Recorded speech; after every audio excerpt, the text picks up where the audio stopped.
I am sorry. Are you okay? Podcast is intended for mature audiences.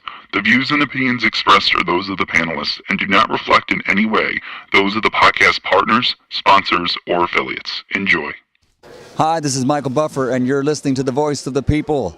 Let's get ready for Boxing Voice. Every day I'm hustling, hustling, hustling, hustling, hustling, hustling, hustling, hustling, hustling, hustling, hustling. Every day I'm hustling, every day I'm hustling, every day I'm hustling, every day I'm hustling, every day I'm hustling, every day I'm hustling, every day I'm every day I'm every day I'm hustling, every day I'm hustling, every day I'm hustling, every day I'm When Benavidez gets cooking, it's like fighting an octopus. El Bandera Roja, David Benavidez. I'm the boogeyman, and I'm coming to get you. To everybody that's in 168, I'm coming for everybody. It doesn't matter who it is. Charlo, Caleb Plant, Canelo, I'm coming for all of them. Canelo, hell of a fighter. But it's my personal opinion, he's ducking Benavidez. I think everybody wants to see me against Canelo, right? David Benavidez. Yo, he used to be. This brother right here. I'd like to see Canelo against somebody like that. I definitely like punishing and hurting individuals. That's what I love to do. And now Benavidez unloading. I got a lot of power too, and I throw punches and bunches, and I don't get tired. The jab leads with the right, and there's that hand speed. I'm ready to fight whoever, whenever. I can beat Canelo tomorrow, and I can beat Charlo tomorrow too. The big Charlo want to get it too? So Charlo would be the alternative. He don't want to get in the ring with me because he's a pussy, that's why. TheBoxingVoice.com. I've never liked Caleb Plant. It's never been a secret. I never liked Caleb Plant. At the end of the day, I'm not nobody's friend right here. I don't want to be nobody's friend. I'm here to knock people out. And if you don't want to get knocked out, don't mention my name. In this game, it really is kill or be killed. It's either you or me, and I pick me all the time. Finish him. SDS Promotion. I'm the boogeyman, and I'm coming to get you. What up, what up, what up, what up? What's going on, ladies and gentlemen? Welcome back to another edition of the Boxing Voice Radio. I am your host, Nes Gibbs. Solo Dolo, Scarface, no Manolo. You just never know who's going to join us on the panel later on during the show. But today we will be joined by a few guests. We are going to be having Tamara Thibeault on the show, as well as Robert Merriwether III. So if you're a Patreon or a YouTube member, head on over to our respected page for members and Patreons. Drop a question for both our guests. Let them know your name and where you're dropping that question from so they know they got those international guests and guests around the world. Today we're going to be discussing David Benavidez, hot button topic, obviously, and, someone that fight fans really love seeing in the ring. So we're going to be talking Smith versus Benavidez and its potential. We'll play some audio of David insinuating that both Smith and Yarde are on the table. We'll play some audio of Callum Smith as well, saying that he is in negotiations with David. But we want to ask, obviously, can Smith's ring smarts stop David Benavidez's power and come forward aggressiveness? Are Hearn and PBC close to sealing a deal for the Mexican monster? He should be capitalizing on his prime and youth, and hopefully Samson and the PBC can get him a big fight with one of these two men. Now, Yarde's chances. Is Yarde's KO threat a better fit for David Benavidez to make that a slugfest since he has some power? Or is he just a backup plan because he has no belt? And David does say on a MMA podcast that he wants to fight for belts. We also want to talk about David Benavidez rejecting Alcatraz a Turki Alalshikh offer. More details come out as David did an open podcast where he expressed the offer from Turki Alalshikh to fight in Alcatraz. Now, if we remember when he was invited to Saudi, that's when David told us that it was a very lucrative offer to fight on an undercard on another fight, and he didn't take it. Meanwhile, he hasn't fought since he went to Saudi. Mind you, they would have done something had he signed, right? But he rejects Alcatraz for fan energy. He says, that he prefers to fight with the fans in public. He needs the fans to fuel him for fight week. And that's something that a lot of boxing fans were bringing up for the Times Square card with Ryan versus Rolly in the main event, Devin, Jose Ramirez, and Thibeault, and Arnold Barboza. Shout out to Arnold, man. We haven't heard much from him since that loss. He was so talkative before that. Now, will Smith's WBO force Bivol or Better Beef to fight David, or is he stuck in that limbo phase? I'm going to say no, it ain't going to force him because Smith already petitioned to the WBO to try and force himself as a mandatory, and they denied that quickly.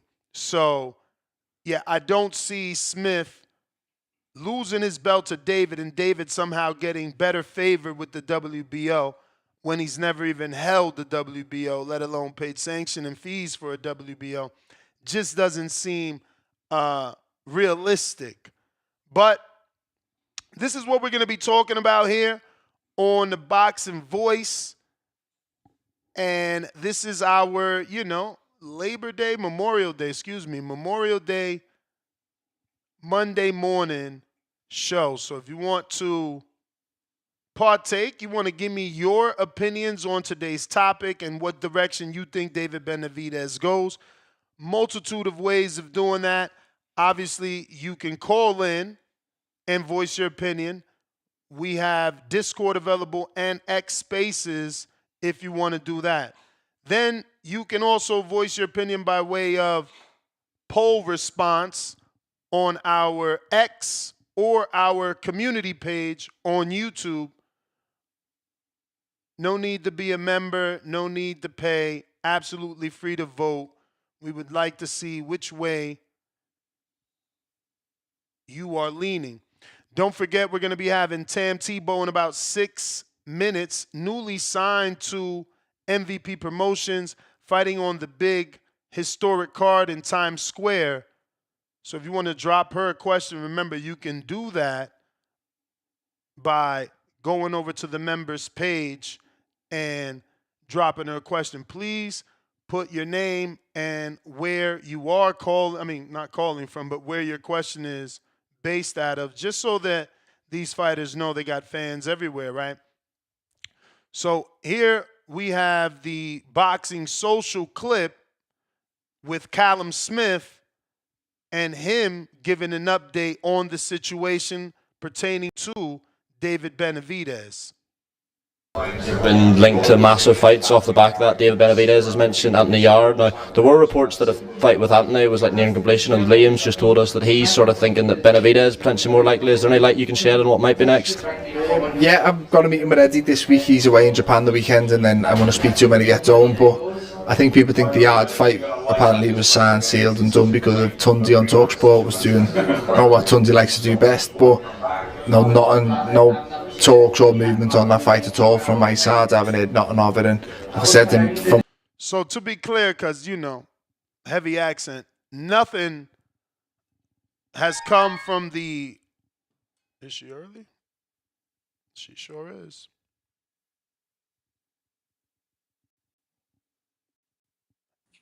Hey Tamm, good morning. Good morning. How are you?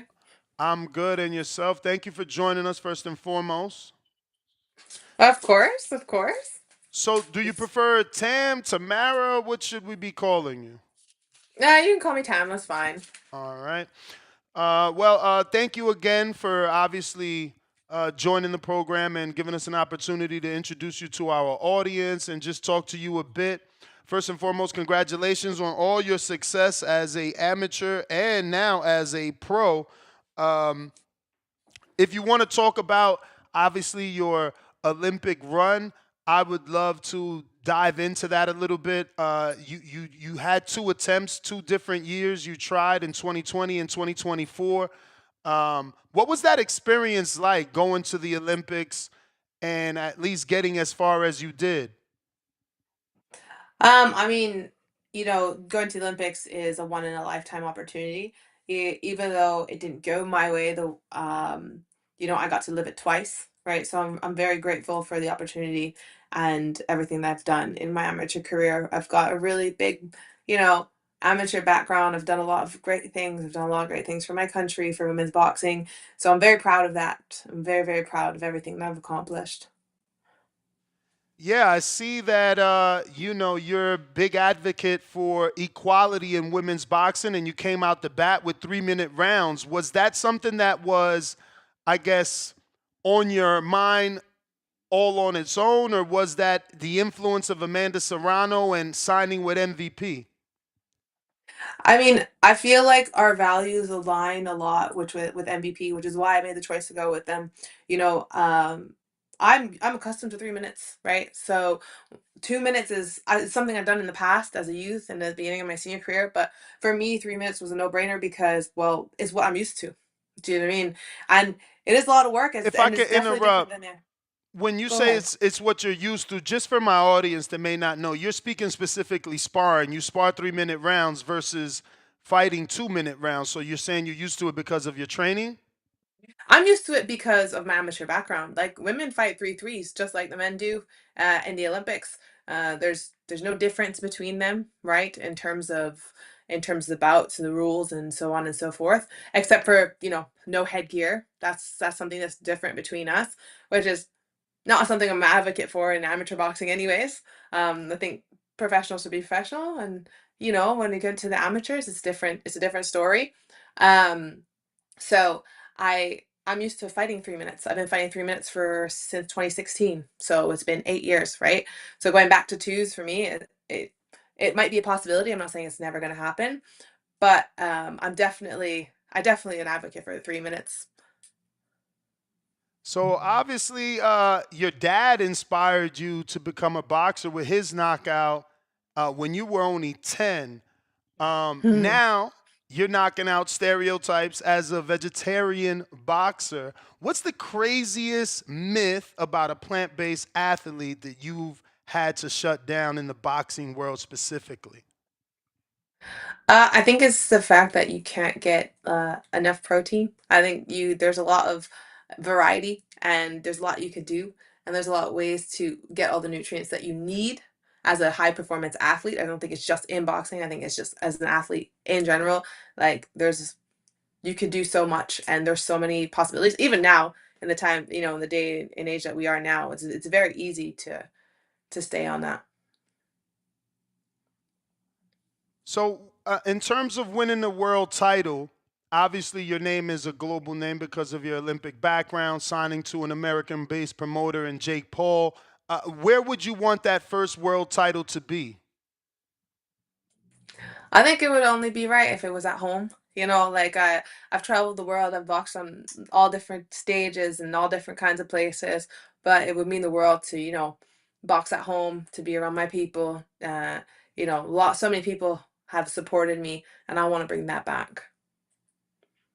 So you fought Natasha Spence as your first fight, and man, that was a huge step up. I know that you guys know each other, but was there any concerns in stepping up to the level of Spence as your pro debut, or was this something that you and your team both were on the same page about? No, we're definitely on the same page. I think, I've got a really big background in boxing. Of course, I'm new to the professional world, and it's very different. Like I'm still, getting used to it. I'm still getting rounds in, trying to understand what the difference is, and also trying to adapt my styles to the difference in the game as well. So, but we're really happy with with my pro debut, and fighting against someone like, Spence shows like where my level's at and like where I want to go. Was there any, I guess, what was the train of thought behind fighting her in a 4-rounder? Because it shows that you're systematically going up 2 rounds at a time, but your skill level shows that you could have probably did like Andy Cruz, another fellow Olympian, and started at a 10-rounder. So what was, the logic behind choosing such a high-level opponent but only doing 4 rounds? I think it's a question of, starting, right? It was very different. Like I've always worn headgear. I've done 3 rounds as a fight, right? I've sparred way more, but I did 3 rounds as a fight. So it was just a question of adapting to the professional world. And I think that's also very important. Like, yes, I have a big amateur background. I've been boxing for nearly 20 years now, but I'm very well aware that this is new, right? And this is a new challenge, this is a new chapter, and I'm not in any rush to get anywhere. But I definitely want to make sure that I'm taking the right steps to advance my career in a way that will benefit me and that will, help me progress in the long run. We don't want to skip any steps. Absolutely. Now, your next opponent is Sonia Drelling. That's another notable name in the boxing world in terms of female boxing. Who's your manager, and is this, strategic to make sure you're getting recognizable names that the boxing public knows? Of course, yeah. My manager is Katia Benel, and that's something that we discussed. Is that we're here to fight, but we're also here, to change the sport. And there's like with the level of boxing that I have, like I should be stepping it up. I should be facing good opponents. Like that's what I'm used to, and that's where I want to go. And it's only gonna get harder, right? So if I'm gonna get the rounds in, I'm gonna get the fights in. Might as well get them with people who've been around for a long time. Is there I don't want to say hidden agenda, but is there an ulterior motive that you're using boxing as the catalyst to get you to a position of maybe political power? I don't know yet. I feel like I'm someone that's very diverse. I'm a very diverse person, so of course, like I am still very much so involved with the World Boxing Organization of the amateurs. I'm on the athlete committee. I'm someone who's a big advocate for women's boxing, but I'm also a big advocate for the athletes, and that's not something that's going to change as well. Um, but we'll see what the future holds. Like right now, I'm an athlete and I'm doing a little bit more in different projects, like you say, with World Boxing, with Pan Am Sports. Again, I'm very, very involved in sport. I think sport is very important. It's a big part of my life, and I want to transmit that passion elsewhere in other spheres of my life, and other spheres and help other athletes grow and become better individuals.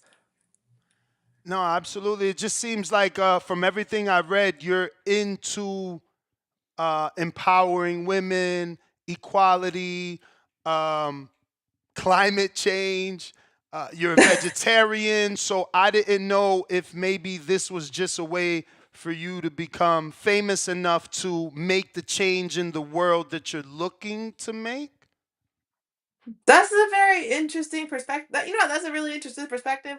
I haven't really thought about it that way. Honestly, I think I'm someone that I just try to do the right thing. I'm someone from a very, very young age that's wanted to have an impact, a positive impact on the world. I always grew up believing like I want to leave the world a better place than I came into it, right? And I've had the opportunity to do that through something I love. Like I love boxing. I'm very, very lucky because not many people get to live out their passions. Not many people get to say, hey, like I get to go when I go to work every day, I love it. You know what I mean? Like I love what I do. And on top of that, I get to have, a positive impact either on people's lives or in my other sphere. Like I'm an urban designer and urban planning graduate student. So it's like I'm always doing something to create change that will impact people's lives positively. To be clear, earning planning is like I guess, housing for minorities, right? So urban design and urban planning is essentially it's a lot of things. Okay. But it's like planning spaces. The best way and the simplest way I could describe it is planning places, creating spaces for people to live, work, play, whether that's in terms of planning spaces that are sustainable in terms of environment, whether that's planning places in terms of sustainable, in terms of socially, because there's a lot of inequality in cities, in urban settlements. So it's also a question of like working with different people to make spaces that are equitable. So, estaba leyendo y escuché que tú sabes hablar español y también 4 diferentes lenguajes, ¿es verdad? Sí, Oh, aprendí español porque tenía un entrenador que era cubano, wow. ¿cierto? Yeah. Okay. So your boxing trainer was Cuban? Or was it your Yes. Spanish teacher that was Cuban? Mi entrenador. Okay. Nice, Mhm. nice. And I seen you speak Mandarin. What made you study Mandarin? So I had started. I didn't obviously finish because I changed degrees. So I'm someone that takes on the world. Sometimes it's a good thing. Sometimes not so much a good thing, right? Sometimes the world can be a little too much for your gal. But I studied linguistics. So originally I had studied Spanish. I started Mandarin. I studied Farsi as well. Now I'm learning a little bit. Now I'm learning Arabic. So Okay. I'm very good at languages. Uh, Originally I was like, I'm gonna study in this. Turns out it's more of a hobby than a profession, which is why now I design places because I feel like that's where I found my other passion. Uh, but yeah, I don't speak Mandarin anymore because like I dropped it like years ago. But maybe I'll get back around to it. Who knows? So having the ability to speak all these languages, how many of them have you used to trash talk your opponents? None. None. No. I don't. Do you know what like? I know this is gonna sound really cliche, right? But I am genuinely a girl's girl. Like at the end of the day, like in the ring, it's not personal. Like I ain't got nothing bad to say about anyone because I don't know you. Like, and even if I did, like I'm like, oh damn, she's a nice girl. Like, do you know what I mean? Like, I'm not here to trash talk people. I'm not here to get in anybody's head. I'm here to do my job. Like at the end of the day, that's what it is. Like I don't need to talk someone down. I don't need validation from other people. I know what I'm worth. I know the work that I put in. And at the end of the day, when we get in there, may the best woman win. It's that simple. Well, I don't know if you've ever watched Conor Ben versus Samuel Vargas, and he revealed his Spanish versus Vargas. Boxing world went crazy. We didn't know Conor could speak so well. Obviously, after that, we've interviewed him and found out he was raised in, Spain for some time. But I think that the Spanish certainly opens up a different market, right? Mexicans, Puerto Ricans, they die for this sport. Of Yeah, course. just something to consider for sure when you're in your face-offs. Everybody give them both English and Spanish. Listen, But don't get me wrong, right? Like, if I have something to say, I will say it, right? I ain't gonna let people walk all over me. Don't get me wrong, right? I I've got my own, my own pride, and I'm confident. I ain't got something to say, but ain't no need to hurt nobody's feelings for no reason. Well, no, when I said trash talk, I didn't specifically mean you being disrespectful, but you know that at the face-off or the weigh-in, you guys are gonna say something to each other. Nowadays, ever since Jarrell Miller and Anthony Joshua, all the fighters are mic'd up now. So, just a good opportunity to debut those languages that you picked up. But I got a few questions from the people, and yeah, we're gonna get to those. First one is from Polo Buck that says, "Why 3-minute rounds?" Again, I just do 3 minute. I do 3 minute rounds because it's something that's natural to me. It's something that I've done for so long, and I want to keep doing, right? And there's not much thought that goes into it. It's just what I do, and that's what I prefer, and we should have the choice to do that. Well, I guess build on that. So you're doing 3 minutes, but has the pay changed? Are they telling you like, yeah, you could do 3 minutes, but we're not going to give you more money?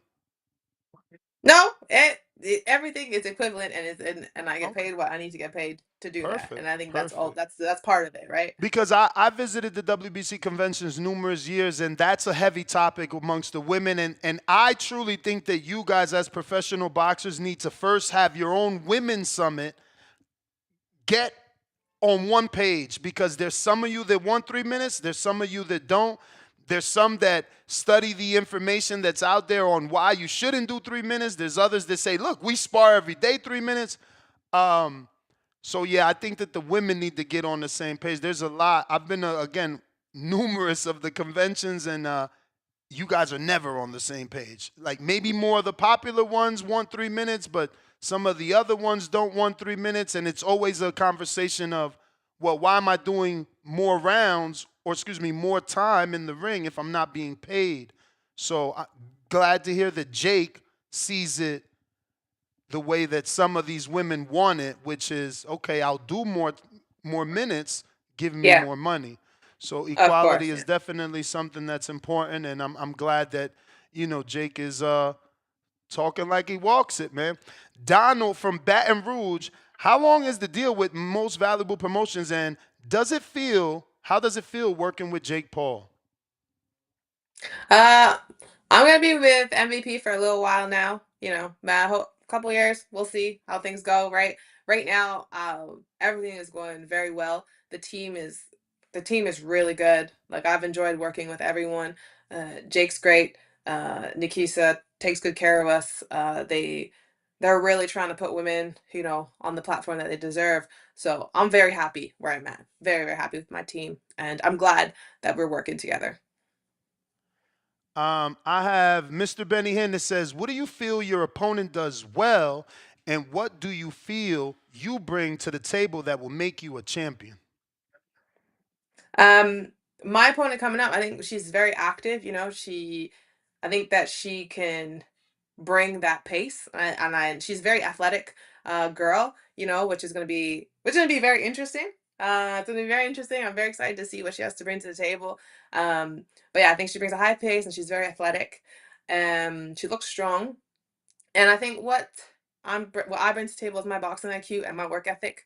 I'm someone who's meticulous, who works hard, who's determined, and I'm smart, and I'm going to use that. I got Ali in San Diego. He says, hi, Tamm. Who are your top 3 favorite women fighters of all time and top 3 male fighters of all time? Oh, wow. Okay. That's hard to pick from. I would have to say, that's a tough one. I would have to say Amanda's up there. Katie Taylor, Amanda Serrano, Katie Taylor's up there, and Christy Martin, simply because of the impact that they've had on women's boxing. They use their voice, they use their platform, for what they believe in, and they're unapologetically themselves. For me, for the males as well, it should Muhammad Ali, for what he represents, for who he is. Pernell Whitaker, because he was just such an exceptional boxer, and Andre Ward as well. I feel like he's one of the guys that did it best. Very inspirational. I think all these people, for me, is who they were inside the ring, but also who they are outside of the ring. Was Clarissa not mentioned because you see her as a potential opponent? Oh, Clarissa's great. Like I have nothing against Clarissa. Clarissa's an exceptional boxer. But I'm just speaking for people who've inspired me, right? People who inspired me and who I looked up to as a youth. I think Clarissa is an exceptional athlete. She's one of the greatest, and she's changed women's boxing as well. I think I only asked because I know the question was your favorite, But when you gave your favorite, you gave reasons because of what they did for women's boxing. And I just figured, like, okay, Clarissa, I thought was the first woman to be on television, her and Franchon. I could be wrong. I'm Yeah. not like an expert on women's boxing. You know, I've been following it forever, but I'm not going to call myself an expert. We have Malcolm in New York City. What do you think fighters, promoters can do to increase the fan base of women in the sport of boxing? Would love your thoughts. Thank you. That's a tough question, right? Because that's all business, right? It's about how much, realistically, it's about how to generate revenue, right? We need bigger platforms. We need more visibility. I think that we need more depth, you know, we need more people in the sport. Like, I think that's also a big difference between men's boxing and women's boxing, is that there's not the same depth. You know, we need to start with the grassroots levels. We need, you know, boxing is seen as a violent sport, but it brings a lot to people, right? So we need to get kids in the ring. We need to make sure that it's safe, obviously, right? The biggest parents' concern is like, oh, I don't want my kid to get beat up. But we just have to show boxing in a different light and get more people into it. I think that would make a big difference. We start where, you know, start with grassroots. I got MPO that says, out of 100%, what percentage would you say boxing is mentally versus physically? Oh, I would say, honestly, it's probably like 80% mental and like 20% physical. A lot of times it's you versus you, right? And you got to learn how to deal with the pressure, how to deal with the adrenaline, how to deal with, you know, someone. No, you're going out there to fight somebody. You know what I mean? It's not like we're not going out there to play a game, good game, that's it. Like, you're going out there to fight somebody, so it takes a lot of courage to do that, and you know your mind has to be right for that. I got Future BS. Are you gunning for a Clarissa Shields fight in the future, given that you're also close in age? If not, what is your career-defining fight? We'll see. I'm someone that takes things step by step, right? I'm not in no rush to get nowhere. I definitely want to become, you know, undisputed champion. I wanna come for it all. I wanna make a difference in my sport. And but it's really, the thing is, when you make plans, sometimes things don't turn out the way you want them, right? So I'm gonna take the opportunities that present themselves. I got Major Media. For people who never seen you fight, can you describe your boxing style in 4 words? That's tough. I'll describe it in 3: tall, slick, southpaw. Some people have you, I know that you're southpaw if I'm watching the fights, but some sites have you listed as orthodox. Do you switch, or was it like a late switch? I don't know where that come from. I've never switched before. I was southpaw all my fights. But yeah, I don't know where that come from, really. Okay. I got Z Pacino out of St. Louis. Thanks for your time and congrats on the early success in the pros. Can you share with us the competitive nature you have for boxing? And did boxing choose you, or did you choose boxing? I think I'm someone that's very, very competitive in my day-to-day. Like, I strive to be the best at what I do, no matter what I do. And I definitely think, you know, for me, boxing saved me. You know, it was my safe place. It was where I could be where I could be myself the most, right? So I think boxing chose me. I got Quest out of Virginia. He says, what's up, champ? Blind rank these TV shows. So it's 1 show at a time, and it's 5 total shows, 1 through 5. You know, 1 being the best, but I'm only giving you 1 show at a time. First Okay. one, Criminal Minds. 5. 911. 4. Law and Order.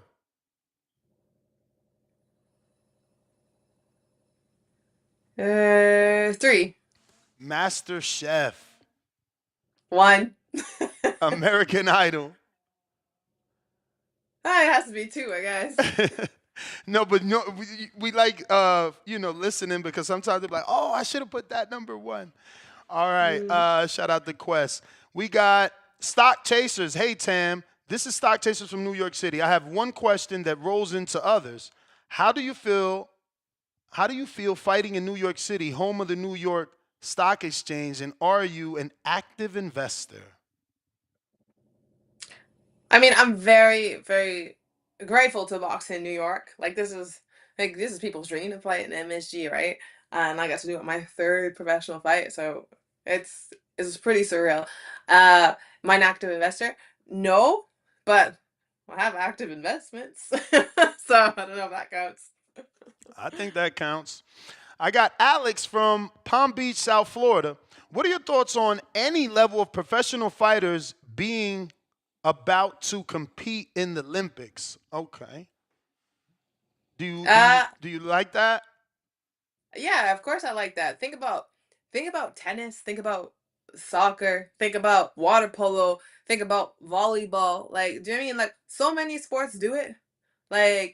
I think that especially in amateur sports, it's hard to make a living out of our sport in the amateurs, depending on where you're from, depending on your circumstances, right? So I definitely think it should be allowed. So many other sports do it. I don't understand. I don't see why boxing should be any different. All right. I think that, might be the last one. Actually, we have Toledo Treese in Ohio. We've been hearing people say they want Clarissa Shields versus Remy Martin. Is there any celebrity boxing match you would consider? Too soon for that, or you got one in your mind already? I've never pictured myself fight a celebrity for any reason. But, I mean, if it happens, it happens. That's kind of weird, though, for me, No celebrity you'd like to kick their butt then? See, I don't really know anyone like that to be like, yeah, deserves an ass whooping. Do you know what I mean? My last one, do you feel your career or your life deserves a biopic? And I'm not making it about Clarissa, but I did just see the movie, so I'm asking everybody because it was. I feel bad I didn't go watch it and took this long. It was actually really good. I even shed a little tear. That was pretty tough. So now I want to know. I just interviewed Floyd Schofield. I'm like, would you do a movie? And I want to ask you, would you? Because it brought me closer to her. I swear, man. It made me understand her struggle. Watching her run through the city of Detroit, I'm like, okay, I can see why you became a champ. The scenery was horrible. Houses burnt, abandoned houses. I'm like, okay, I see the motivation. So brings me to you. Do you feel there's a biopic there in your life? There could be. To be honest, I'll be honest with you, I shouldn't have made it this far. I'm someone that's very private, who I keep my personal life extremely private.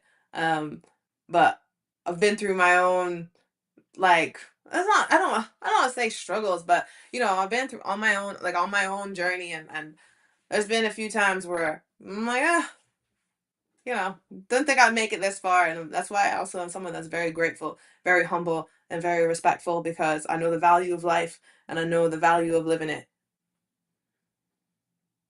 Well, Tamm, those are all the questions. I thank you for coming on. Wish you the best luck in your upcoming fight. If you want, please take out this time to let anybody know how they can get tickets to watch you live and your social media. And in the meantime, I will screen share.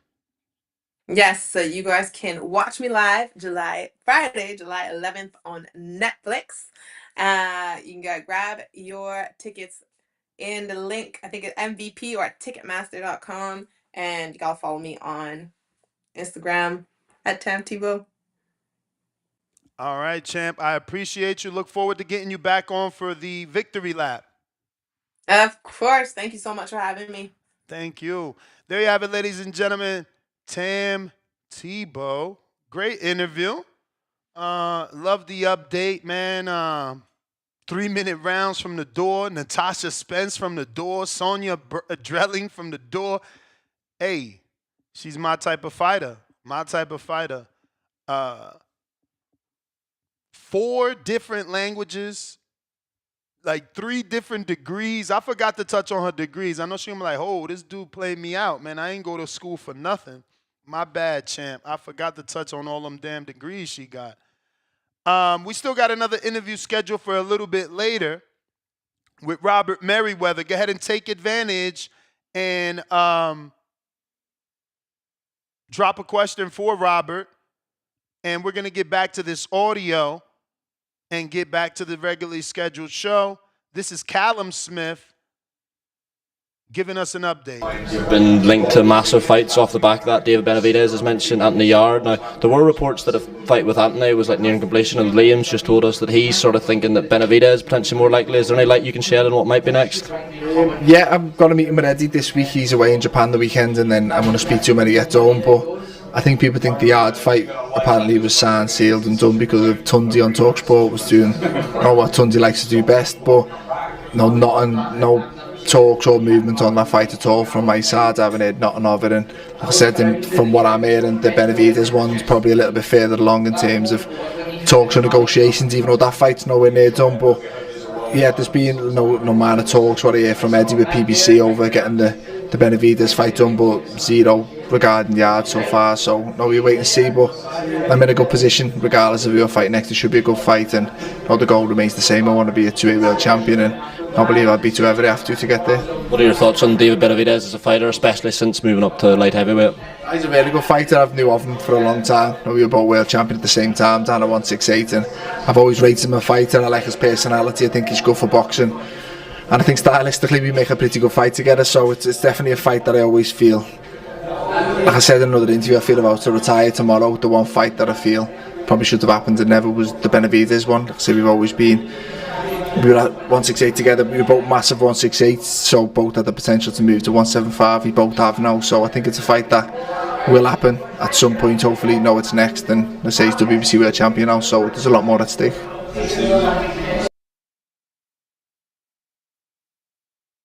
All right. We also got this audio. We got this audio. This is David. Great. The thing about, I have nothing bad to say about them. Turki Alalshikh treated me great. The thing about Turki is wanted me to fight in June in Alcatraz. In Alcatraz, the jail. Like, I'm not really trying to do that. You ain't trying to go back. Yo, Henry Cejudo or whatever. Henry, we know his first name. How you gonna say you ain't trying to go back like my man David was in jail, bruh? He ain't do no bid, man. Playing David like that. If you're having fights Alcatraz, Times Square, now you're taking away the fans to go see. David Benavidez fighting. Damn, my man. Yo, this, and y'all don't back him. Canelo fans love Canelo so much, they don't back the new future of Mexican boxing, David Benavidez, the Mexican monster. Like, he ain't like Canelo talking about taking the biggest bag of his career to go fight in Saudi and leave y'all shit out of luck. No, he telling you, I ain't fighting over there. I'm fighting over here because of the fans. I ain't even fighting over here where the fans can't go in no fucking island on Alcatraz. I want the fans. Bro, how y'all don't be backing this dude is ridiculous, man. Y'all Mexicans got to get y'all shit together. Alcatraz, there's no tickets. You just got to watch it online. You're not tuning in? Innovator, I'll watch it, definitely. But I'm saying for me as a fighter, bro, I don't want to fight no Alcatraz. There's just something about the fights. Fight week, you see the fans. Oh, I'm going to come out with this song, and you play out the whole ring walk. You're dancing in your head, but when the moment comes, you don't dance. Come on. That's not even what I come out to. I have nothing bad. Shout out to David. Congratulations to David on his newest addition to the family. David also had a new baby girl, right? Oh, no, it's a boy. Baby boy, Gabriel David Benavidez. Okay, another boy. Damn, shout out to him. 2 boys back to back. That's 3 boys, or do we got a girl there? That's a girl, right? Okay, so he got 2 boys and a girl. This is a girl right here. Yeah, that's a girl. So he got 2 boys and a girl. Shout out to him, though. Shit. You know how hard it is? I be trying to tell y'all. Shout out to everybody got all them damn boys, man. Salute. Salute. Shout out Tamm. That was a pretty good interview. Oh, her middle name is Amanda. I didn't even peep that. Yo, she was born in St. George, Quebec. Where my Canadians at? Does that, like, what part of Canada is that and is like, Are there some sort of Caribbean islanders there? I feel like she's got Caribbean in her, bro. You know, the whole hair gives me Jamaican vibes, you know? I don't know. Is it me or what? Phone lines are open, though.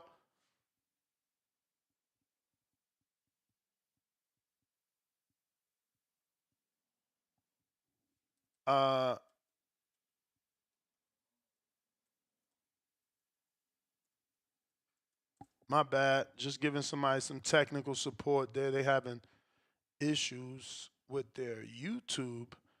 I don't know. I mean, the only trick I got, bro, always works is log out.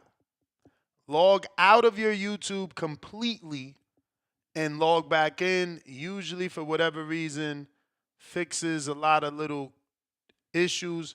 Also, I hate that I have to like say this, but you know, I'm an update dude. Some of you guys obviously are not. You got to always check for updates. I regularly go to the Apple Store daily and just refresh my purchases, make sure I got the latest version. Again, I run a business online, so I need to have the latest version of Discord and the latest version of X and Instagram and YouTube Studio and TikTok and so it's different for me. But those are the things that work for me in terms of, you know, troubleshooting whenever I can't super chat on some of the channels that I like fucking with. But yes, I think that is all the information I wanted to give y'all. We got another interview, but that won't be till about an hour and a half. Maybe I'll double check. Robert Merriwether scheduled next. We got Al in the Bay. What do you say? Phone lines are open. Talk to me.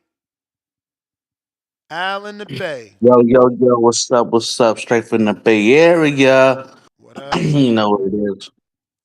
Yeah, man.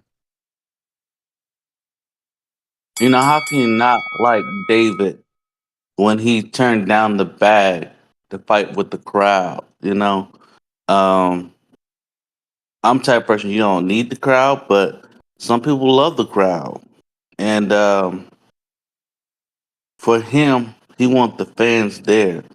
He want their support. And that's good, you feel me?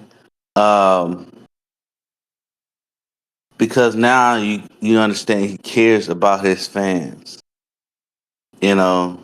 But yeah, man, I definitely feel like that would be a good fight.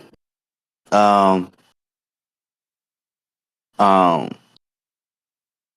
think if he fights Yard, it's best to fight over there. Just because I feel like over there he can probably get like a stadium fight with Yard. Not Yard, but Callum Smith. Out this way we don't really do stadium fights. But out there, it seems like they do more stadium fights, more soccer arenas, and he get the crossover fans as well. If he fight Callum Smith over there, or Anthony Yarde over there, get that crossover fight, get some fans from over there, bring them over this way. You feel me? And really be a monster for all people. That's my call. All right. Salute Al in the Bay. Phone lines are open if you want to call in and voice your opinion. Saint, send me your URL, bro. I need your YouTube link so I can see, you know, what is going on. If you haven't already voted on our YouTube poll, let me refresh, see what we got. Excuse me, on our Twitter poll. We got Benavidez rejects Alcatraz. Smart move. 31% say yes, fans are key. 25% say no, missed history. 37.5% depends on foe, so that means who is he fighting. Focus on belts, 6.3%. And let's see here. I know we have another poll going on our YouTube community page, and I will check that one out for you right now. On YouTube, we got Benavidez rejects Alcatraz fight and targets Callum Smith or Anthony Yarde for his WBC title. Who's the best matchup for the Mexican Monster? 53% say Callum Smith. 24% say Anthony Yarde. 11% say Ben Whitaker. 12% say someone else. Alex Vega says Smith is the clear choice, coming off an exciting win. A former lineal champion has been in there with Canelo and Benavidez and comes from a known fighting family. This is true. Callum Smith is pedigree because all his brothers box. We got Ricky Cassidy that says both of them will be good fights. Stephen Smith says Samson strikes again. Pacific Clean Carpet Cleaning says whoever Al Heyman wants him to fight. Damn, that sucks. Aaron says he should have took the Alcatraz offer because of the doors it would have opened for bigger fights. Totally agree. Josh says Whitaker will get exposed badly by Benavidez. Sure, because Whitaker, he has no experience to be Benavidez. He never fought an elite fighter. He needs to fight a top 10 elite fighter, and then after, he should face Benavidez. Bring the shovel. Callum versus Benavidez. I'm not big on that fight, but whatever. Bivol versus Better Beef Trilogy winner fight. Bivol wins. I bet he'll want a soft touch next, not David. David can't catch a break. And Hoodie Mike says Yarde is the best fight over on our community page. Salute to everybody that dropped the comment. And let's check out our live poll. We got a live poll going on as well, right? Right here on YouTube. Did we do it yet? I don't think so. Lord of mercy. If you're on YouTube, don't forget to hit the thumbs up. Same thing on X live streaming video. We only got 113. That's nasty work. You know we need way more than that. So if you're watching this on X live streaming video, formerly known as Twitter, I need you to hit the retweet repost. That's the easiest thing, and it really, really works. People, once you hit that retweet, other people see what you're watching. They see that you endorsed it. Boom. They in the live stream. Same thing on X. Don't do me dirty, fellas. We need people to tune in so that the show goes longer. All right, so I don't have my live poll going. We're going to do that while we take this caller. Juan out of Houston, what up?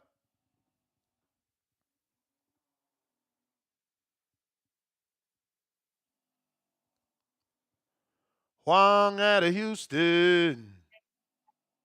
Hey, Nets, what's good, TBV? And on a Memorial Day. Gotta send a shout out to all the military families, the Gold Star families, everybody who lost a loved one serving in our military. Man, I salute y'all. It's a good day to be an American. Man, we appreciate everything we got so that Nes can be in Las Vegas in his home studio doing his thing so we can learn so we can get all this boxing information and the great interview on Memorial Day. Appreciate you, champ. Yeah, for sure. But speaking of that, that's why I say again, the Mexican American monster, he need to embrace that. You know what I'm saying? And I don't know why he don't want to play the game. Well, you know what? I do got my theory, and you know what? I ain't knocking it. I don't think it's a right decision, but if you notice, you know, the PBC really ain't playing nice with Turkey for whatever reasons, right? And I don't blame them. You know what I'm saying? That's, you know, you got to stick with your people who paying you. it's like a gang. You know what I'm saying? It's gang. You know, you gonna listen to your chief, right? But at the same time, man, I think it's a missed opportunity because, man, these things, they do bring eyes. You know, I remember when I was young, man, I think it was on Fox way back in the day. They had someone like try to reenact that escape from Alcatraz, and was it possible? And that stuff was on like Fox or something on a Saturday night. That was a big event because Alcatraz has a storied history, you know. So, I feel like that's a missed opportunity for Benavidez. I mean, yeah, you're gonna go make money somewhere else, but I mean, come on, Turkey gonna offer you a whole bunch. Why would you turn down a bag? You know what I'm saying? Do you really think whatever fight David Benavidez gonna fight next against whatever opponent he take, do you really think he gonna make as much as he would have got with Turkey on that fight?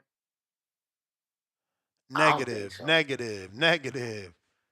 You know, Turkey wanted him, so he was offering him Alcatraz with big money, according to Samson. I don't know what was the word Samson used, but I used to play the audio. It don't make no sense, man. It's like, man, yeah, I see where your loyalties, right? You got loyalties, but you gotta talk to. I don't be like, you know what? We'll just do this one. For me, it's like if someone came to Nes like, hey, look, I know we don't mess around real tight. I got a big platform. Let's just say hypothetically, you and Jake Paul were beefing. Hypothetically, right? But Jake Paul said, "Hey, you know what? I'm gonna put TBV on this thing, or I'm gonna let you commentate because your platform is growing so big. A lot of my fighters are talking about you, so I'm gonna put that to the side. But you and him had words, maybe in a Las Vegas gym sparring or something, right? And I mean, what you gonna say? You gonna say fuck Jake Paul? I don't think so. Word. You know what I'm saying? And it's just like you can't really justify it in a financial sense. You could justify it on a loyalty sense. You could justify it on some other things. But I mean, to me, it's like, you ain't selling out. We all in the same game. You know what I mean? You think PBC's name wouldn't have been plastered on some things? You know what I'm saying? You think you couldn't have worked that out in the contract? You know what I'm saying? It's like people work together, just like in the rap game. Remember when back in the day when people would come together, rappers from two different labels and stuff like that, they'll come together. So to me, it's like R. Kelly and Jay-Z, best of both worlds. I mean, come on, man. It's like it's a mistake, man. There's nothing I can say other than that's a mistake. But man, you know what? Man, I was working all weekend, man. I'm glad I got the day off. I'm finna watch all the fights. Man, I heard Taylor got flushed. It was a tighter fight. I like the scorecard of 115, 113. Yeah. Yeah. Esso did his thing though. Echo did his thing. He came on late and he was just way more active. Solid right hands down the pipe. But I ain't talking. I ain't with the whole Taylor got swept or it wasn't no easy fight. Nothing crazy. Somebody had tweeted that he got flushed. He got handled. They didn't use the word flushed. They used like manhandled or something. Right? Like what? I don't agree with that. But hey, to each his own. Yeah, I'm finna watch all the Leo fight. Don't tell me who won because I don't know nothing about that one. I'm finna watch them all today, man. I just woke up and saw TBV in the interview. Man, that's a beautiful young woman. Never lie. Yeah, man. So I appreciate her. You the man. TBV, like and subscribe. We got another poll going on Discord. Discord gives us the ability to put 5 choices. So on Discord, yo boxing fan Benavidez rejects Alcatraz and I Smith or Yarde. Who's the tougher fight? Callum Smith, WBO interim. Anthony Yarde, the KO beast. Wait for Bivol better be if Ben Whitaker or another 175-pounder. And then over on our live stream here on youtube.com/The Boxing Voice, we have one as well, very similar to Discord. Who should Benavidez fight next? Callum Smith, WBO interim champ, 58%. Anthony Yarde with that knockout power, only 18%. Another light heavyweight, 14%. Wait for Bivol Bey, 10%. I like that no one wants him to just sit out and wait, man. Salute to y'all. I hate when people try to tell you to just wait on a fighter. Optimus Prime, member for 35 months on that champ level. Let's go, Optimus. The champ is here! The champ is here! The champ is here! Shout out to Nes and my TBV family, man. Shout out to you. We got Adrian with the $5. Do you think Turkey is dropping the ball on July 12th card? A month out and still no info on tickets. Disgusting. Of course they're dropping the ball. Of course they're dropping the ball. I mean, Shakur said it. We ain't got to say it. We don't have to get in trouble for it. He don't got the right people around him to know boxing, bro. Like, there's no tickets available a month out. I'm telling you, he lives in his high life of everyone is rich like me and everyone could do what they want at the drop of a dime because they got the dimes to drop. But it don't work that way. Motherfuckers need to plan. Boxing fans is a white-collar sport, blue-collar sport, you know, minority-driven sport. We need to plan. It's crazy, bro. They just don't. All I want to say is that they don't really care about us. Where my producer at? Can I get that sound bite? Who want to do me a favor? Just that. That's all I need, man. Leonard Sterling, 10-pounder. Gail Wise, female boxer, sustains injury as males. Jeanette Zapata died. Alejandra Alaya inducted a coma after ranking fight. Wahlberg, career ended, collapse in the ring with brain hemorrhage. That's a few. What's the context, though? Are these 3-minute fights that went wrong? Like, what's the context? So lost. You left me so lost. If you're trying to call in now, is the time. We got MiKyle on the check-in. What up?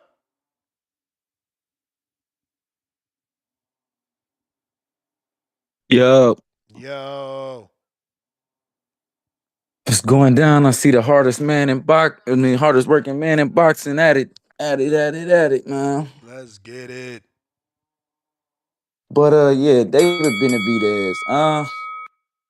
You know, eventually they're gonna have to cross the street to get the fights and make the fights that he wants to make. But you know, he's standing firm in some things. You know, saying the Alcatraz event ain't for him, and I would have to agree with him that these smaller exclusive events take away from the sport, especially if you're a megastar, especially if you want it. Like, I just watched the Times Square fight, and it was like the energy wasn't there because the crowd wasn't there.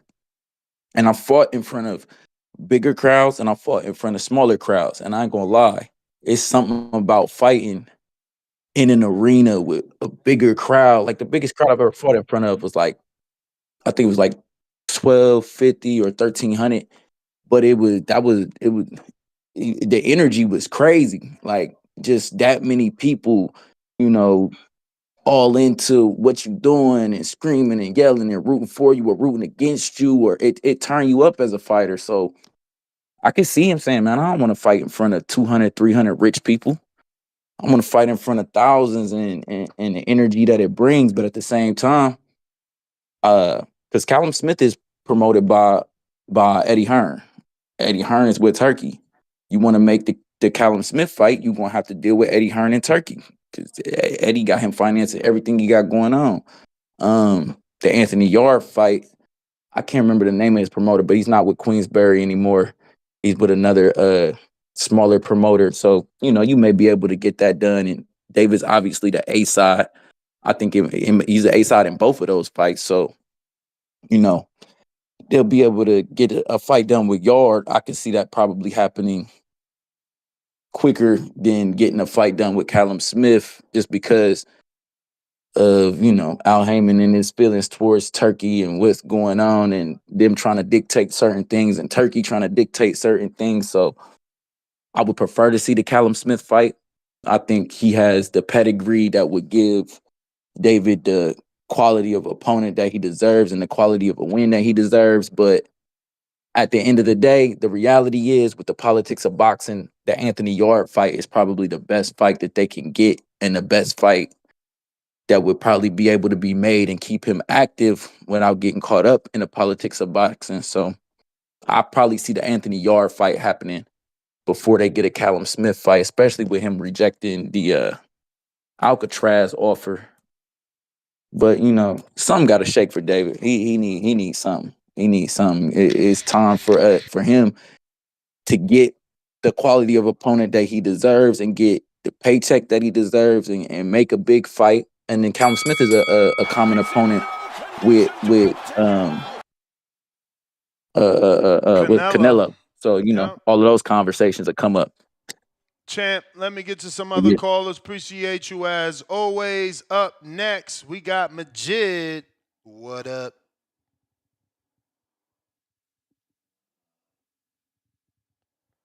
Majid. Yo, what up, Nes? What up? Yeah, man, I'm feeling like him not turning down that fight. I think it's because they wanted that fucking Bivol fight, and they got put on the burner. So I feel like they just doing shit they way now.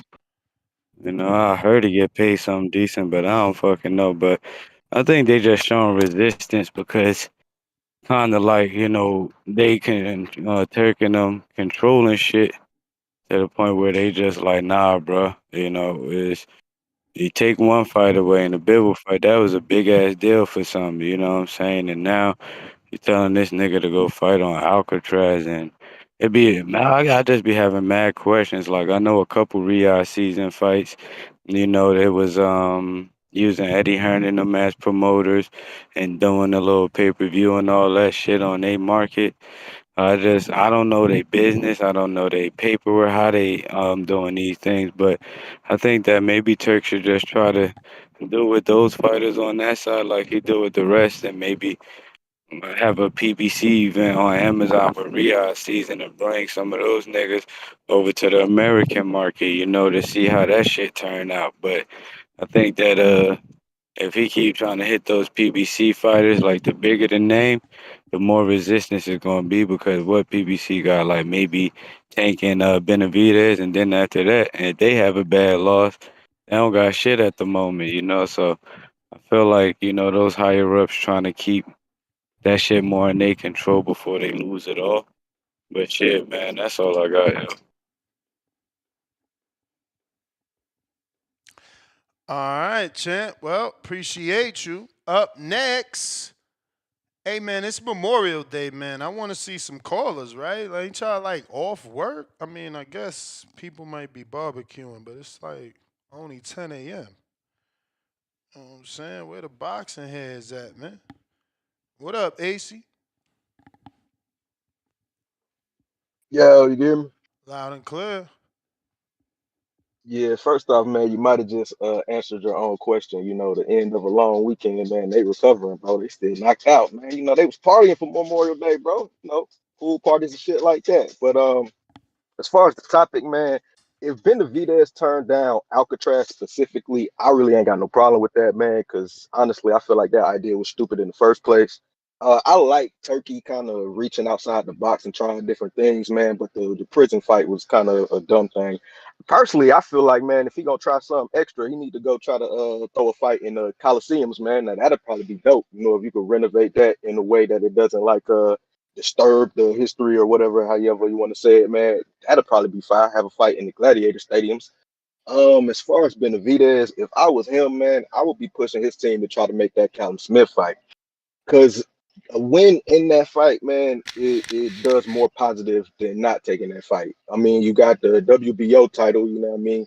Even though we can talk all the trash about interims or whatever, if he doesn't happen to get the trilogy fight winner, say one of them guys moves up, he's automatically gonna be elevated with like 3 belts, you know what I mean? So if you beat him, even if you don't get the fight, you're gonna establish yourself as the clear-cut next man in the division. You know what I mean? Regardless of what happens. It's like you're gonna put yourself in a great prime position to get the winner anyway if they don't drop the belts and stay in the weight class, because you're gonna have the WBA and the WBC and the WBO. You know what I mean? So you can probably be the mandatory for 2 of the 3 belts that he got. You know what I mean? And Callum Smith, he's the 3rd best fighter in the division, at least right now. You know what I mean? Better be Benavidez and then Callum. Knock that man off, man. Regardless of what happens with the trilogy fight, bro, you're gonna set yourself up as the man to fight in the division. Like a lot of times, I feel like these dudes be getting bad advice, you know, and be talked into swerving fights like this and just trying to wait around and cherry pick fights and shit like that, hoping somebody give them a big fight. But it's like, bro, you wasting time, man, and you really holding yourself back. You know what I mean, for opportunities, bro, because big fights create even more big fights. Like I feel like him and Callum is more of a 60-40 fight right now. I feel like at 168, it probably would have been closer to 50-50. But Callum is still a dangerous fighter, you know what I mean? Because Benavidez ain't got the best defense. He has a lot of activity. Both them dudes gonna be around the same size, man. And we know Callum Smith, man, he throwing them thumpers a little bit, you know what I mean? So I feel like David, just because of his youth, man, Callum got a lot more wear and tear on him. It's gonna be it's a 60-40 fight for David, man. But that shit is a great opportunity, bro. Like, don't let them folks convince you to not take that fight, man, because if you do and you win, you set up big, man. But, you know, sometimes they feel like that loss might be too much of a risk. You know what I mean? Like the caller said before me, they really only got like fucking Tank and David for real. You know what I mean? Jamel and them, they ain't really doing nothing. EJ, he been going for like 3 years, so that might not be worth the risk for them. You know what I mean? But if I was them, that's the fight that I'd make. But that's all I got for you, man. And salute to everybody on this good Memorial Day. All right, champ. Appreciate you.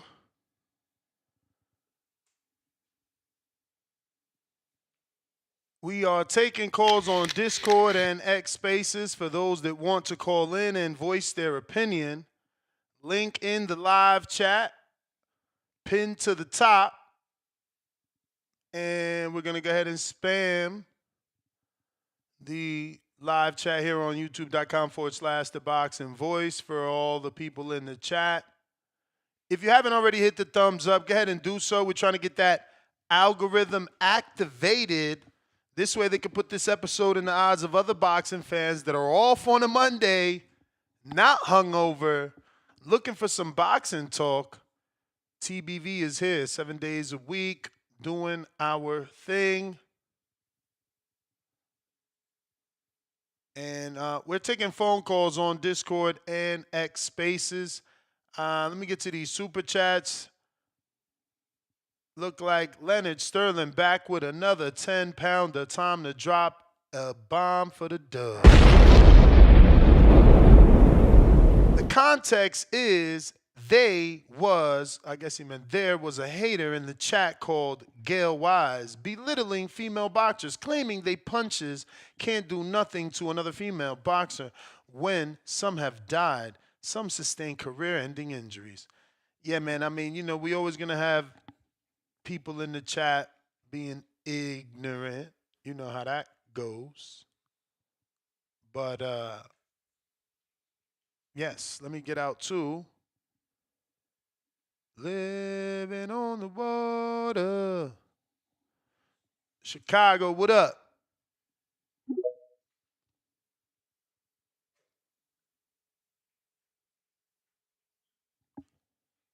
Gotta unmute champ. Check, check, check. Check, check. Hey, what's up, Nes? How we doing, sir? Chilling. Happy holiday. Happy holiday weekend, my man. Appreciate it. Likewise. Like, subscribe, share. Nes is working on a Monday morning on a holiday. Thank you, sir. Nah, appreciate you. I want to recap the weekend. I was super impressed with Moses Matama. I want to make sure I pronounce his name right. Amazing, quick. Basically a cruiserweight movement, but heavyweight power. Excited to see him in the future. I do like that David versus Callum Smith, but David got a fight in the UK. Take that scalp, go to the UK, take their fan base. Great idea. I do not like him fighting in Alcatraz. I feel like he's totally right. New York felt the same way when they did the Times Square fight. It was just weird.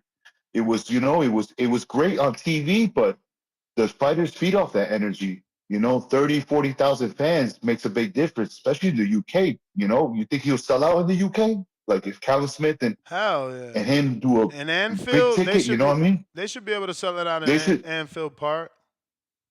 How many people you think Anfield fills? Like that's a big stadium. That's a soccer stadium. That's 60,000, 70,000. Yeah, no, I think they do it. I don't know about no Yeah, 70. so I gotta double check. I don't think it's that big. that's a big stadium. They hold big. That's a big stadium. Especially soccer field is different because then they put seats on the floor. That's added besides just the stadium and everything else. But I really like that idea. Don't do the Alcatraz fight.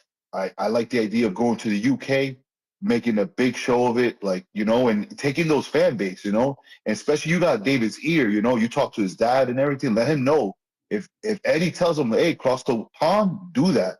Go get that scout. Callum is ready, and Callum's a big fight too. Callum's is no easy customer. That's not going to be an easy day at work. I feel like David will knock him out late, but that's not a 3-4 rounds kind of fight. That will go 8 to 9 rounds.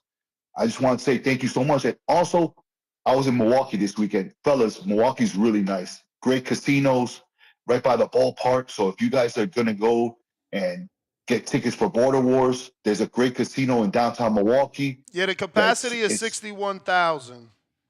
I told you. And then you put the floor seats. That's 70, bro. That's a big fight. They could do that. Now, is that pay-per-view, though? I mean, over there, I'm sure. Yeah. And you think we'll get hit with the pay-per-view here in the States? I don't know. I mean, he's been on pay-per-view his last few fights. It could be. Yeah.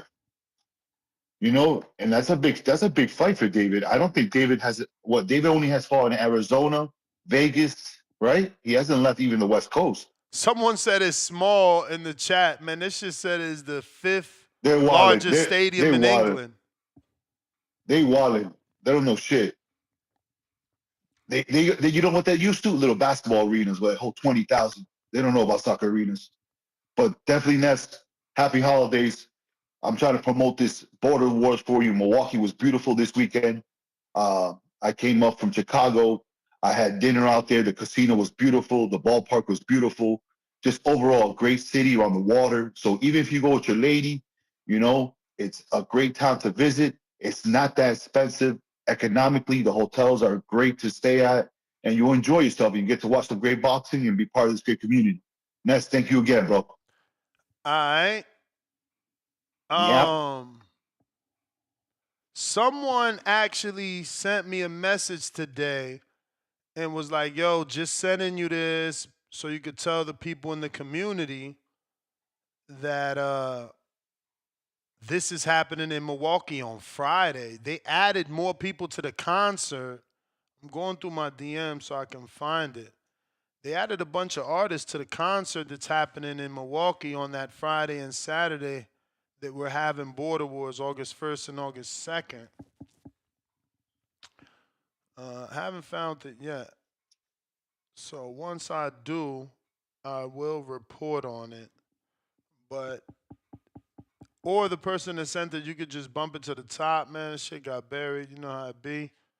But I know that they added a few artists, man. Big name artists. I hate that I lost it. I don't see it now. But phone lines are open if you guys want to call in. Now is the time.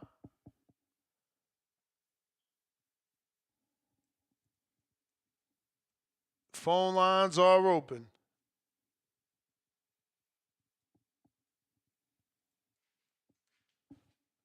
Let's see.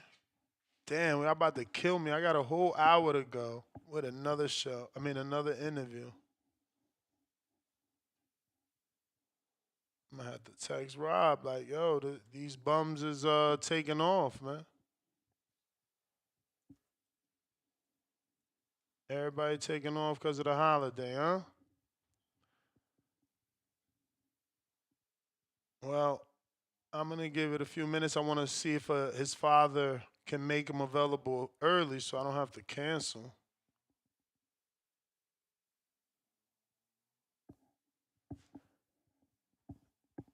And if you want to call in, the link is in the live chat. Discord available. X Spaces also available. We got Stone Bone in Colorado. What up? What up? What up? What's up, champ? Yeah, man. Everybody's probably still recovering, man. You know, they barbecuing last night. I mean, they probably drunk a couple extra libations. You know what I mean? Yeah, man. Everybody probably hung over. I don't drink, so I ain't hung over. But man, I don't know, Nes, man. I'm one of them guys that when them opportunities jump in front of you, you know what I mean, you just kind of knock them out. Especially, listen, if I was a PBC fighter, anytime I got the chance to fight, I probably would fight. Like, these dudes be sitting around waiting 18 months in between knowing even possibly fighting. So I'm like, I know David got a nice fan base down over in the Southwest. I know they've been putting him on some tank stuff, you know what I mean, trying to build his fan base. He has a good fan. Listen, the black fans that T.O. used to have, David got him. You know what I mean? Like, T.O. lost all his black fans. That's why he's relegated to an undercard fighter at this point. And David, he got the black fight. He got black fans. He got the Tyson gave him the name. I feel like PBC lack of, if he would have been with like a top rank, the guys who lay out you a game plan, the guys who build you a schedule, I think David would be bigger. He'll be more in demand, but they giving him one fight a year, or you don't really know when he's fighting and he getting moved up and running. It's just a lot of wasted time. So I feel like he might needed to look at this closer to see if he could get that done. He probably could get this fight done before PBC announced his next fight. Like, I don't know. This might be I know he want to be in front of the fans. I see it was how many people he had out there in Arizona? What, 14,000 or something like that? So that's, you know what I mean, that's a lot of motivation. That's a lot that you're doing for your city. That's a lot that you could do for you know what I mean, when you bring those big events. But I would say, hey, give me this fight and then double back for Arizona in November or something. Like, when was they trying to do that fight with Callum? When was they trying to do that Alcatraz fight? When was that supposed to be? Summer. Remember, Yeah, he had man. been found out about that, so he could have been active. He ain't even been active, bro. He hasn't fought since he turned down that offer. This is all coming out now, but this was when they flew him out. Oh, okay. Man, see this, so this would have been done. Hell yeah, he'd this have fight had would something already. Okay. It probably wouldn't have even been that's- Tamm. It probably wouldn't have even been Central Park. They probably would have had Berlanga on his undercard in Alcatraz. Man, see, so I don't know, man. I just think that some of these fighters, man, your loyalty is to your family, and as a boxer, you're an independent contractor. So you could go do that, throw out them the little 10% or whatever it is. Your top rank take 25%. So if T.O. and them guys is going over there fighting on these cards and 25% is being took by top rank and they still happy with the pay, you might need to look at that, David. Like, or he needs to start using that shit as leverage against Samson and Al Heyman like Canelo did. Use these other fights as leverage to make them give you the fights you want now. Like, quit sitting around waiting and saying you loyal to guys and letting Samson run around and talk. Samson's a good talker, but he himself hasn't done a lot of events without PBC. So how many events is he gonna do for David just on David's name? They don't need Al. At this point, David is not a $5 million fighter, so you don't need $7 million to do his fight. You only need a couple $100,000 for the undercard, and you tell him, look, we'll get you your $2 million off the ticket sales and gate revenue and sponsorship. It might be time, David, to go ahead and do what you can do in Arizona. If you sell at 14,000, that's a good enough return. Like, they was paying Bud $4 million and getting 18,000 in Omaha. So if that was profitable, get out there and fight. So I don't know. I don't want to say it's a missed opportunity because I know he want to fight in front of the fans, but you can't be just sitting around going through another year sitting around, move up another. Like he moved up and it's, I don't know, bro. Like I thought he would have moved up, took 2 fights, and pressed for the title fight, but I don't know, that one fight, they pressed for the strippy. I don't know, bro. So just, hey, do his best for you, but don't if he don't get an announcement about his fight soon, and the summer finna come, and he could have fought, this was a waste of time. All right, bro. Appreciate you, champ. Appreciate you. Vega, what up? Yo, can you hear me? Yes, sir. All right, man. Yeah, man. Good morning. Yeah, Memorial Day. You know, it's funny. A lot of people don't understand what this day's about. You know, it's really about the people that fought and lost their lives, so we can go ahead and have these freedoms, man. So definitely want to pay respects to all those because it's beautiful to be able to live how we live here in this. I think it's a wonderful country. But on to boxing, bro. Man, it's like a strange saga when it comes to Benavidez, right?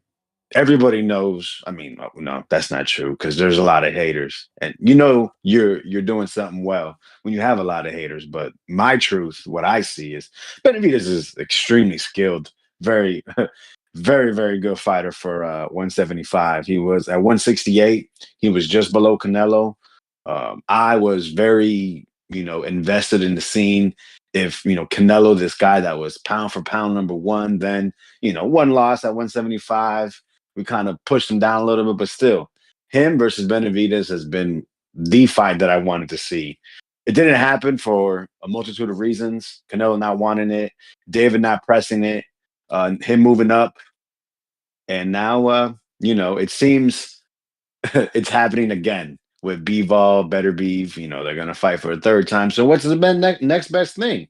I think for sure, without a doubt, it has to be Callum Smith. You read my comment. Callum is a guy that I wrote off recently, honestly. I had Buatsi beat him. I felt Callum was here just for the check because it didn't seem like he was trying to stay so active. He came back against a low-level guy. Didn't really look all that great. He's always been a guy that's been really pretty good. He did beat George Groves in that tournament. However, his road there wasn't that exhilarating, I guess. Wasn't filled with what we would establish as quality opponents. The Canelo fight, he, didn't seem to try as hard as we wanted. Kind of got himself back up to fight Better Beef. Put up a good fight, got stopped.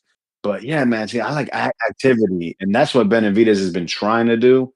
And it seems, we want him to fight the best fighters, right? Bivol, Beterbiev, they're gonna fight each other. Callum Smith, Yarde. I'm good with any of those fights, but it has to be Callum Smith, I think. That puts him in there in that stratosphere with Beterbiev and Canelo because Callum fought them both. If he's able to beat him better, quote unquote, if he's able to stop him quicker than Beterbiev, dominate him more than Canelo did, it's gonna send the right statement that the Benavidez team wants to put out there. They are the man that needs to be faced at 175. No ifs, ands, or buts about it. And I'm with it. I'm not a huge fan of Benavidez, but for him to fight Plant and Andre back to back, you have to respect it. Then goes up, fights Bostic, which I didn't put much respect on. However, follows it up to fight Morrell in a hell of a fight. And did you know what? In that interview, he even said the same thing that I think I've been thinking. And you, after the fight with Morrell, started saying, Morrell probably beats all these other guys at 175. Very excited for his fight, July 12th or 13th. I can't remember the exact date. But yeah, man, I think Benavidez, the Callum Smith fight gets him closer to his goal. Yarde is cool because he's a power puncher. We've seen him compete, but he's never been world champion. Takes these low-level, tune-ups over and over and over again, consistently. And then his last fight, it wasn't what we wanted, right? We expected a knockout like this in the second fight with Lyndon Arthur. He didn't give it to us. It was a fight that is unrememberable. I didn't watch it. However, everyone that did hear watch it, they were left with a bad taste in their mouth. That nobody wants to see Anthony Yarde more than Callum Smith based off those last two performances, man. That's my call. Appreciate the time. All right, bro. You the man, Alex. We got boxing in the UK.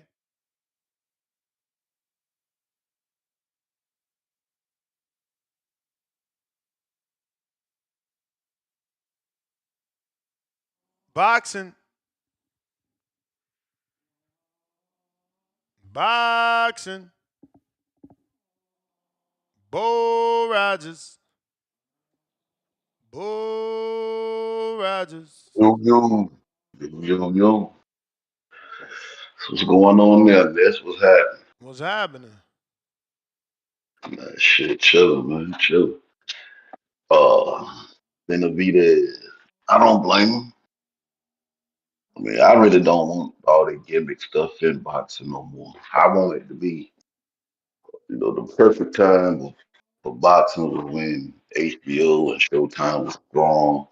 They weren't doing no gimmicks and stuff to sell a fight, doing all this stuff to please make people be involved with sport that really don't want to be involved with sport, spending too much money on a bunch of unnecessary stuff. If people really like it, they gonna support it. Think about those people. Think about those people. David has been moving up. He's been moving up ever since I've been, looking at his career. He's just going up. He ain't going backwards. He got a title now.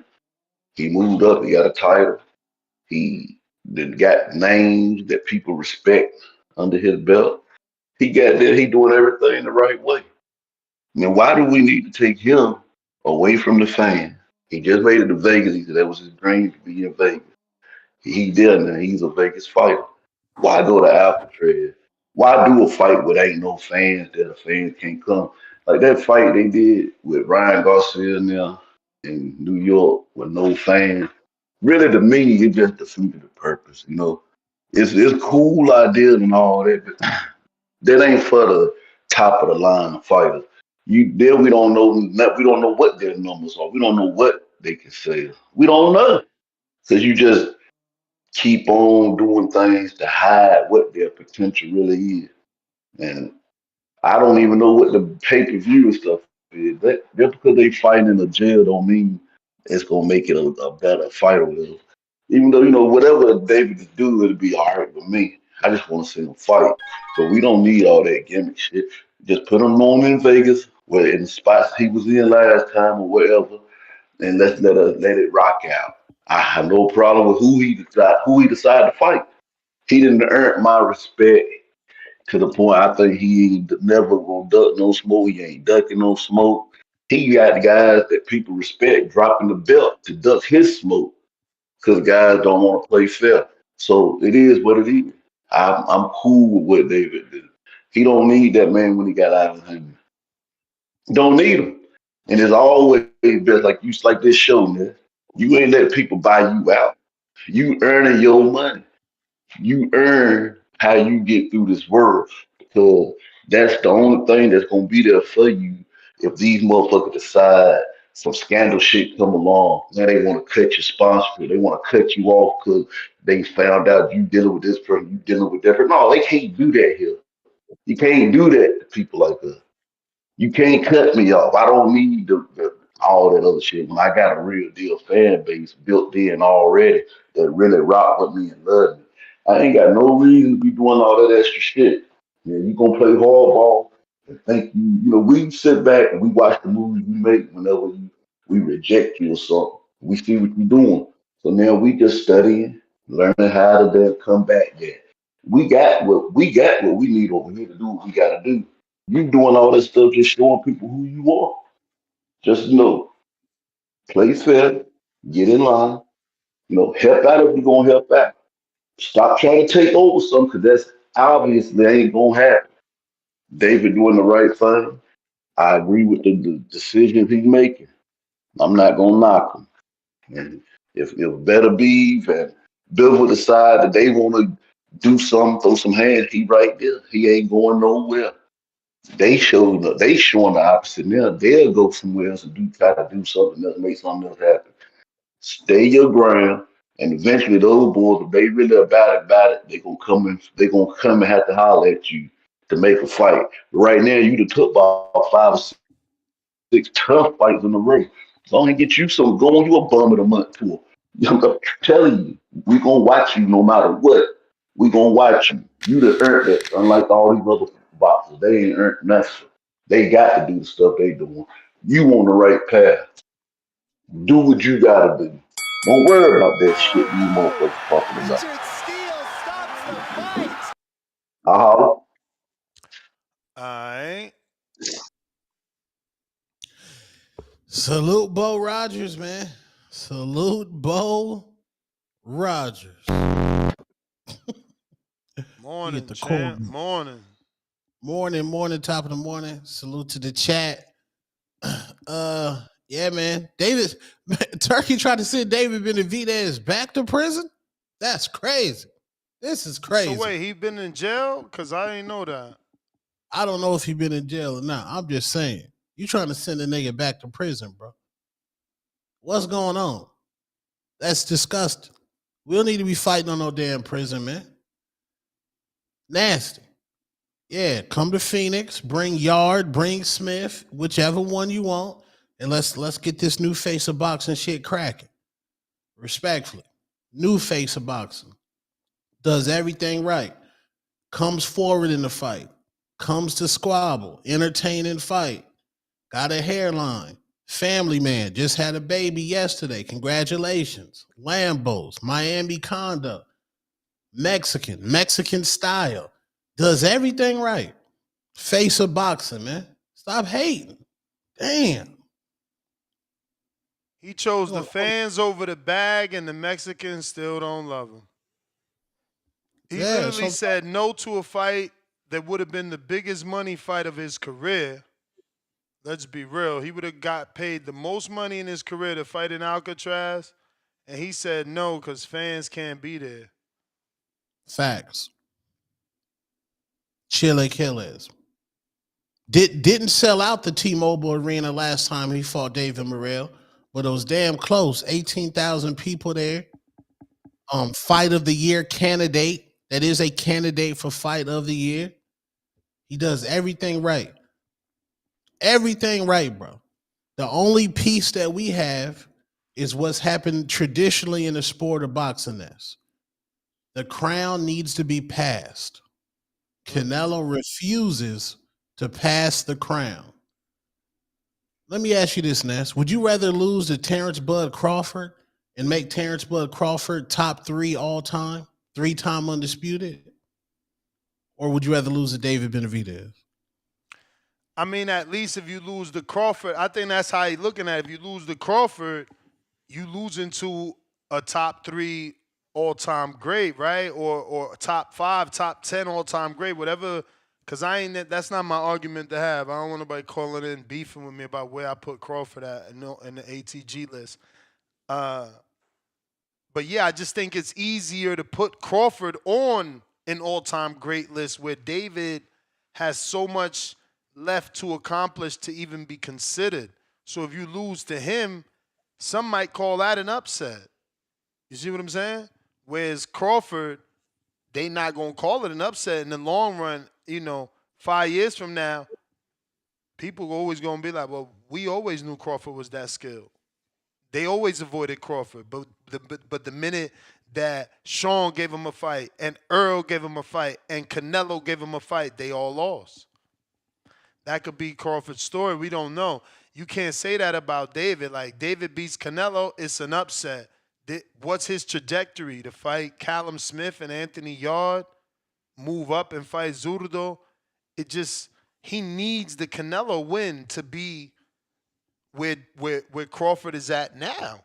Not even. He can't get to I don't even know that a Canelo win gets David to the position Crawford's at now. Crawford's 2-time undisputed, multiple division champ.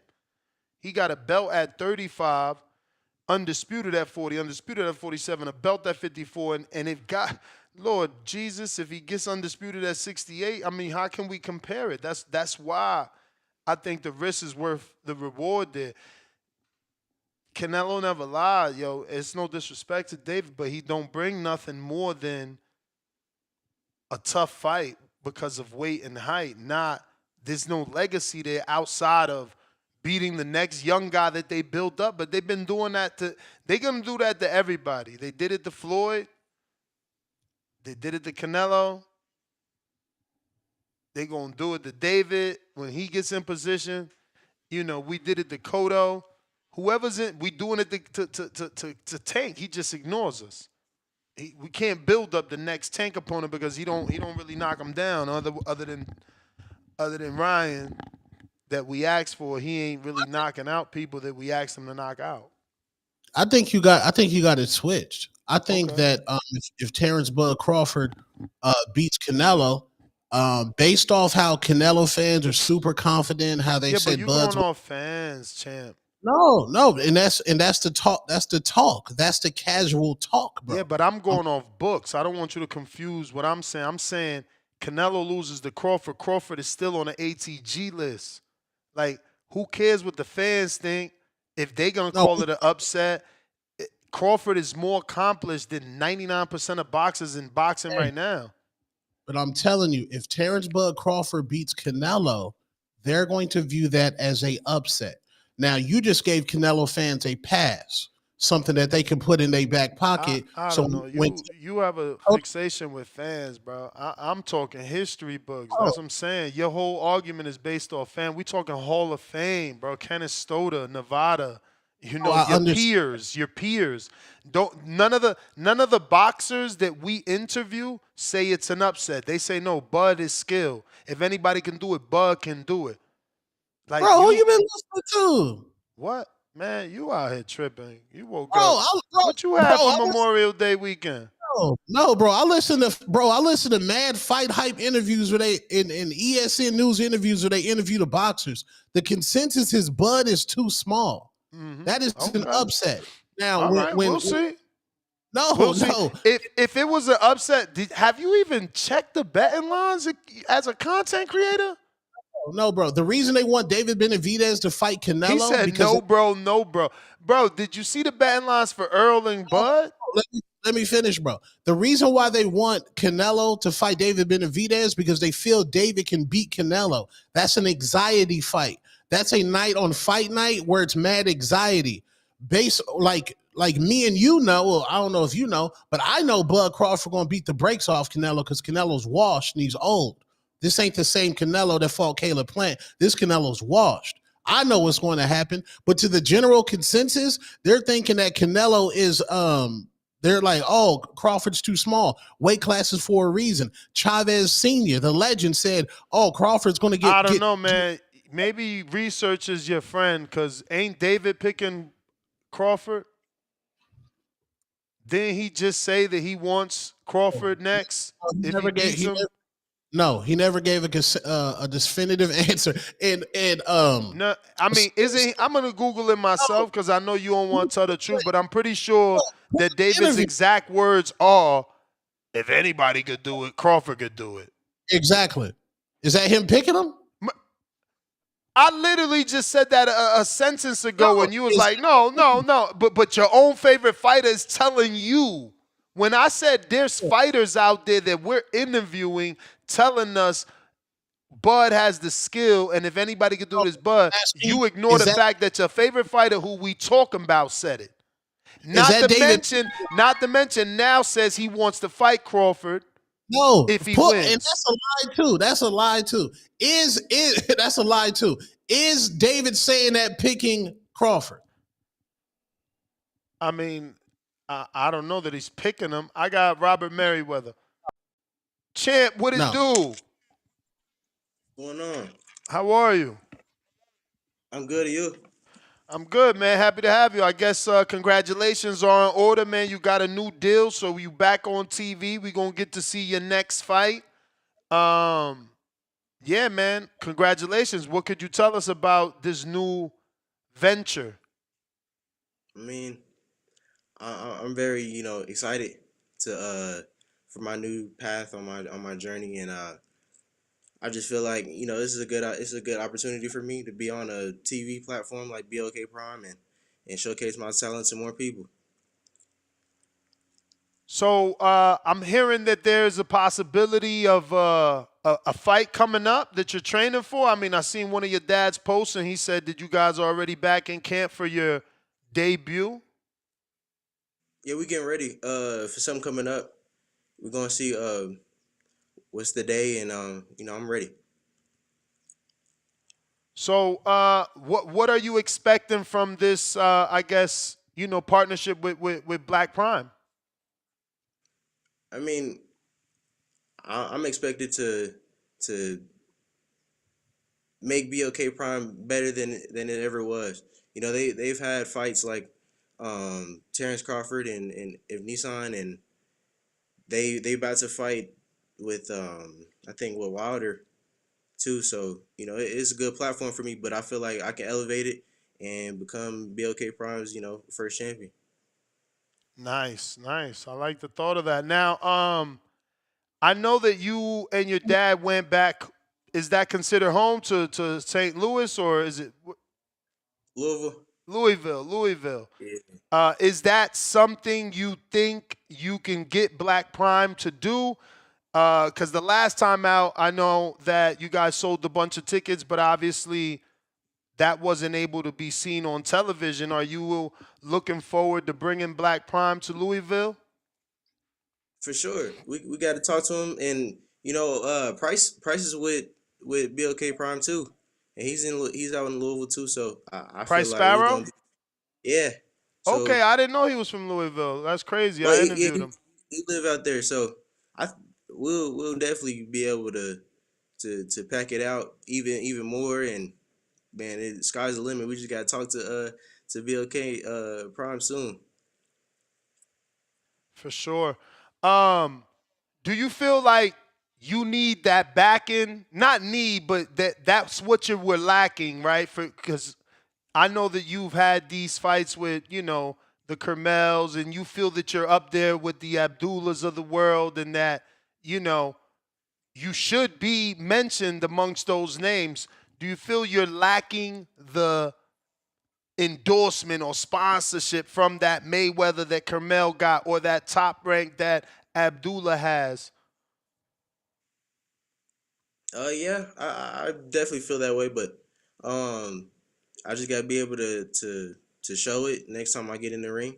And we got BLK now with backing me, and I make sure they're gonna elevate me, and I'm gonna elevate them. That's where I was going next. Now that they're behind you and they've done fights with Crawford that obviously are memorable because of the amount of money and the knockout, they're going to do Wilder. Do you expect to become the face of Black Prime? They did do a bunch of signings, though, and they're all young guys. I mean, yourself, Price Sparrow, and Kamari Walker, all young. But do you see yourself as the face? Right now I got the most experience out of all three of us, and I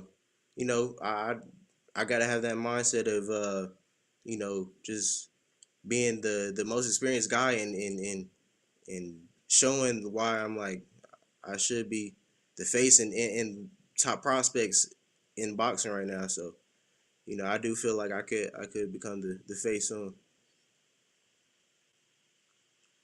I think you are the face, respectfully. Robert, what's your next goal in the sport of boxing? Like, what's something you personally want to accomplish? Next year, I definitely want to be prospect of the year next year, Mm. and knock that out, and I become world champion in 2 years at least. That's the immediate goal I have, and shoot, after that, it's so much smoke around like 130, 135, so I'll be able to. It's gonna be. I can't even tell you like what's going on right now because there's so much like there's so many champions in 135, there's so many prospects in 135, and there's so many like challengers too. So, I know it's gonna be it's gonna be rough, but I know myself and I believe in myself. What do you prioritize? Like, because I believe that the younger generation, like you, Crumel, the Abdullahs of the world, you guys are more prioritizing the squabbles over like the generation of the Tanks, the Ryans, the Devins, like they're more A side money. Like y'all generation is more about like the legacy side of it. Are you do you prioritize legacy, or is it like a balance between prize fighting and legacy? I mean, it's definitely a balance. Floyd is one of the greatest fighters. He's one of, I think he could be the greatest fighter, but I still got Ali. But it's a balance between the two. They fought, both Ali and Floyd was able to fight the best fighters in their divisions at the time, and they beat them. But with Floyd, he was just able to make money off of it. So I mean, it's definitely a balance between the two that I'm gonna be able to balance. And I mean, I definitely want. It's a smoke thing. We're gonna bring back boxing like it was in the '80s and the '90s, and everybody's gonna be able to fight each other. That's what I like.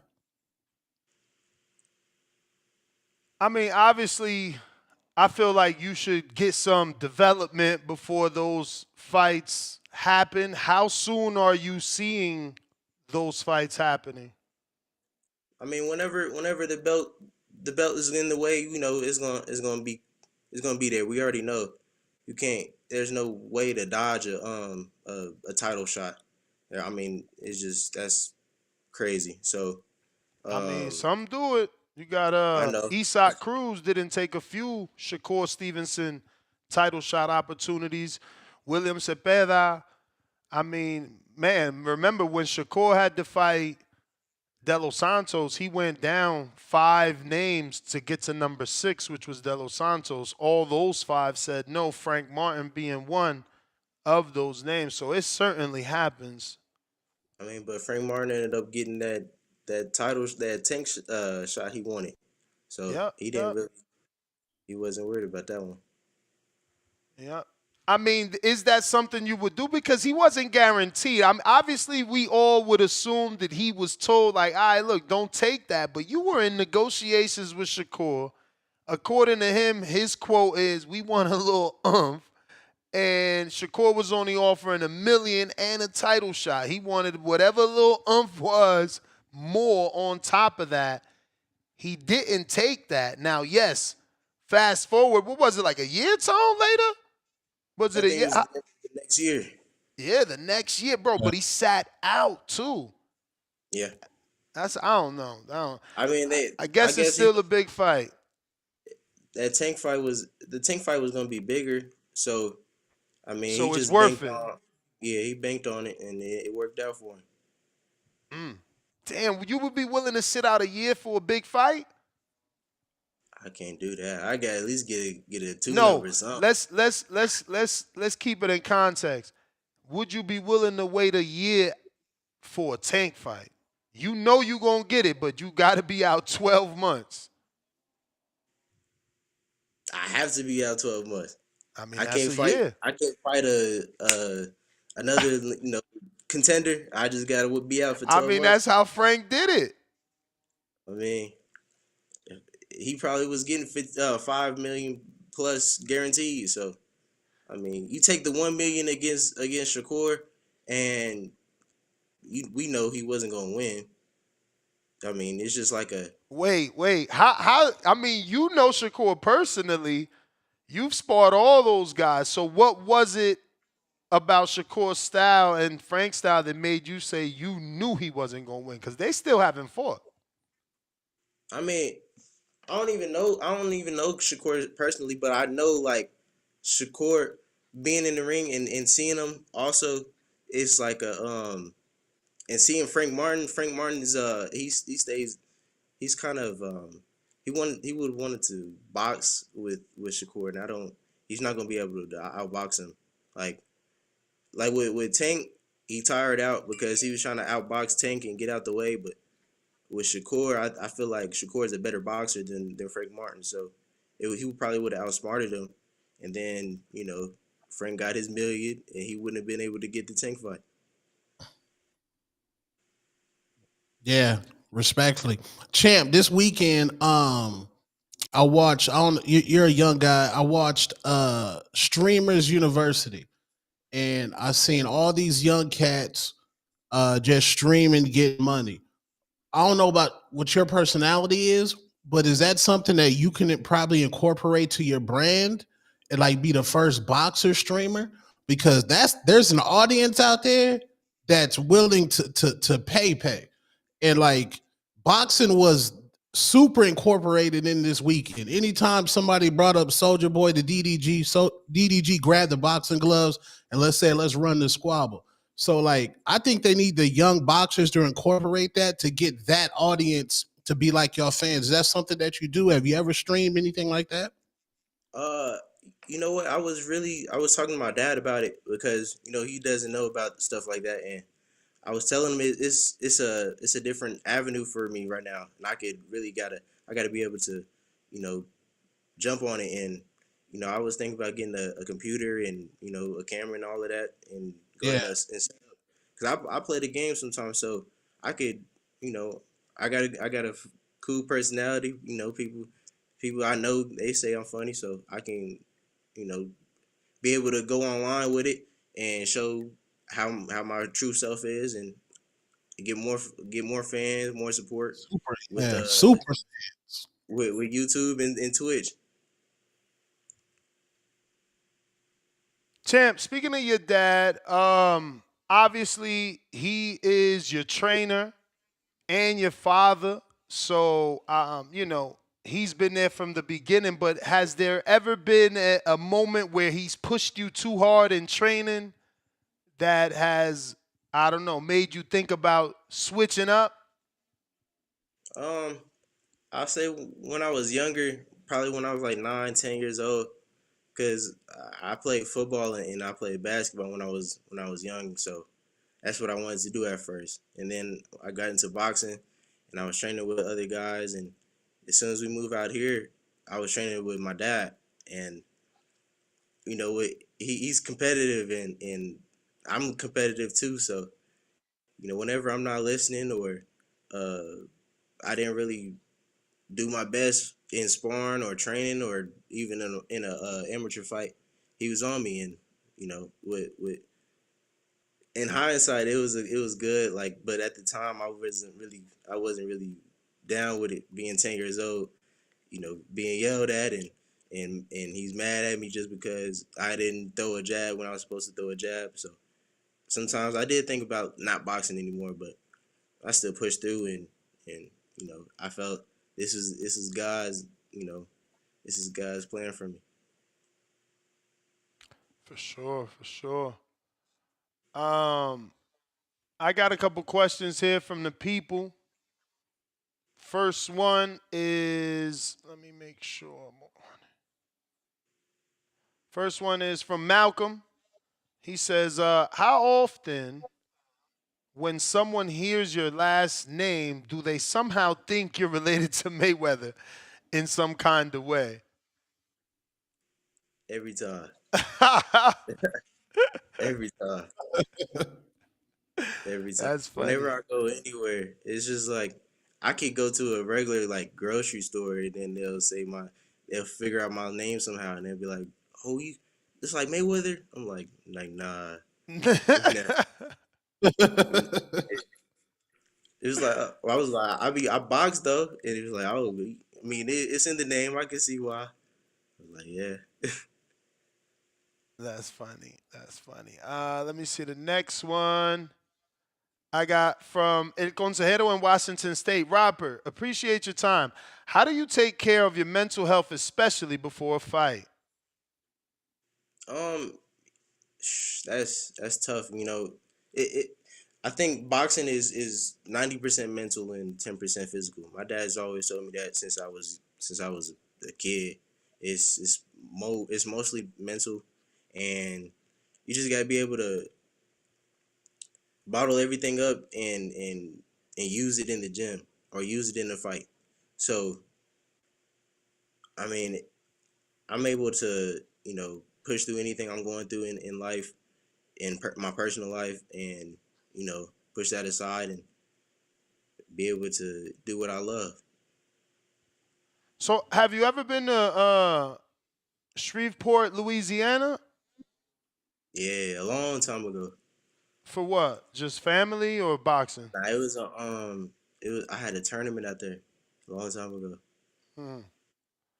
So, I July heard they have a 5th. fight out there.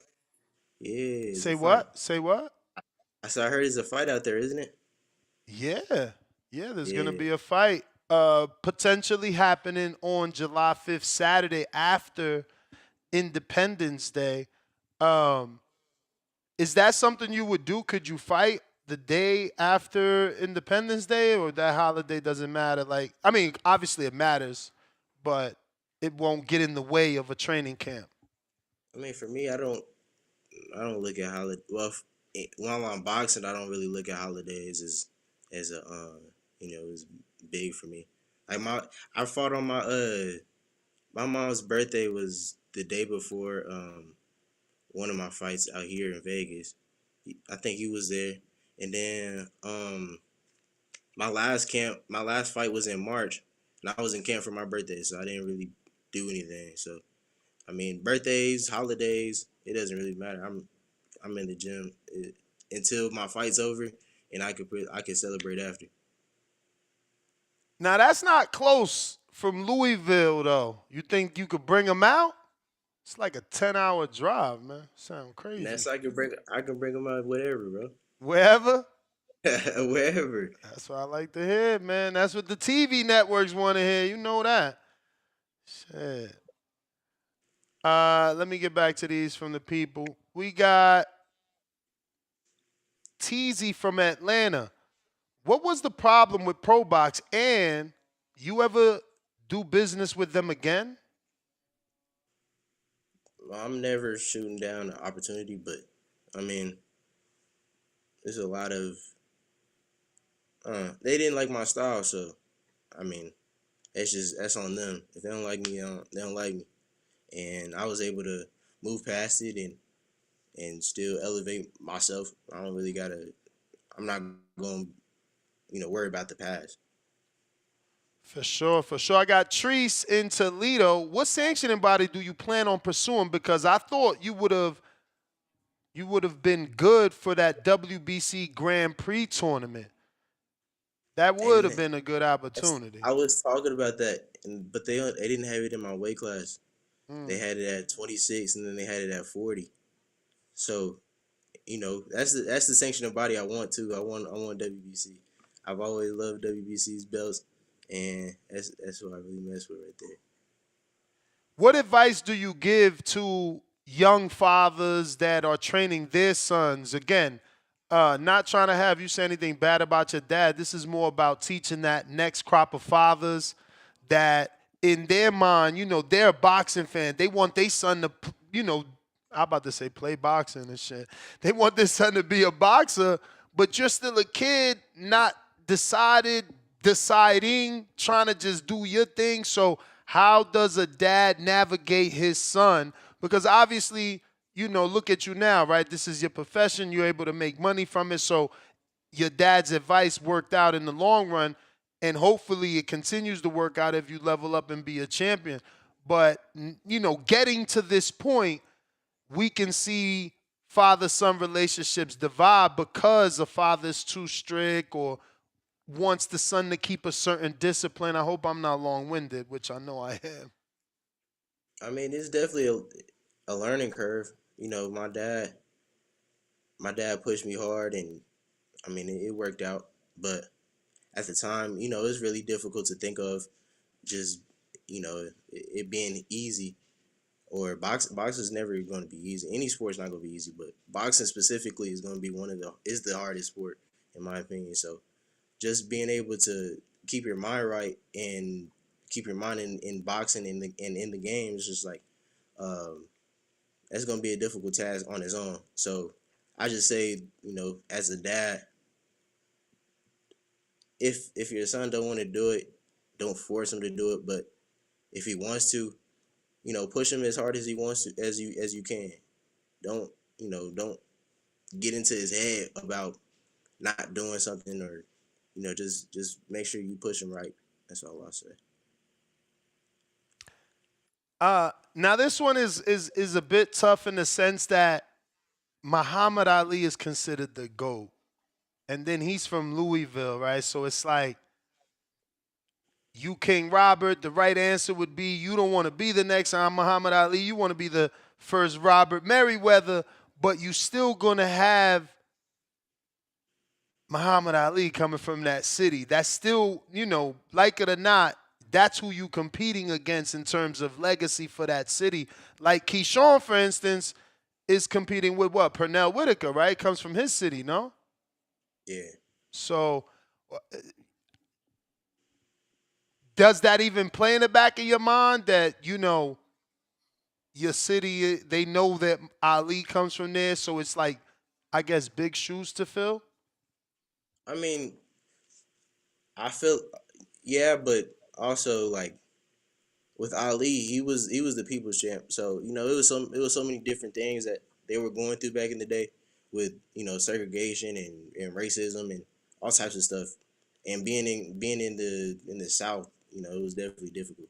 So that's gonna be a little harder for me because he was the people's champ. People loved him just for who he was inside and outside the ring, and I'm gonna be able to you know show that I'm a great person outside the ring, but I'm a monster inside the ring. With Black Prime pushing you as a future champ, but you're only 9-0, do you feel like you've already proven to yourself? Like, is there a fight that you felt like that brought the dog out of me? Have you had that one already? Yeah, I'll say my second fight was actually tough in Mexico. I was 17 and I had like a 30-year-old Mexican straight farm, like he's a farmer, like, and he just wouldn't stop. He wouldn't stop letting his hands go, and he wouldn't stop coming forward, and I was able to stick in there because the ring was about 12 by 12. Damn, that's little. It was like in the middle. It was in the middle of the downtown club in Tijuana. So it was in the middle of the club. Like everybody walk around the ring.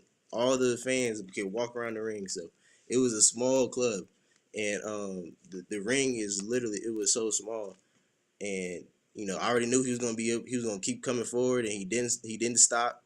But at the end of the day, I left him with a closed eye and another black eye. So I mean, that day I was like, yeah, I could do this for sure.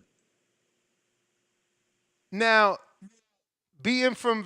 not being from Vegas, but living in Vegas, did the inspiration to turn pro in Mexico come from a Devin Haney? No, actually, it was just I was I was 15, and I was training with Angelo Leo for his camp when he was getting ready to fight Scooter the first time, and when that fight had fell through and he had fought the other guy and became champ, I was in that camp and Floyd had came into the gym and he had seen me, so that was when I started training with Floyd, and then Floyd was like he wanted to sign me, and at that time I was 15, 16. So I decided to graduate early at 16 so I can be able to go pro. You got Floyd in your ear, telling you he wants to sign you and go and make you go pro and do all these things for you. I was like, all right, cool.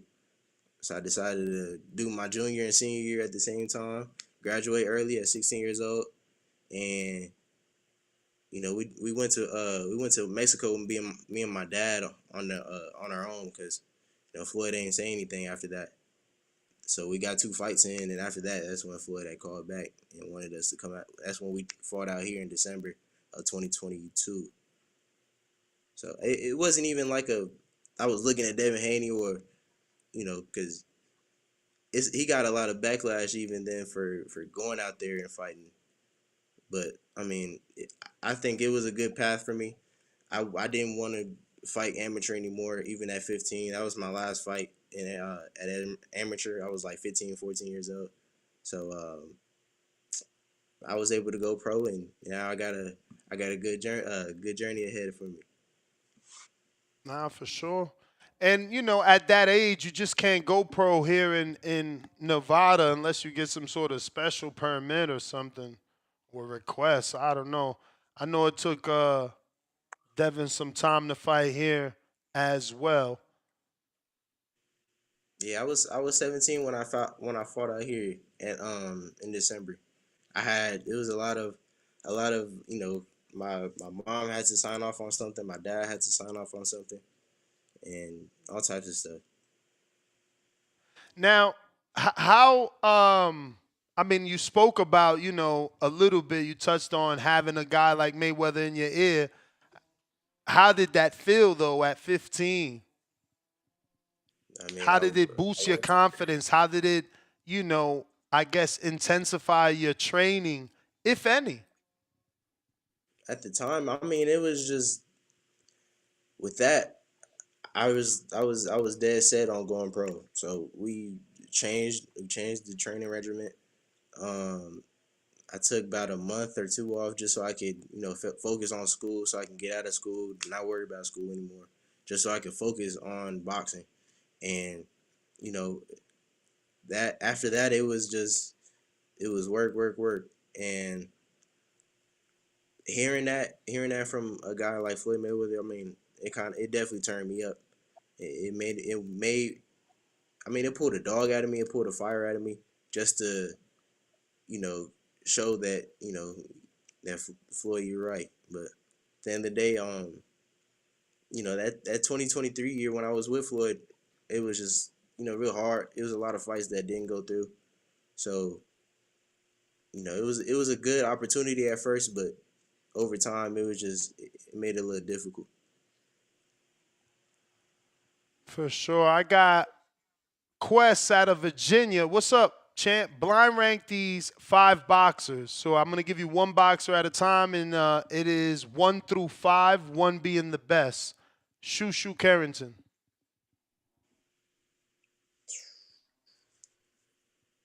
So this is all in the same weight class? I can't tell you. Nah, he about to add some wrestlers in this shit. It's about to be nasty. I go damn, I want to say 2, but he ain't get. It ain't gonna be no wrestlers, man. Don't listen to this guy. I'll go 3. All right. Nick Ball. 4. Stephen Fulton. 2. You did it, champ. Inoue. 1. Shaki Foster. Damn. It gotta be 5. But you would have put him where? I would have put him 3, 4. Well, now I would have went in a way. Well, that's difficult though. The Fulton Oshaki. But I go in a way Fulton, Shushu, Shockey, and then Nick Ball. Wow, you put the champ last over Shushu? Them sparring sessions must be good. You and him sparring? Yeah, I'm just saying. I feel like Shushu would be able to knock off Nick Ball. He's a good fighter, but he's small. Yo, but what about that aggression? Homie is aggressive, and he get dirty with his aggression. He want to wrestle That's you. True, but I mean, we would have to see if Shushu can deal with it. But I mean, but from a boxing standpoint, you think Shushu got him? I feel like he's a good boxer. So but and Oshaki hasn't had a good couple. His last couple fights hasn't been good. So that's why I put Shushu above him. And then Nick Ball is a tough fighter and everything. He's tough. But after seeing that Ray Vargas fight, That's all I had to see. I mean, and then he fought when he fought Ray Ford. I was like, yeah, he's definitely a tough fighter. But I mean, Ray kind of stood there a little bit too much with him. So if Shushu was able to boxing for all 12 rounds, I mean, he could do it. Or even 7 to 8. All you gotta do is win 7 rounds.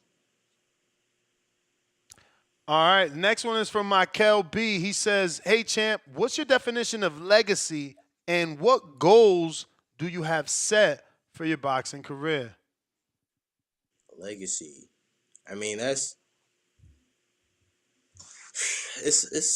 a lot with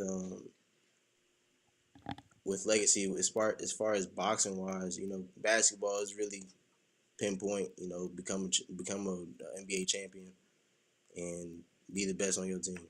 But boxing it's a lot of different principles with just being a legacy fighter. You know, now there's 4 belts, so you become an undisputed champion. That's in the ranks. Now we're having 2-time undisputed champions, like in a way, but if you're able to do that, that's legacy. And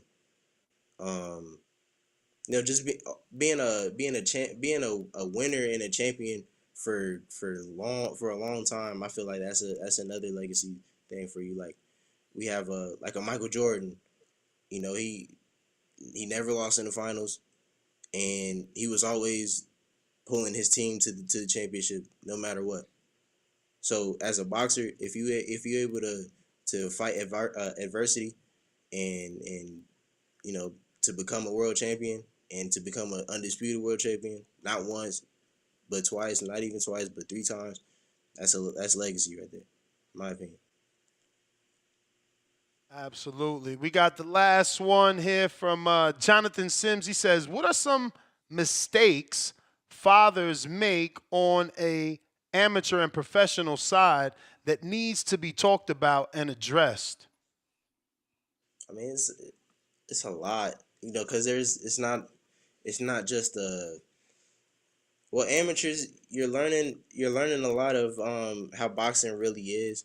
You're learning, you know, how other fighters fight. You're going to see how your son is, and then when you go pro, you also have the business side of it.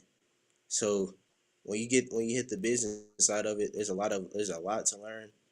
And me and my dad, we're able to learn. We're learning on the fly ourselves, just learning how the politics work, and you know how the business side of boxing is you know is really hard to kind of maintain, and then we got to learn how to, you know, be able to get up the ranking. So it's a lot to learn for as far as being a father in boxing, because you're not going, unless you're like you already been in boxing, you know, you got to learn a lot of things to help your son, and that's all. Well, champ, that is the last question. I thank you for coming on the show. Look forward, man, to your next fight. I don't know. I'm hearing maybe July. So hopefully that is enough time for you to get ready, and we could all catch that one on Black Prime. Give everybody your social media for those that don't know where to follow you at or how to follow you. You can follow me on Instagram at King Robert, and then so that's King Robert 3 I's, and then you know you can follow me on Twitter, Big King Robert, and follow me, follow my dad on Facebook. He on at Robert Merriwether. He's always posting me nonstop. Even on Instagram at __ Coach Rob __. So, you know, just follow the journey. You know, we coming up right now. We're gonna become the next it guy for sure. All right, champ. You know we locked in, man. I appreciate you. You know, I always appreciate you having me on here. You got it. There you have it, ladies and gentlemen. Robert Merriwether, future champ.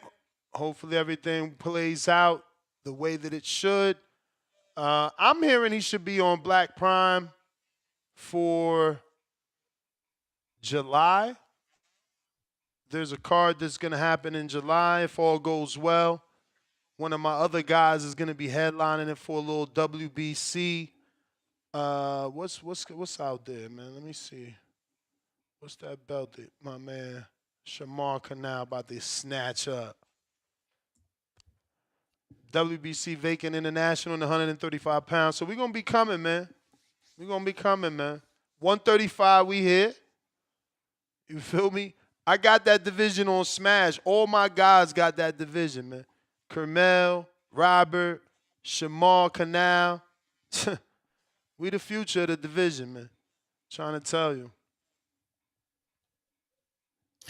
Yeah, man. And salute the boxing after 2 lackluster weekends in boxing.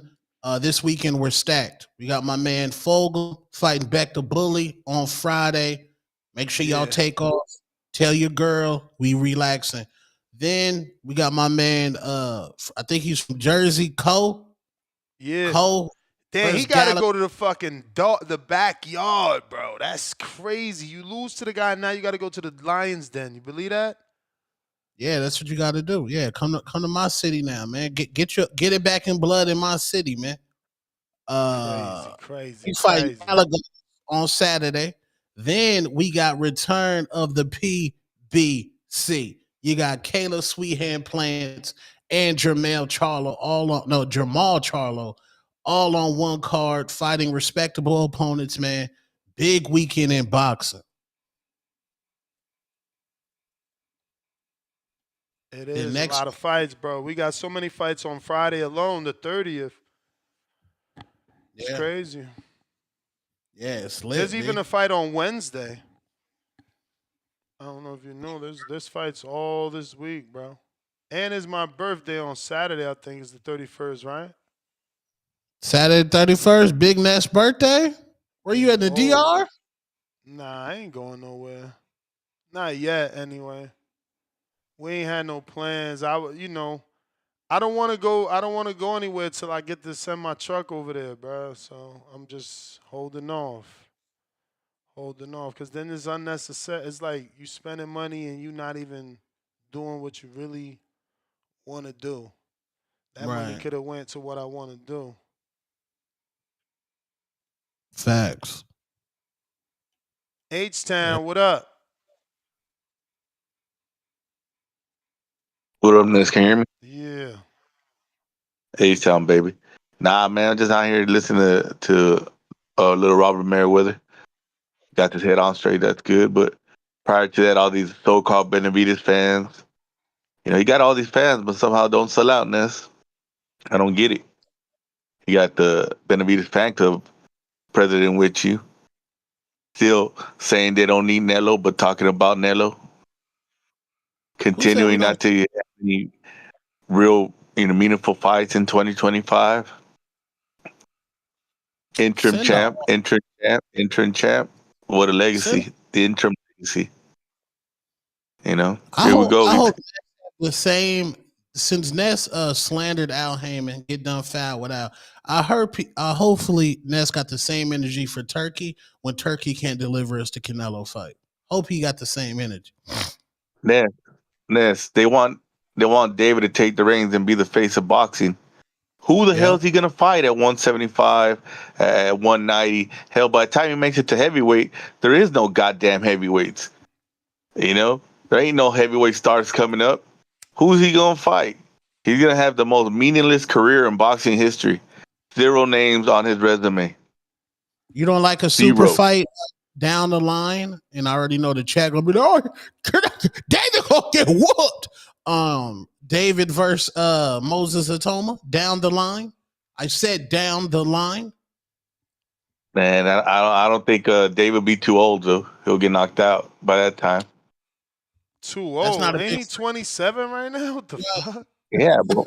my man likes to drink and party. That don't ever work out for heavyweights. Bro, we don't know if he's still drinking or partying. Man, he's in Miami, man. Tone, you know your boy. Tell the truth, Tone. Does He he in like the Miami finer with things in 3 life? kids, bro. He in Miami with 3 kids and a pregnant, That don't mean a shit. recovering That wife don't off mean. of pregnancy. That does mean something.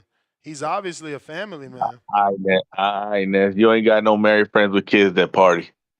Nah, not married friends with kids that's popping out kids, bro.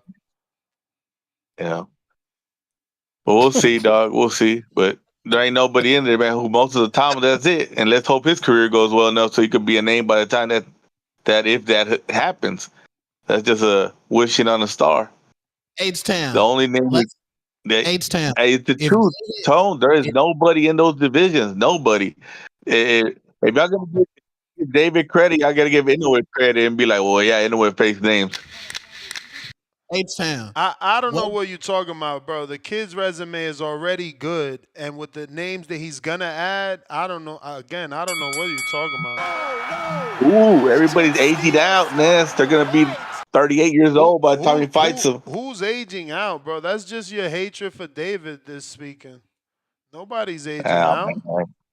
Hey, I'm the only one that's been right. 2026, and he finally gonna have My man an is outright fight. legit. He's legit 28, already for, and I'm gonna start from the bottom.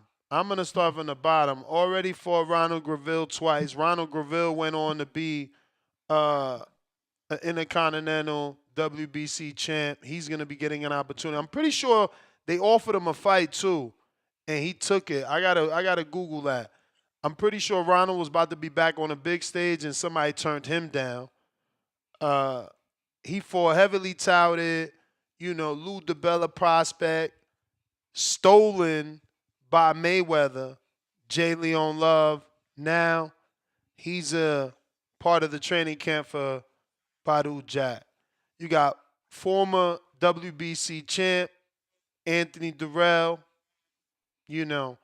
got a good look from Romero Alexis Angulo, Cuban, went on to fight Ronald Ellis, pedigree, brother of Rashidi Ellis.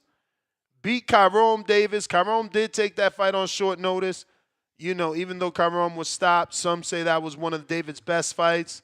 Kyrone goes on to beat undefeated prospect Elijah Garcia and now holds the WBA title, one version of it. He beat former champ David Lemieux, increasing his resume to 2 champions. Then he goes on to beat Plant, his 3rd champion. Then he goes on to beat Demetrius Andrade, his 4th champion. Then he goes on to beat Alexander Usyk, his 5th champion. Then he goes on to beat David Morrell, his 6th champion. And let me just read that for you again. Since he started fighting champions, somebody needs to tell him so he could copy my shirt that I made for Devin, because he only fights champions. David Lemieux, champion. Plant, champion. Demetrius, champion. Specifically one that Canelo avoided.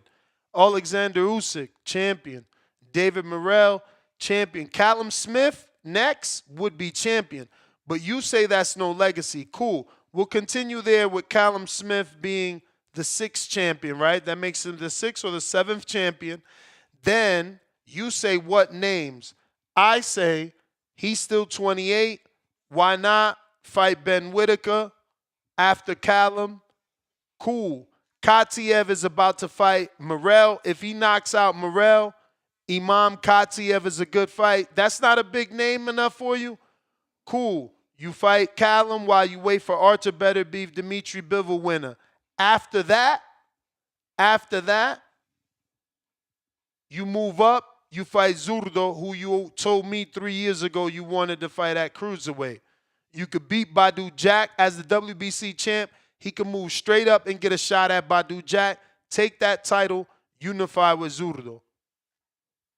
J.O. Bataille is not getting old. He could fight J.O. Bataille in a big turkey fight. There's fights at cruiserweight. My man just won a WBA that everybody was talking about yesterday. Alois Jr. Maybe he keeps making a name for himself. Physically, he looks the part. I don't know about moving a heavyweight, but if he does, there's legacy there because only Andy Ruiz became a Mexican heavyweight. So he would get all that hype. So listen, fellas, or should I say, H-Town the hater, there's plenty of legacy for him to create, and he's not far from doing it. And I see you in the chat hating talking about this man naming former champions as if we don't count former champions that Mayweather fought and former champions that Inoue fought and former champions that Bud fought and former champions that Canelo fought when we name the champions that they fought. Facts. Do we not name Avenesian as a champion for Bud knowing he didn't have a title when Bud fought him? And Brooke and Amir Khan and Porter? Like, cut the shit, bro. Y'all like to diminish. That's why the sport don't grow. Leonard Sterling, 5-pounder. David Benavidez, don't KO Smith. Decision win if he wins. Morrell landed left hook and rocked Benavidez. Left hook is Smith's best punch. He will land it. Can't wait. David said that was his favorite part of the David Morrell fight was getting buckled because it proved to him that he was in shape, his legs was in shape, and he recovered, and he won that round. We got Optimus Prime with the $5 counterpunch for anyone who wants to call in, or Timboski. Leonard Sterling, 2-pounder. His date is probably September 20th. TGB has a MGM hold. Who's he talking about? Context. Leonard Sterling, 5-pounder. Sugar Nunez, Rashiki for vacant IBF 130-pound title in Japan on Wednesday, 10:15 a.m. UK time on DAZN. That's why Hearn in Japan looking for a win. What time is that over here, though? Wednesday, 10 a.m. UK time. I don't know. 10 a.m. London to your local conversion, Pacific Standard would be 2 a.m. No, thank you. No, thank you, ma'am. James Benitez. They wildin', bro. Ain't nobody watching that shit. On a playback, maybe. JB. Yo, man, what's up, Nes? What's up, Sleepy Tone, man? How y'all Tom doing today, James. Nah, man, just the topic, man. You know how the shit go, man. Same shit another week, man. Same breaking news with David Benavidez, man. So, you know, we got to talk about it, right? We're trying to build him up to a star. You know, I don't know why he'll reject the idea of fighting the Alcatraz, man, because, like, that right there was something that's never been done with his name being associated with it. That'll bring his own legacy, man. And it actually made more eyes actually watch him and more people actually, you know, more asses and seats for his future fights. But, you know, that's just my opinion. But David does have a solid resume, you know, with the Darrell, the Plant, the Boo Boo. You know, he got some B-plus fighters and an A fighter, you know, on his resume when you actually reflect and look back. So, I mean, he's doing good work, you know. But the thing is, I just don't know why he's not on the same level of stardom as some of these other guys, though. That's what's baffling to me, you know. Like who? I do. I mean, like Devin Haney actually has more fan appeal than David Benavidez, which to me is disrespectful. You know what I'm saying? Like, David Benavidez is actually, like, dominating. Huh? That's not disrespectful at all. That's not disrespectful at all. Devin was undisputed. Devin ain't put nowhere near the same level as work, bro. Fuck the undisputed. Just look at the names and the fighters and the body of work, bro. Nowhere near the same level of work, man. Like, he going through the undisputed path. Okay, cool. My brother, you sound crazy, man. Lomachenko is a bigger win. Lomachenko is a bigger win than anything David done.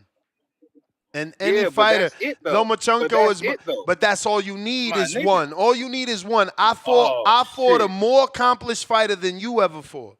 So what's the one time? That's all I need. And he does it still. That's all. And guess what? And guess what? And who's his most accomplished fighter after that? For David, who? Boo Boo? Boo Boo? Because it ain't playing. It ain't playing. That's better than what Devin does. No, it ain't. No, it ain't.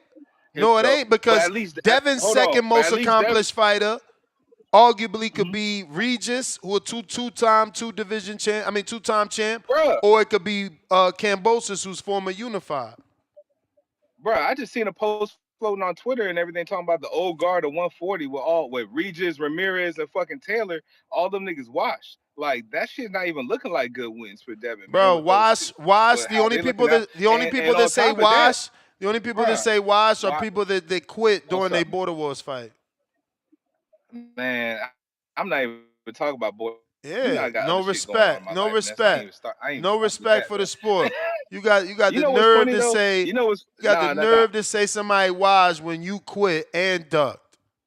This is what I'm Hey, saying. This is why you know we what's invented crazy, Border Ness, man? Wars. This is why Ness, we invented Border Wars. nah, Ness, You got the Ness. nerve to call Y'all somebody niggas would have been resume plus. garbage. You got the nerve to say Mm-hmm. Lomachenko ain't accomplished, but you ducked that No. Supermax work. Loma is. Man, Get it's what it that is, man. Shout out to Supermax Supermax, work, man. man. Nah, man, shout out to Supermax. But anyways though, man, last week, man, it probably would have been some good content for y'all, man. I'm glad she refrained from doing it. And man, little broad I was messing with, man, she was gonna call in the show and flame a There you nigga, go, man. This is crazy. broad. You better talk about. Tell that broad you duck Max. Not even, She man, gonna not dump even. you. But nah. I mean, we ain't, nah. But she was, it was just the aftermath of when she went through my phone and all the other shit. She was gonna call on the show and be crazy. I'm kind of glad she didn't, but she probably would have, Tone probably would have picked her up and brought her onto the Hatrix though, for that kind of scandal and all Look, that you other trying to shit. ask for an But interview for her. Now he want her to be interviewed. This definitely guy not. nasty work, man. No, not even, You heard him, Tone. He said bring on them everything. Hatrix. Nah, no more No. This relationship. last week, she in a good state of mind. She in a good state of mind now. I'm just trying to keep it that way. She in a good state of mind. Pistol Relax. Parkway I'm just trying Mozzie, to keep it $5. James Benitez out here talking resume when he out here ducking fights. I'm trying to tell you. $5 they said right there. Man, shout out Pistol Parkway Mozzie, man. Shout out to him. But anyways, though, glad you ain't on that foolishness, Tone. But last but not least, before I get off this call, though, man, like I wish all these niggas in boxing stop avoiding Dave Benavidez, man. Stop avoiding Max, man. Stop avoiding Max. Bruh, You not I ain't allowed even to talking about call that. in and talk about what someone Bruh. else doing when you doing the same shit. Oh man. Well, I'll say this then: diverting, This going on a new guy, path. We yo, got so many other words we could use. this guy's terrible. So How many he other got the words. nerve to talk about somebody else avoiding when you avoiding Super Max, man? You avoiding the Hey chubby man, well, it weight is what it world is. title.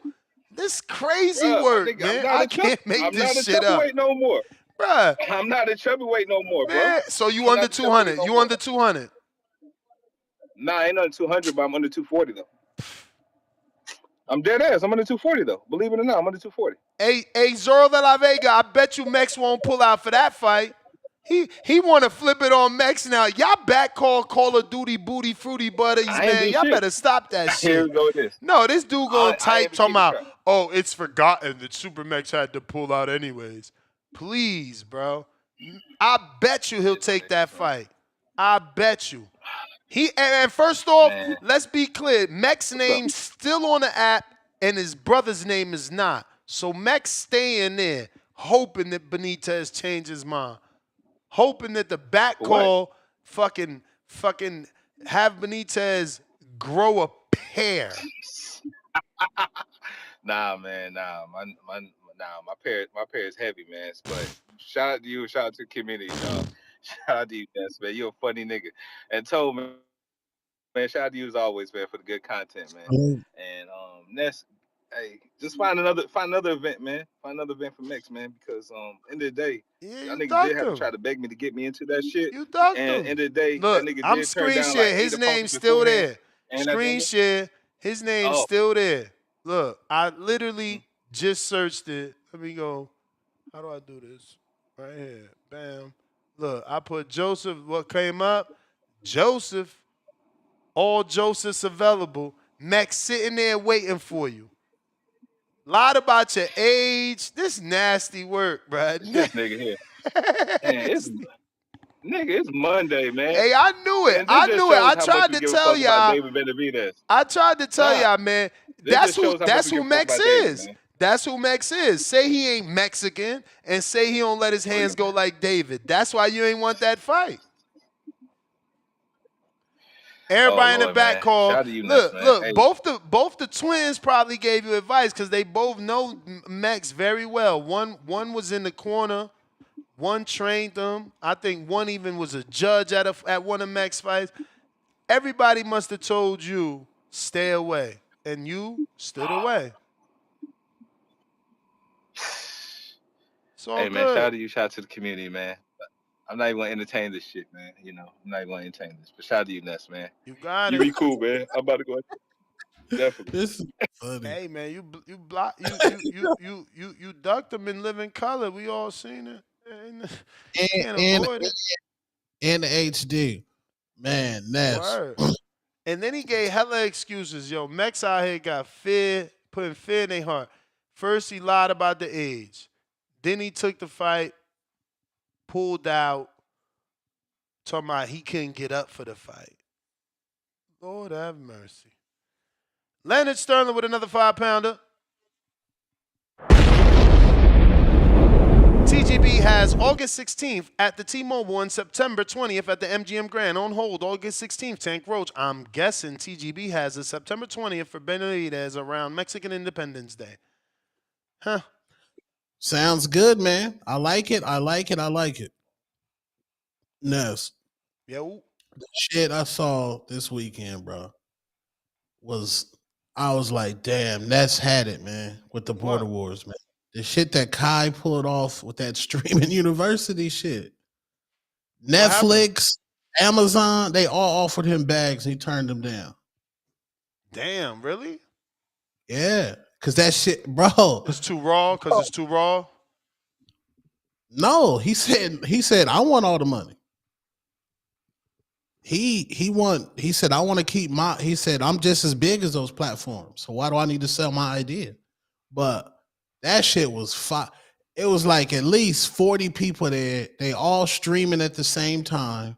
So you just clicking from stream to stream to see different angles. And it was just, they boxing on there. Anytime there's smoke, they got the gloves ready. I seen some clips because the internet does its job and it seems chaotic. Like I seen Devin's old girlfriend is some sort of a professor, but she's just wearing provocative clothing. I seen that obviously KSI looks like some sort of dean, or he is the dean, but Kai Sanat, yeah, he's the dean of the school. Yeah, he's the dean, but he's just like on some big brother shit, eagle eye shit in front of a big ass mothership computers with all these different screens of different camera views. So Ness, imagine you up there. Imagine you. There's a room that pans down on me. You click the room, be like, Tone, you supposed to wait, nigga, why you over there eating a sandwich? That's incredible TV, bro.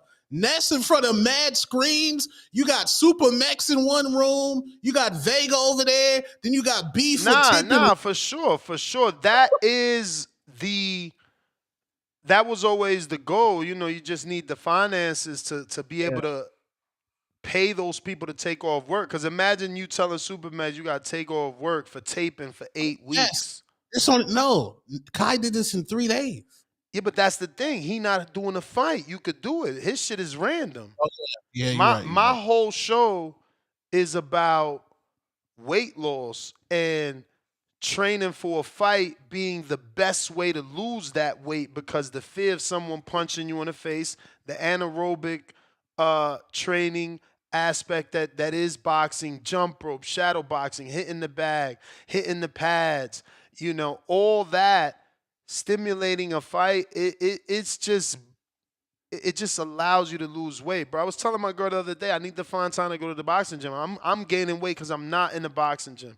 Being in the boxing gym, you just lose more weight, bro. You more anaerobic training, it's high cardio, high heart rate workouts, and that's what people need. Having them in the house is to monitor them. Obviously, from not making no mistakes, them late night Snickers, et cetera, et cetera. What about somebody gonna steal this? But what about a 3-day camp, bro? Then you have it's tough, for 3 bro. days. How you gonna do a 3-day camp? That would be cool as a pilot, right? Like we can do that to create a pilot to shop around for the finances, but there's no way you could do a 3-day camp. Like, think about that. What you doing in 3 days? How we, like, again, we could fake it. Yeah, we could get 3 days of footage and fake a camp, you know, have them do X amount of scenes and then piece it together. But it's not enough time. Okay, so how long was Border Wars when we was there? There was what 20 bouts? Yeah, it was 3 hours and 30 minutes live streaming. Okay, so let's say for that weekend we going to invite the fighters down for that weekend, and everything's going to be streamed and live leading up into the Border Wars day. So for that weekend, say they get there on you got Thursday. You got the press conference Friday. You got the weigh-in Saturday. You got the squabble. Like that's doable. I mean, if you get an investor and then you have, say, you got Robert Merriwether, he come through. Crumel, he come through. He talk to the boxers. Everything is just streamed 24/7 though. There's no camera off, bro. Everything is continuous fucking screen. This eliminates the B-roll. They get on that That's white. the thing, bro. He got a content house, bro. Yo, it's funny because I considered doing that here, like when I leave, but it was when we were here and we wanted another house, you know what I'm saying? Like, and I'm like, man, if I could make enough money to get another house, then I can turn this one into a content house or a podcast house that has different studio views. Like, I think in front of my pool would be dope to do certain interviews. I got this dope gazebo. It's just different places that you could do different views, and but obviously can't afford to just have a house for that unless it's covering that.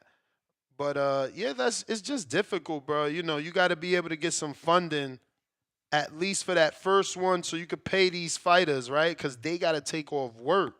You need that Supermax story. That's gonna sell to the audience, the wide audience, and the casual fan because of his weight loss journey. Then Right. you got to get a guy like Tip that's not afraid of the camera.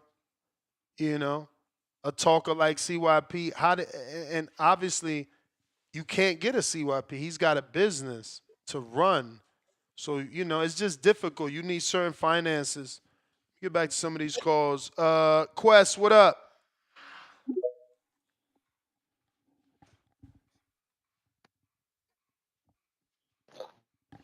One, two, how my audio? Straight. Yeah, man. Happy holidays. Yeah, it's on. Some good boxing talk. Good interview, Nes. Appreciate that was a good interview. Shout out to Two-Tro in the building. Two-Tro, the Hatrix in the building. Man, I like seeing Two-Tone, man. He just brings a good energy. The hating energy I like. He remind me a little bit on myself sometimes. Besides being like 300 plus, he reminds me of myself. But yeah, man. Let me get into this David topic.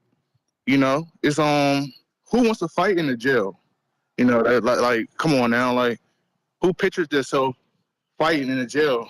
Like I don't care if it's Alcatraz, I don't care what jail it is. I'm not fighting in no jail. You know what I'm saying? I don't even want to be near jail. So yeah, that was just a dumb idea. I don't think that was smart. But good choice by David turning that down. That was smart for him. And yeah, let's get to Callum Smith or Anthony Yarde. Those are two only options. He can't get no title shot. He can't undispute right now. So let's get that going on. But yeah, man.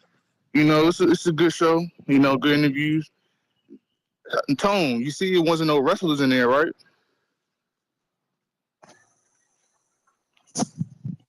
You heard me, Tone? Tone? He busy, bro. Now somebody seen this David. Yeah, man. Shout out to Two-Tone. All right. Yeah, shout out to Two-Tone, man. He's a guy, man. He comes on here, talk all this talk. You know what I'm saying? Invite people to like the genitalials, But yeah, man. Until Two-Tone, like the last caller was James, until Two-Tone getting the Border Wars, all his takes is invalid. You know what I'm saying? So yeah, man. James, Nes, keep doing your thing. These ducks coming on here talking on other ducks. It's just wild. Bro, you ain't got no fight either. It's entertaining. Nes. come on, man. You know, I'm new to the community. You know, if I just got here, you want me to like but just hop in there? because you knew don't mean you could talk about the next man that has fought. James has fought. He got stopped. You ain't get stopped. You ain't check out. Can you stop or be stopped? Y'all gotta stop, man. Y'all out of control, man. You know, man, Nes, I ain't getting there. I ain't getting there. You're right. But James, he got beat. You know what I'm saying? Yeah, And but he he just allowed him to tried. come on He here. fought. You still ain't fought. How you talk about him? Like he got beat because he had the balls to get in the ring, champ. Like y'all out of control for real. Yo, Nes, you know what I'm gonna talk my shit. Nes, just let me rock out, Nes. You know what I'm saying? Let me get on these niggas' head. You feel me? Cause these niggas, these are the trolls of the boxing community. You know what I'm saying? These are guys you don't take all. Like a Tone or a James. You know what I'm saying? Tone, he's a man, dog. Until Tone, like I said, until he get in there, man, he can't tell me nothing, bro. You know what I'm saying? I'm gonna still do my little trolling to him, you know, because I'm just trolling Tone. It's funny to me. You know what I'm saying? It's funny to troll Tone because he's a sensitive guy, you know. But I know he listened to this. Sensitive He's guy. like, Yo, you hilarious. I know Tone listen to this, like, this nigga ain't talking. But I'm telling you some real shit right now, you know what I'm saying? Just listen, bro, because, like, listen to get you far, you know? But, yeah, man, Tone hit hate on a female boxer. He'll make a diss track on him and say, man, I don't hate her. I don't hate her. Bro, you made a diss track on him. You know what I'm saying? Diss track is diss track. You know, I'm out. All right. Yo, y'all wildin'. Yo, check that clip out, bro. I think I played this. Is this You played different? that one? Is that one where he said he want to fight in front of the crowds? Yeah, where he said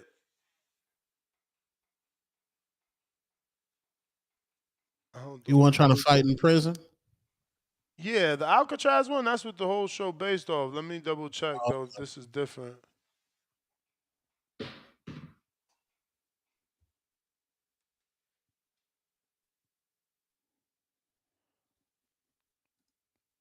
Put your attention to the video. Fights is when I'm saying Either on YouTube or X video. We are now showing the clip of David. I'm pretty sure it's the same one, but maybe not. for me as a fighter, bro, I don't want to fight no Alcatraz. Okay, so you would prefer the T-Mobile full arena. Bro, there's just something about the fights is when he's spoiled now, dude. The fight week, bro. There's just the fight week. You see the fans. Yeah. Fans are riled up. You're going to the fight. You see all the fans. People going crazy. You come out. You do the ring walk. People are going crazy. There's nothing like that, bro. It's just shit. There's not a feeling I can compare to that. Honestly, now I enjoy that. I go out. I would do the ring walk, and I enjoy it, bro. But I'm saying for me as a fighter, bro, I don't want to fight no. Shout out Tone. This is definitely a clip I did not show. Shout out to David looking so Cuban. He moved to Miami and just straight turned Cuban. That's a Cuban fit right there. He got the whole Cuban look, man. He beat up Morrell and took his style. It's crazy. Wild, man. Wow. Counterpunch James. That's wild. Damn. Look, they talking about this dude ain't no Mexican. That motherfucker H-Town hates David. You hate David. Man. That's wild. He ate David. He ate all black fighters, man. That's crazy.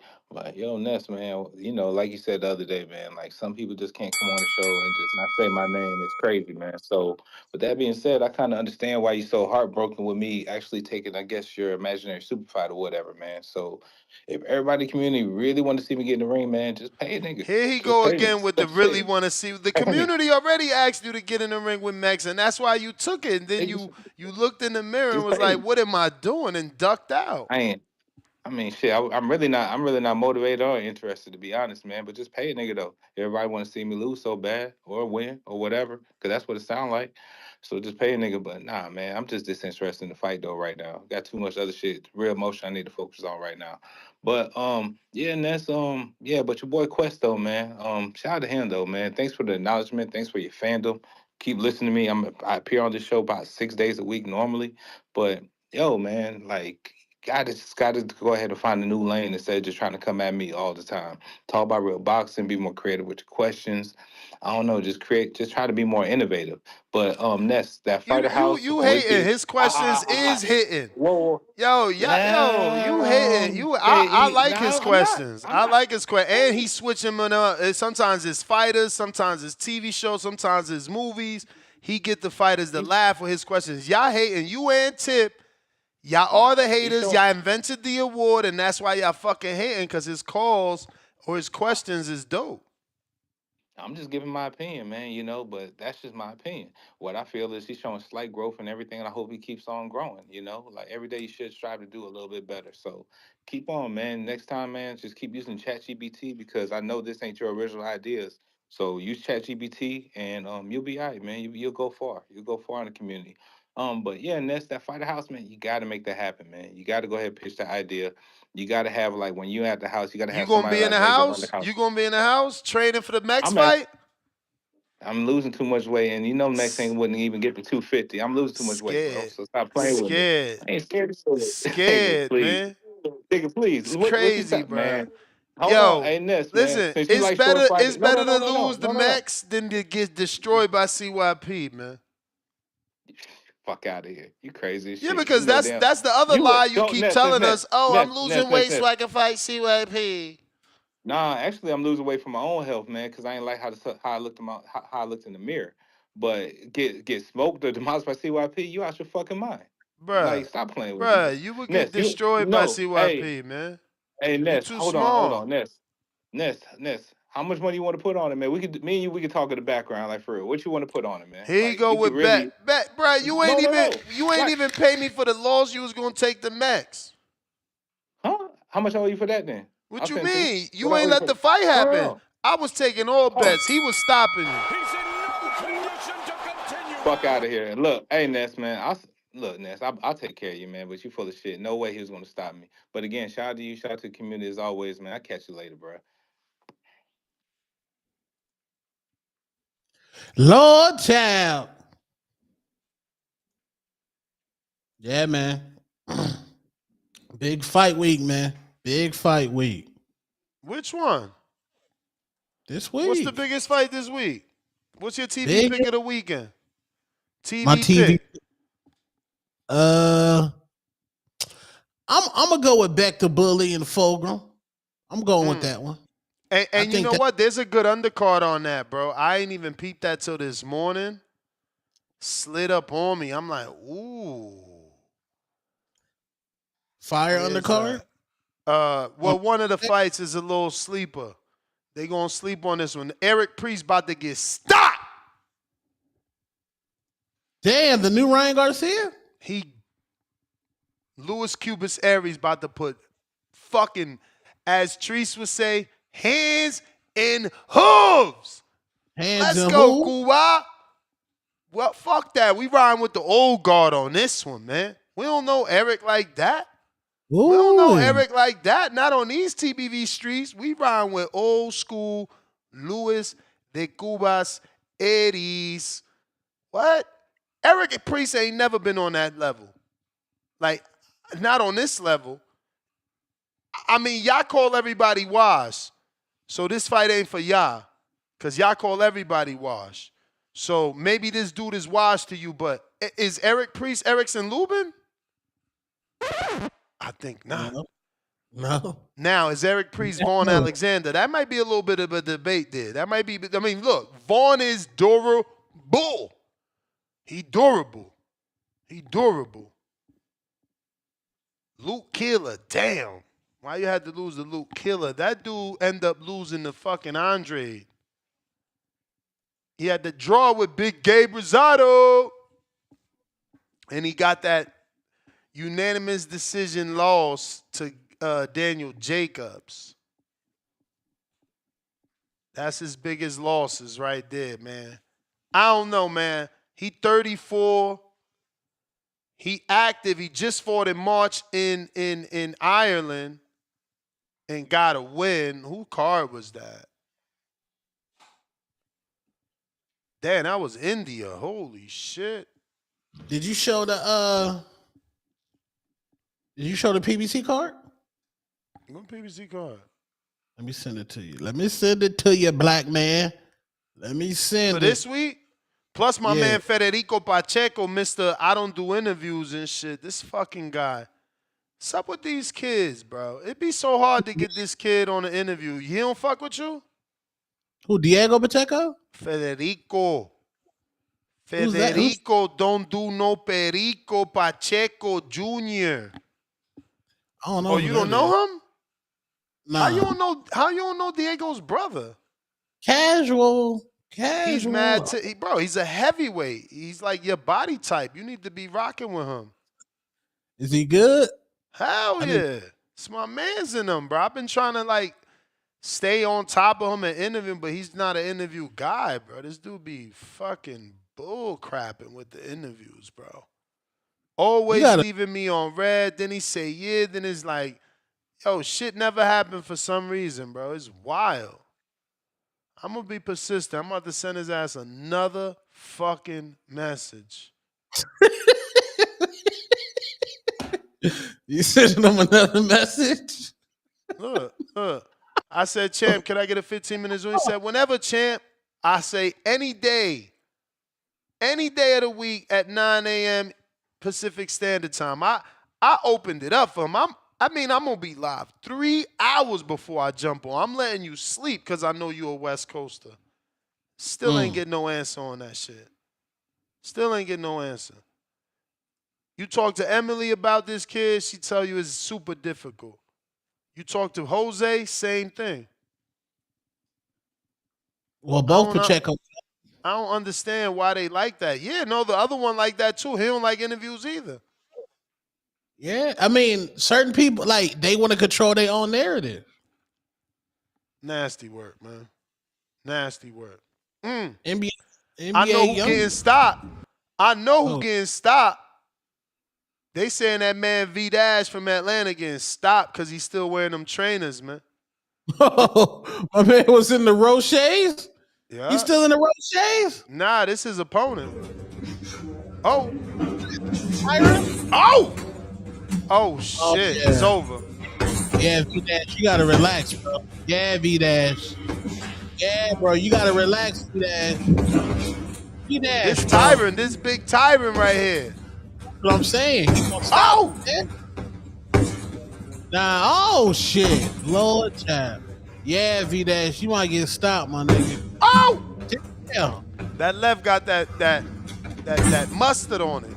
Yeah, it got that cocaine on there. It got that. Ooh, look at it. Oh, man, Tyron straight from Puerto Rico. That's Puerto Rican. V-Dash. This different from your bag work. And you see that landscape mode. Shout out to my man know how to send that footage, man. Not that up and down shit y'all be sending. That's that full screen work.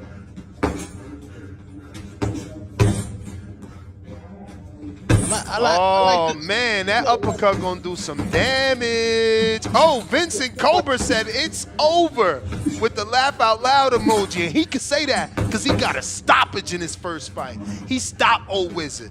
He stopped. Oh, you seen the Ali shuffle? Oh! Yeah, Vega, you next. Vega next. The Ali shuffle. Damn. He sent more, but I'm only giving y'all one, bro, because where's his opponent footage? Yeah, you might V-Dash, need to change. where you at? Where you at, V-Dash? Bandalorian. You might need to change that fight up, bro. Hey, man, I ain't gonna lie, that idea, what Tone said, like, you're right about your, like, the discrepancies and the issues with it, but that shit will be a good idea. That should be funny though, man, because you already be fucking with Benavidez. Like you said, that man will be trying to sneak him a little chick into the dorm room, and then your ass gonna get on the little intercom and be like, "Don't give his ass no fucking." Hell no, I'll be in there like Sergeant Penn. What was my man from the Wayans brothers? I'll be making that motherfucker Major Payne. I'll be making that motherfucker give me 25 push-ups for every time he think about wanting to eat a snack. Nah, I'm talking about because you said that man can't get him no cheese just because he ducked Supermax. Like, man, stall my guy's Benitez Bruh, out, I man. bet you he talking about that girl was gonna call in. I'm gonna be like, oh, stop right there. You know, outside of that phone business shit, he ducked this grown ass man. Let me show you what this man looked like, who he ducked. What? She gonna be more Come disgusted on, with that. She gonna be like, wait, you ducked him? come on, Crazy. man. Then Tone that ain't no better. He over there instigating this shit. He ain't. He It's telling the funny, man. truth. He gotta get that back for the whole Atlanta. I don't even think Brian Norman Sr. know about that, but guess what? He listened.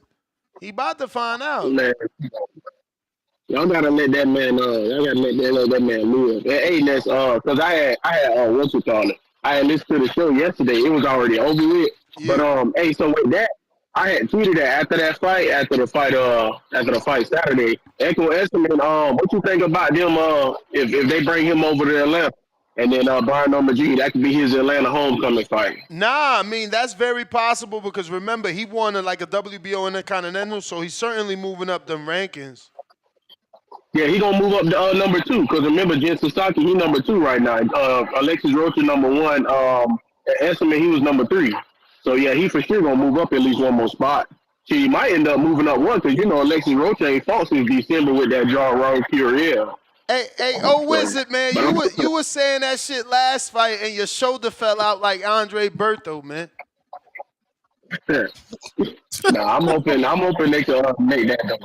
Because I want them to have that homecoming fight for real. But hey, with this topic, that was a good ass interview. I think I watched that like Saturday night or some shit. That was a good interview with David Benavidez. Hey, chill on my guy Morrell now, man. She talking about he beat Morrell, then took his swag. Come on now.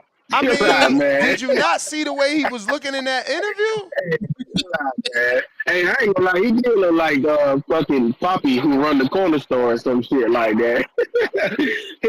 him and goddamn Bacoli, nah, them motherfuckers stay in Gucci, boy. You'll think they got a Gucci deal or some shit. Them boys stay draped in Gucci. Bud too. But I ain't mad at him, like for saying that Alcatraz shit, cause yeah, that's an abandoned prison.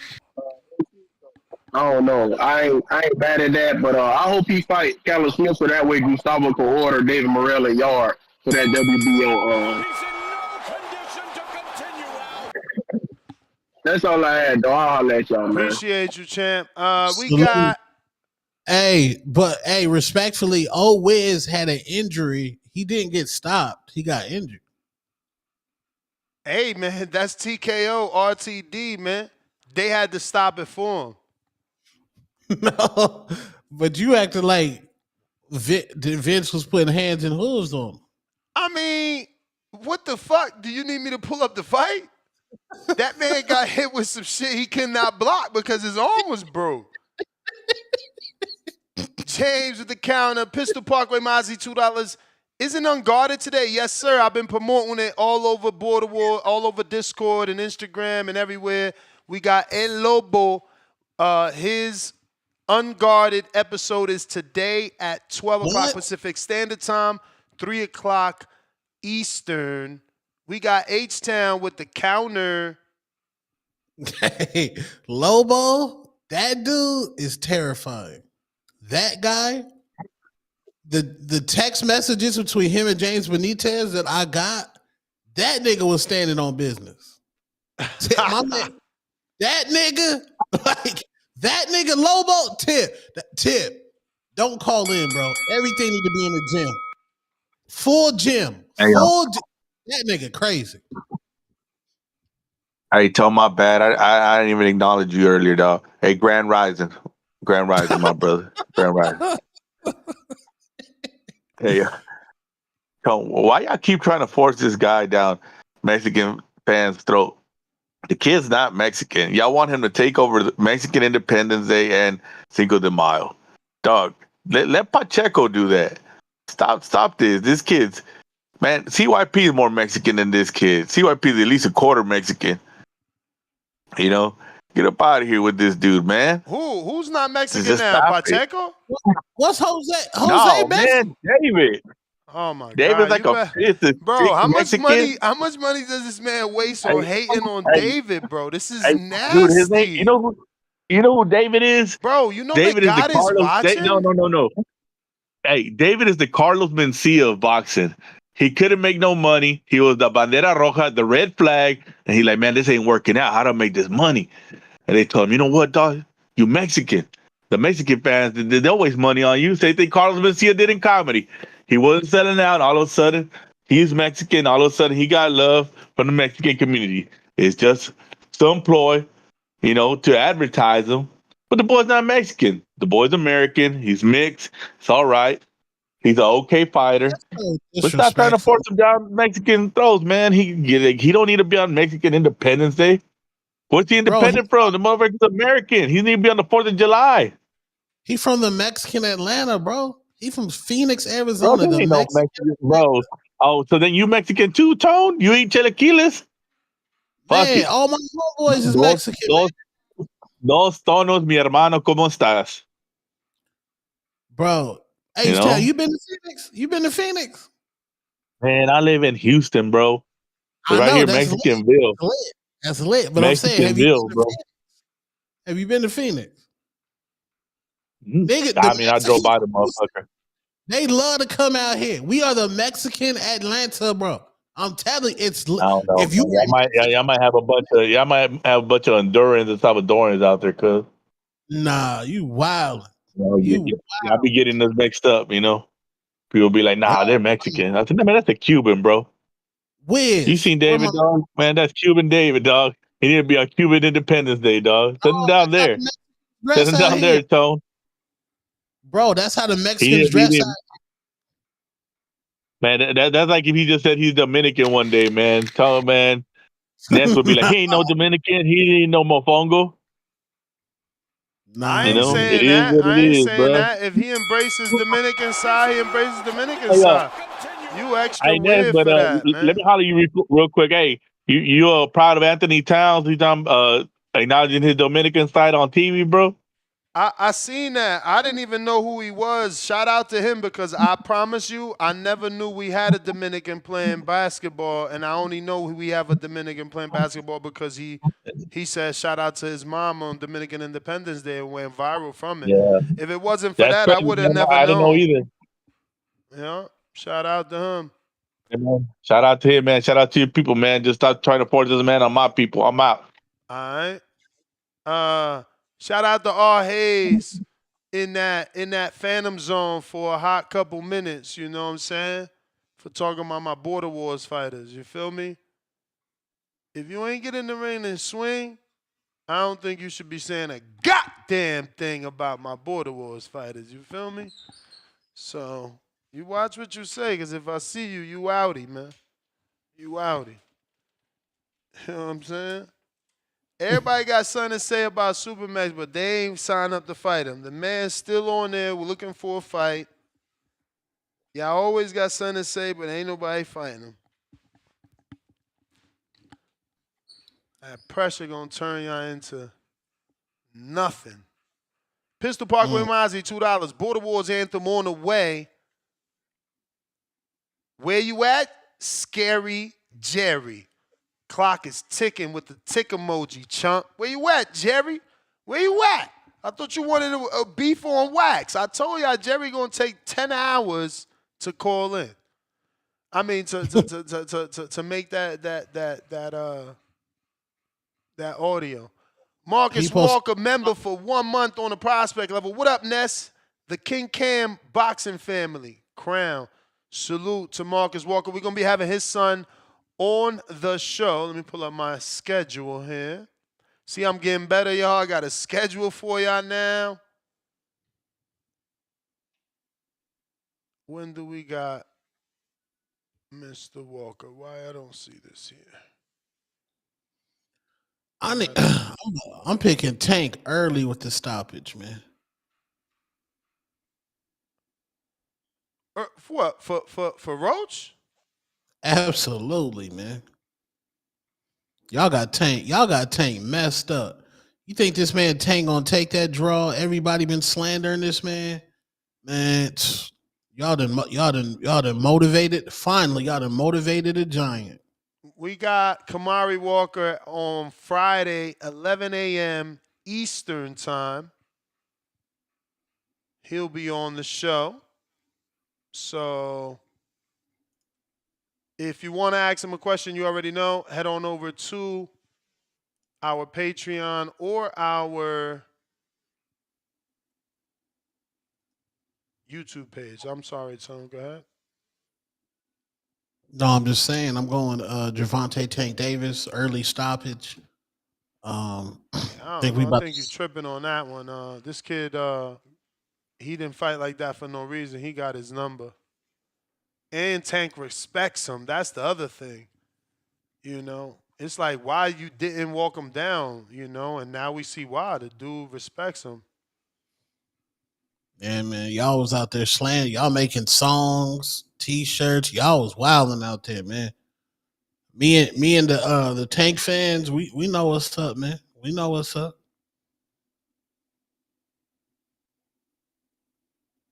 We know what's up. But rate that PBC card right there, Nes. I sent to you. What PBC card you keep talking about? I just sent it to you. Tone. My man Crumel Moten fighting on there. The plant card? Yeah. What you mean? Damn, it's a card. What you mean rated? Rated 1 to 5. It's a good card. Ain't this free? I mean, yeah, it's a card, bro. It's plant back, bro. Plant back. You know? Can't get mad at Sweet Hands being back. But yeah, back, you bro. know. I don't know. Hopefully, you know, Resendiz is some sort of a challenge. You know, Elijah Garcia beat him, if that means anything. Elijah beat this guy, and Elijah then turned around and lost to Kyrome. Kyrome is sparring partner of Caleb. Caleb is trained by Kyrome's trainer, Stephen Breadman Edwards. You know, yeah, man. Lamana's my guy, New Jersey, stand up. Hopefully he can pull off the upset. We rocking with Lamana over here, you know. Yeah, man. Yeah. Thomas Lamana for the win, man. Thomas Lamana for the win. Charlo gonna have to show us he back, man. Meow. Is it Lion Zony or Kitten Zony? Damn. He has the fire stick. Damn. Yeah, man. We got $10 from Marcus Walker. Says, blessings to you and your family. King Cam live Friday, 11 a.m. Let's get it. Crown emoji. We got Pistol Parkway Mozzie, fine Atlas. A blind man can see Tone is Mexican. What's wrong with this guy, H-Town? Run the anthem, Ness. Oh, no. Oh, yeah, Tone ain't hear this. That's crazy. That's right, because if you be like in and out, hold up. Let me let you hear this, bro. That's wild. This is going to be your first time. Let me hear this. Hi, this is Michael, voice of the people. Let's get ready for Boxing Voice. Breakfast Club of Boxing as GTO. Instagram. We just started. It's the passion, man. And we're here to talk about the big fight. Super duper, big fight. We are live and taking phone calls. Boxing Voice. Hey yo, Nes, roll up the Hardin. I just landed at Reed, I'm trying party. Roll up. Shout out to I mean. We rollin' permanent marker. Be careful, this jabber stain you like a permanent marker. Size them up, then back them down. Vander Holyfield posture. All these other shows frauds. We the real, they imposters. We got like 2 phones lit. I'm on my 2-tone-ish. Let's drop the line up. We got Bill Haney on the list. Whether it's X or Discord, hit the line, the floor is yours. You ain't feeling my opinion? We can meet at Border Wars. Throw you straight and I'ma slip. throw my straight, you know it's lit. I take this rollie off my wrist and throw some gloves on this. I throw some gloves on this and turn the money made. Hit the subscribe button, it's free and you can join the day. And hit that champ level. Appreciate it. We live every day, twice a day, we stay dedicated. This the boxing voice, no better way to start your day. If it's hot, we got the drop, and that's each and every day. Whether you on the West Coast or the East, press play. 6 a.m. or 9 a.m., we'll get you through your day. This the boxing voice, no better way to start your day. If it's hot, we got the drop, and that's each and every day. Whether you on the West Coast or the East, press play. They tuning in from New York all the way to the UK. Yo, before you even rate it, right? I gotta say some shit. This is just too easy. It's like taking candy from a baby. I gotta say some shit before you even rate it. I ain't give him none of the Mad Libs. He went and got all the Mad Libs off the show. The bells, the Michael Buffer, that last shit at the end, ain't like he's like, yo, I need these drops. Send me A, B. Nah. And that shit mixed and mastered. Yo, and the turnaround was bananas. Like, I literally was like, yo, I need a Border Wars song. And yeah, granted, this came and I'm like, this ain't no Border Wars song. This is straight intro. But, bro, like 24-hour turnaround. So then Jerry got jealous and now it's a challenge. Jerry's allegedly making one. But and I say allegedly because tick, tock, tick, tock. Yo, but Mozzie's a fucking beast. What you think, though? Man. Let me hear your review. That's fire. Okay. That's how you make an anthem. That's how you make an intro to a show. Hip hop, swag. He had the bravado. He had the fire ad libs. Beat was rocking. Now that's the intro. When you start your podcast out, that's how you start it out right there. That's as a content creator, though, you know they tell us we need to be having like 15, especially because we on YouTube too. Like obviously a podcast can have a longer intro than a YouTube video, but a YouTube video, they always recommend like a 15-second intro. And I see that your shit be long. You be having like a 3-minute thing, right? With a countdown and everything. Yeah. So like, do you not care?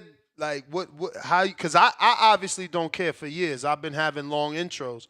But I've been considering more and more, should I make those little changes that, YouTube been recommending for years?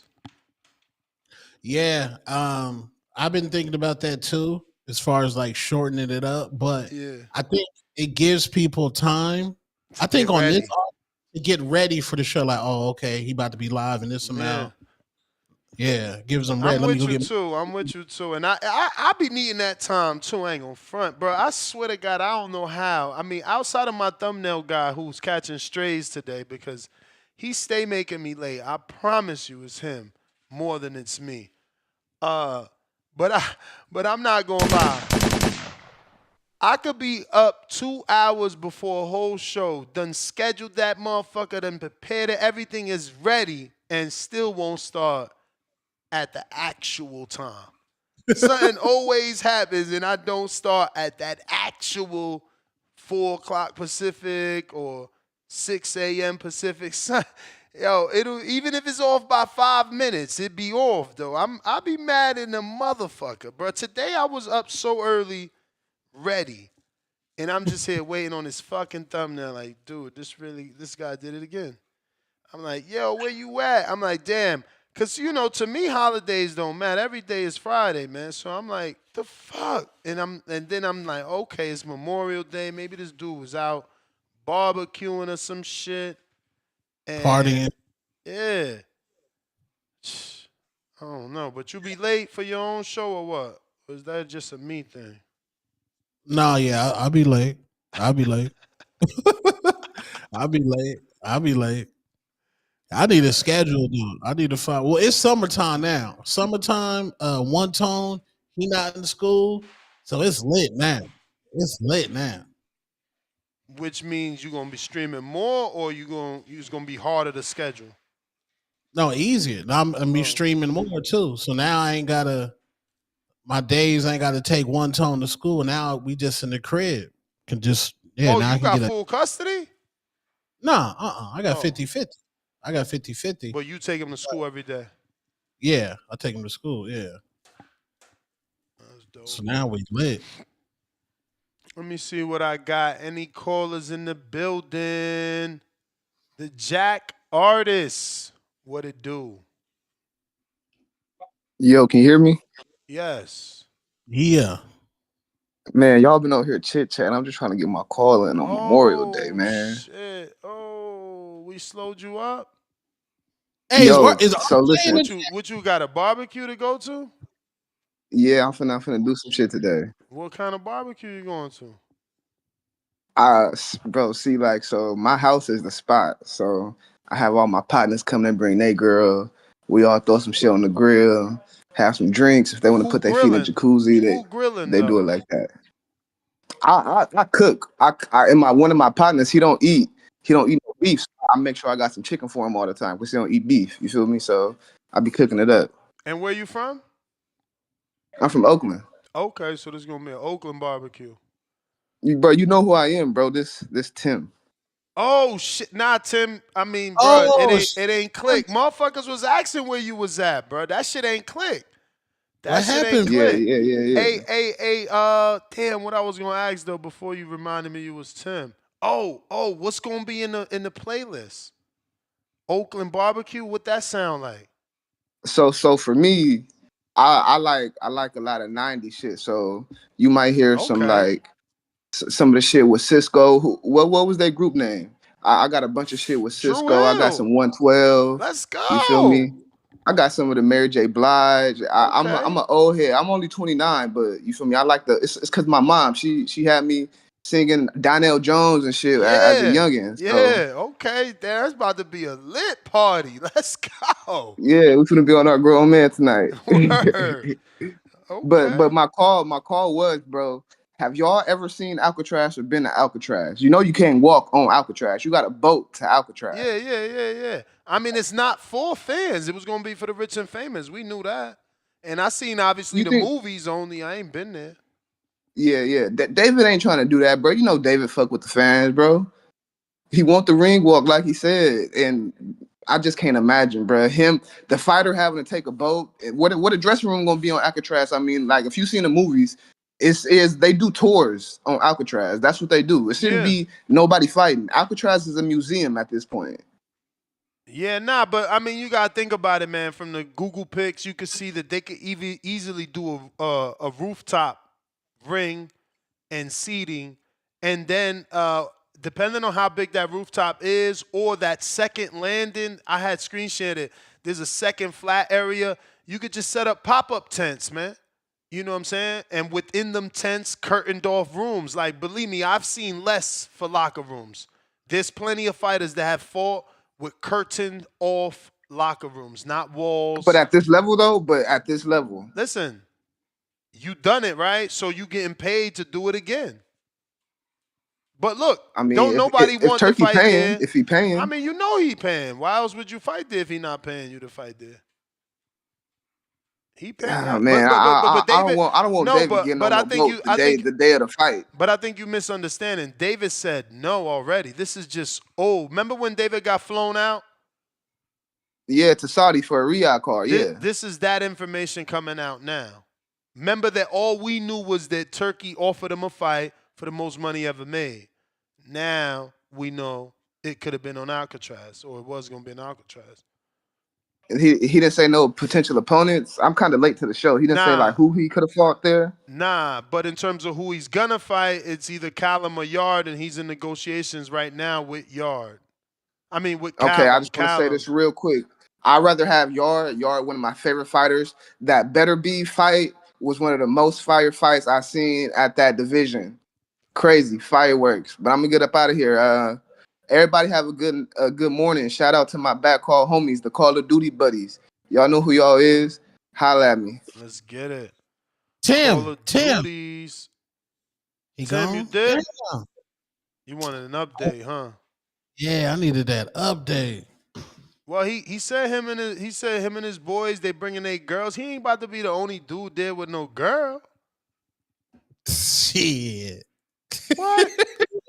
Bears, what up? Niggas at the queue with no shorty. I don't know nothing about that. That can't be right. That can't be life. There's got to be more. Where Tim at? He ain't jump back in? Nope. Come on, Bands, you Tim. there?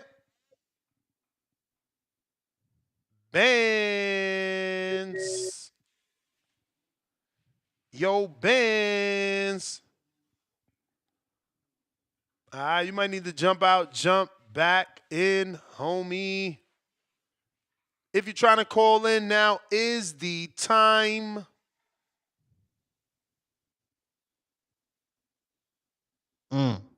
Discord available, X Spaces. For anybody that needs to call in and voice their opinion, we got boxing. Fight game. What up? Yeah, what's happening, man? What's happening? Boxing voice, what's going on? What's the crack? Chilling. Bro, it's raining, man, here in the UK, man. It's always it's raining bank holiday, over there, it's bro. raining. We've had a very, you know what? It's been very nice weather for the past couple of months. The sun's been out today. The rain has come. But it's been a nice spring. It's been a very, very nice spring, bro. You know what? How's everything? What we're talking about today? I don't even know what we're talking about. Callum Smith, David Benavidez, the interview that Callum did on Boxing Social and the interview that David did, they're both basically saying that they're in talks for a potential fight. And we're talking the fact that David announced that Turkey offered him a fight in Alcatraz and he didn't want to do that.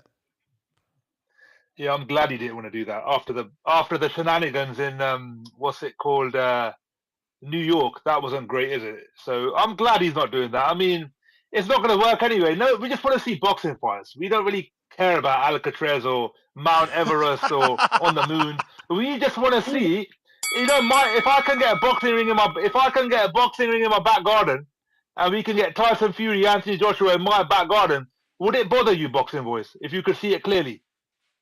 Nah, man. I just want to watch the boxing Exactly, with you. bro. We just want to watch the boxing, man. I want to see. I mean, Benavidez and Callum Smith.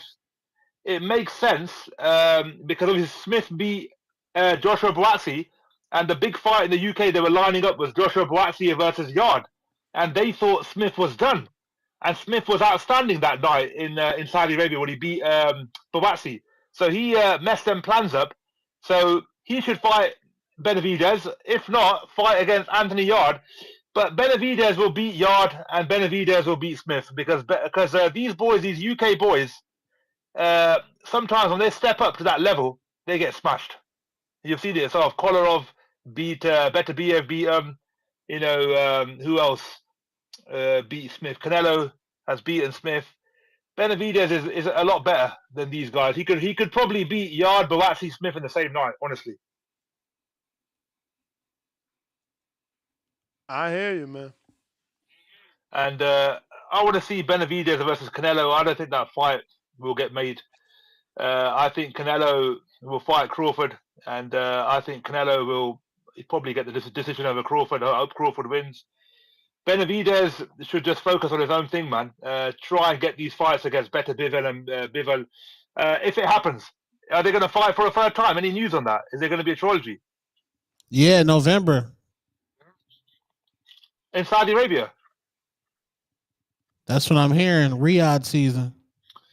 So that means next year, assuming I think Bivol probably might win the rematch because Beterbiev is probably getting a bit on now. We saw that in the last fight. So if Bivol wins that, Bivol versus Benavidez is a good fight next year. That could be made anywhere in the world.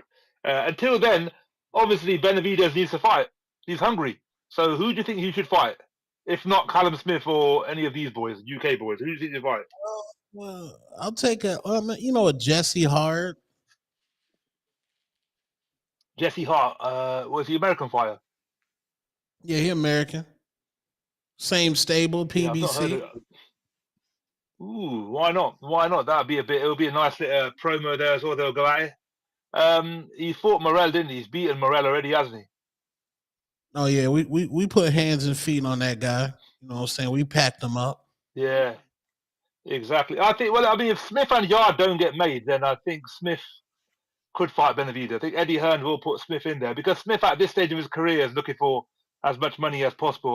But I've got to say that performance against Joshua Buatsi was outstanding. You know, one thing about boxing we've learned in the last 2-3 years, yes, the fights are getting made here or there, but when you wait on a fight, sometimes it doesn't get made. Yeah, that's true.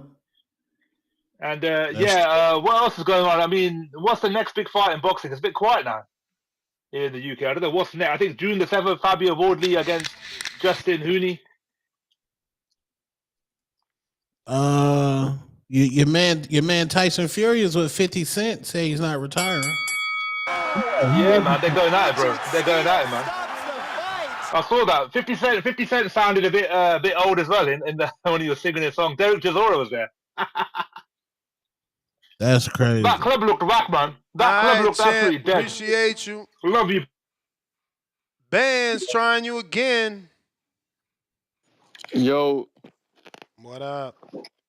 Yeah, man. My jump was acting crazy because it didn't make that beep noise. So, yeah, this is the exact reason why I feel as though Tank does not need Turki Alalshikh. Yeah, he can benefit off of him because he'll probably be his biggest paydays, right? But, like, the fans, even the fighters now, by Benavidez, you know what I'm saying this, we like the aesthetics of the events, man. Going to like a smaller event, I haven't been to like a Tank or like a Benavidez fight. So, but like just going in there and just being around the crowd and the energy, man. That's what we like to be around. You know, it's so much you can enjoy by watching the fights. Especially if you don't got a group of friends, you go to the bar every time. From my perspective, I always go to the bars and stuff. So, yeah, man, this fight, Benavidez needs to fight. It's gonna be a Riyadh season though, so I don't know if they're gonna make a card in America. But he needs to stay closer to the West Coast where he's from, or I mean, I think he sold pretty well in the East Coast. Didn't he have a fight in the East Coast recently, or was that like the Tank? Yeah, he was on the undercard of Tank, but was that on the East? I don't even Where remember. was that fight? Yeah, it wasn't. I think it was Brooklyn. Barclays. Brooklyn, yeah. So yeah, Who you talking man. about? Yeah, when he was on the card. Yeah, I forget what he. Oh, that was Vegas. He didn't fight in New York. Oh, That was Vegas. Okay. Shout out to Tone. He's so not yeah, a fan. that's where he need to be. He need to be like closer that way or on the East Coast. I feel like he is a draw. You know, he got the different style. I know y'all been clowning his. I didn't see the video because I've been on X just the spaces, so I didn't see the full interview. I didn't see anything, so I'll go back and look at that. But yeah, man, I just feel like this is why certain guys don't need Turki Alalshikh because they can sell. For instance, Tank, he can sell over here. Canelo, he can sell over here. But obviously Canelo already went over to the other side, so the money has to be good. You know what I'm saying? So, hey, man, shout out to them. Shout out to TBV. Yeah, I'm out, man. Appreciate the call. All right, OC the boss.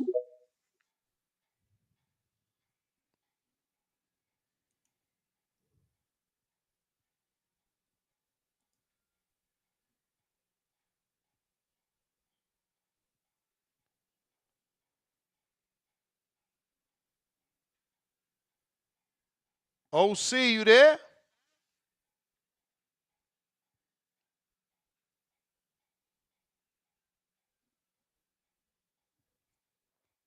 All right, he having connection issues.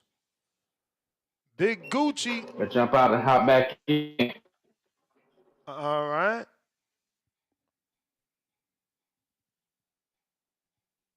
Yo, what up, gang? What up? How the audio sound? Straight. Yeah, shout out my brother, Two-Tone, the superstar, man. Salute. Yo, Benavidez ain't doing himself no favors, man. Not vibing with the Turk. I saw that interview with Kamaru Usman and the other dude. I forget what the other dude name is. Henry Cejudo or some shit, right? Yeah, yo, that dude Henry don't know shit about boxing, bro. He don't know nothing about boxing. I was watching that interview. I'm like, yo, he terrible. He terrible. I don't want to see him interview no more boxers, man. Kamaru, he alright, but But look, we seen the things that Turk can make happen, man. And boxing is based around finance, bro. That's the corruption. Corruption is based around the finance, bro. He should associate himself with Turkey, man, because um, Turkey always listening, man. If Benavidez had felt that way, bro, he should have kept it to himself. But he on this big MMA podcast talking to him some shit about Turk, man. That's probably not the best move. Um, Shout to Benavidez though, man. But in this sport, unfortunately, you gotta bow to the higher supremacy, man. You see where all the pound for pound fighters at in Newey, Crawford, Canelo, Bivol. Them dudes over there getting the bag, man. And they fighting Turks making some changes, man. These dudes are fighting back in the US while still getting that Turk bag, man. So shit, I feel like that Alcatraz show would have been different. Hell of people would have tuned in, man. Shit, if you need the fans to win, bro, um, I don't know how well that's gonna work for your career, bro. Look, see the Mexican fans. See, he doesn't have a lot of fans anyway. He does, but not a lot of Mexican fans because they ride with Canelo. Canelo give him free pay-per-views, man. So they riding with Canelo, and if Benavidez the op, even though he Mexican, he the op. They ain't gonna ride with him. Um, Shit, he really gotta do something for his career, man, and associate himself with that other side of the street. But yo, real quick, yo, if I go over, run it, man, because I want to give some credit. I want to go off topic real quick, if you don't mind. Um, Yo, shout out to Keyshawn Davis, the businessman, bro. Yo, he out here taking shots at Hitchens and Shakur, calling them dudes weirdos, and they should get married, bro. That shit was nasty. Yo, shout out to Keyshawn, man. You know what's crazy? Keyshawn had put a bag on Shakur's head for 100 mil to wipe him off the board, man. But yo, Shakur over here talking about, I don't want to be in there with my brother. I ain't trying to hurt him. Throw me over. Um, I thought that was kind of corny from Shakur, man, because I was watching that Donza Project podcast with Shakur, and he was talking about, I don't want to kill my brother in the ring. Yo, Keyshawn out here put a bag on your head, man. He know you ain't his brother. He got 3 brothers. Them his real brothers. And yo, the Charlos, them dudes even said they would fight each other for a bag. Shakur, what you out here doing, gang? You looking soft out here, bro. That's crazy. I can't wait for Tank to pull a Canelo and swerve that Jake bag by enticing Turkey to throw a bigger bag for the Shakur fight. So Tank could fucking knock his head loose, man. He too soft, bro. You a champ in the same division as Keyshawn. Keyshawn ain't even on the same energy you want. Keyshawn wants your head for 100 mil. I thought that was nasty, bro. What y'all think? Ness, you saw that? I seen the tweet that Richards and Hitchens said that, but I took it as like they all 3 friends. So he just saying that they on some, lovey-dovey shit. Like I Yeah, don't think he's mad and it's about to cause a fight. yeah, it's nothing because on Keyshawn, no, on Shakur Stevenson's IG story, he just called one of the Davis brothers the future of boxing. So that it ain't no beef, man. It ain't no beef. It ain't no beef. I think this It was ain't no beef. you. It, He it got to ain't no fight. crazy serious beef, man. But I fuck with the energy Keyshawn got, man. he uh he wasn't like my favorite fighter because that whole Call of Duty shit, man. But shit, if he started potting off, man, at one point in time, Shakur and Devin Haney was tight, and they had gotten in the same division, and Shakur started talking spicy. Keyshawn, I hope Keyshawn start giving him the same treatment, man. It would hurt boxing so much to not see these 2 fighters that are literally like 50-50 and now fight each other because they on some Call of Duty shit. Like, come on, gang. You feel me? Yeah, But yeah, yeah, yeah. I on the want him same. to run the squad. I want him to run that squabble. I just think that Keyshawn got a fight coming up. I don't know. It's different with these young people. It's different, man. Yeah, man. These dudes soft, man. Don't be afraid to say it, Tone. These dudes soft. Yeah, this shit's nasty I'm gonna out send here. you that counter. I'm gonna send you that counter right now, Nes. That shit nasty out here, man. Respectfully.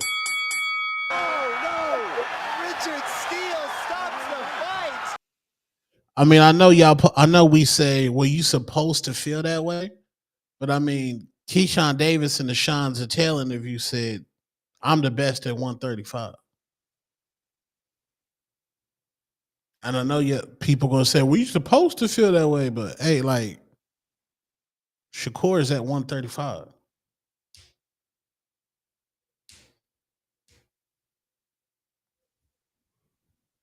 I don't know. I'm sorry, I mean, bro. I got to get better with texting and talking. It's just somebody's trying to offer me 3 tickets to a fight to give away on the show. Well, really, 1 ticket for the. Oh shit! Is it okay? Am I reading this right? 2 tickets, 1 for you, 1 for you. Wait. Yeah, for the Usyk. Okay, damn, that's good for y'all. For the Usyk and Dubois fight, I told him I ain't doing it unless I get the tickets up front. Ain't nobody gonna get me to be doing no free promotion, and then the tickets right. don't arrive. But they've given me 2 tickets for me and 1 for my audience. I told them I would give all 3 away. I don't plan on going. So if they really give me the tickets, then I'll do it. OC, what up? So they gotta buy their own plane ticket? I mean, or be in the UK. Perfect way to build a bigger UK audience. Shout out to my man MPR123, latest Twitch follower. Oh yeah, we growing organically over there. What we got today? Oh yeah, a whole 3 people watching live on Twitch. Salute to y'all, man. OC, are you alive? OC. Boss OC. OC. OC. Not there. All right, Tone got a screen share. What we got, Tone? We just showing the difference of greatness right now, man. Who this? Country with my face on it. I go a break over it. Yeah. Right. Remember how I got to the top? I had to grind. I had to wrap vehicles, take them across country with my face on it. I go a month straight doing interviews every day from morning to night to build myself. Yeah. So I come from nothing, but now push a button, push a button, push a button, and all you gotta do is sit back and watch. If I had a head start like these fighters nowadays, man, what? I have every belt in box. Yeah.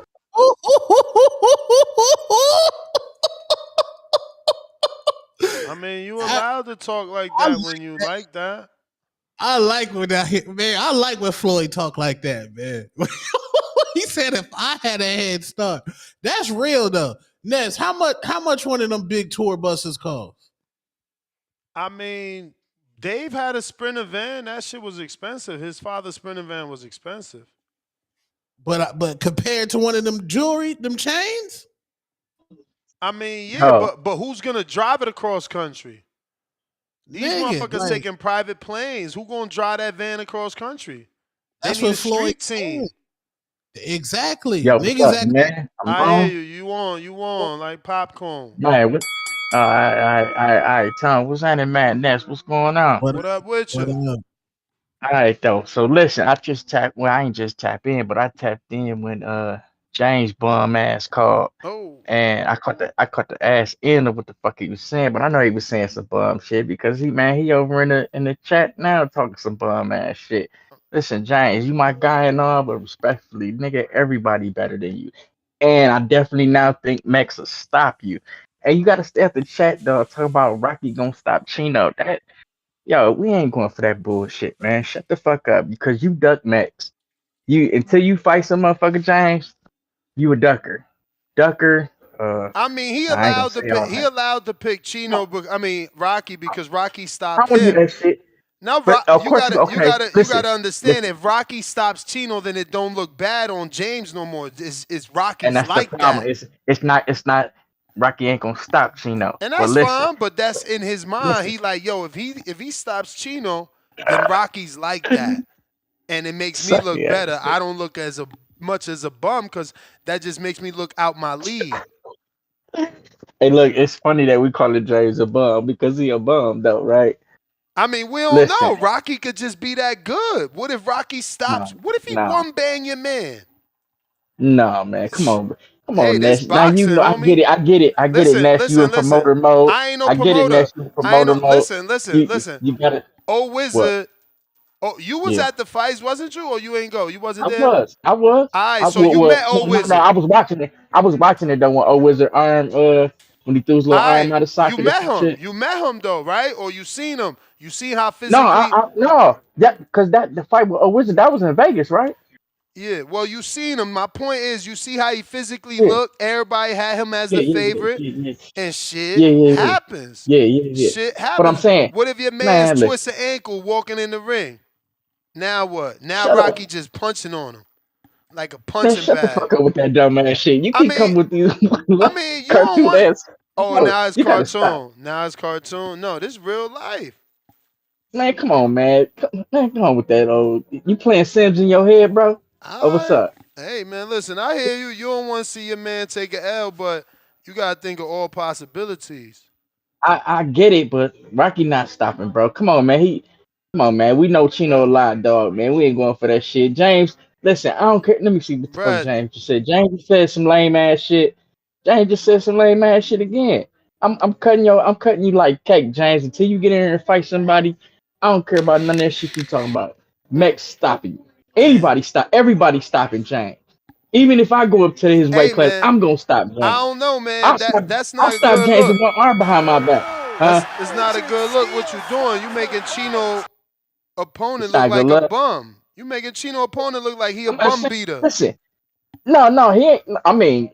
I mean, hey, if You only as good James a as your bum, James a opponent. bum. You only as good as your opponents. You know what I'm saying? If, So if Chino, James if if you James is a want, if you bum, want James is Chino, a bum. if you want Chino to beat somebody good, you can't be calling Yeah, his opponents bums. but I'm Just saying saying. though, man, I can call them niggas whatever the fuck I want to call them. You know, Chino been beating every motherfucker we put in front of him though. That you put in front of him. So you know it's all good. I'm just not gonna listen. I'm just not gonna He allow got a real James to one jump now, in and man. He talk got this shit. Puerto Rico on his back now. He got a real one I'm not first. listen, I'm not gonna allow James to jump in, talk shit, text shit. None of that shit about my boy, man. That's my stable mate. That's my homeboy. You know what I'm saying? Even we ain't in the gym, I still kick with my boy outside of the gym.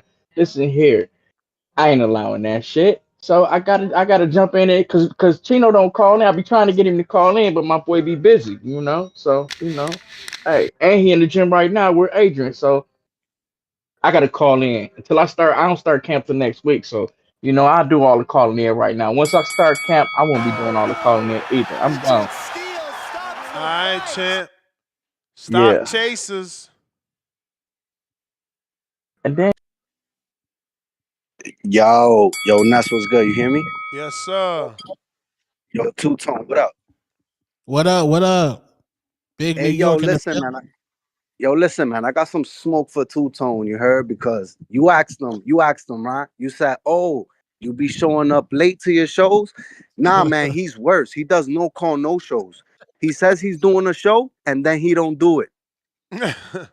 That happens sometimes, man. It's And I'm hard. gonna tell you, no, hold on. I'm gonna tell you why. It's because the Knicks won. He said, "Yo, I'm doing a show after the Knicks game." He hopped on after the Knicks lost the other night, but because we came back from a dub, we was down a dub, and we came back and got that W.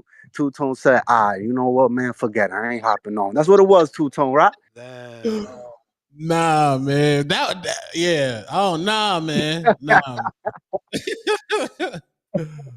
Nah, Nah, you know you man. my dude, bro. You know you my dude. Yo, listen, man. I got something to say about Benavidez, bro. Yo, look, man, I hope he don't lose his killer instinct, man. He looking a little lovey-dovey in them pictures with the kids, bro. Damn. I need, You can't even I need, smile with your kids. You gotta be a monster with yo, the kids. I need Benavidez to stay hungry, bro. I need him to stay with that killer instinct, bro. You feel me? Like, I don't want him to lose none. He can have all the kids he want, man. But that picture, he looking like he looking, a little too cool for me. But listen, I think that, man, listen, waiting for Bivol, waiting for this Bivol rematch or all this nonsense. He went and he got that WBC belt, right? Okay, let him get his defense off, right? And then that'll make him a two weight division champ, right? I listen to what I'm gonna say. I think my boy need to go up to cruiserweight, go fight Suldo, become a 3-weight division champ. And then I ain't gonna lie to you, man. The boy used to weigh like 250 pounds when he was a teenager, man. So I feel like Benavidez gotta get the work and clear out that cruiserweight division. I want to see Benavidez at heavyweight, man. I'm out here and I'm saying it. I need Benavidez to go up to heavyweight and get that work. U6 on his way out sooner or later. And I don't see nobody. I mean, listen, he got to get the work. And I think he could be up there, man. I think he could make a name for himself at heavyweight because, listen, light heavyweight looking dry, man. Cruiserweight looking, I mean, he make a little noise, but it's looking dry. At the end of the day, I think he could beat all them cruiserweights up there anyway.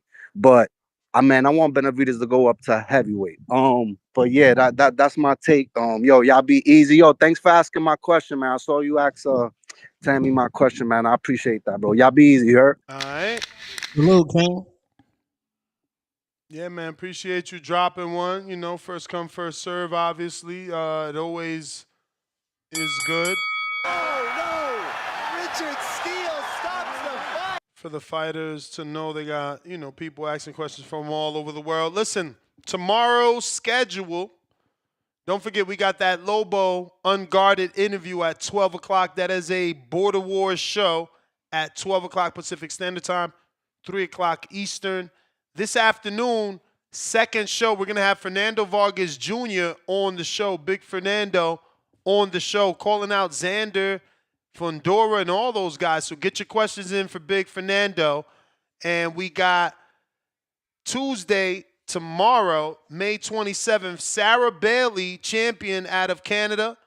We got internet sensation going viral for knocking down Tank twice, fighting Avis Griffin on that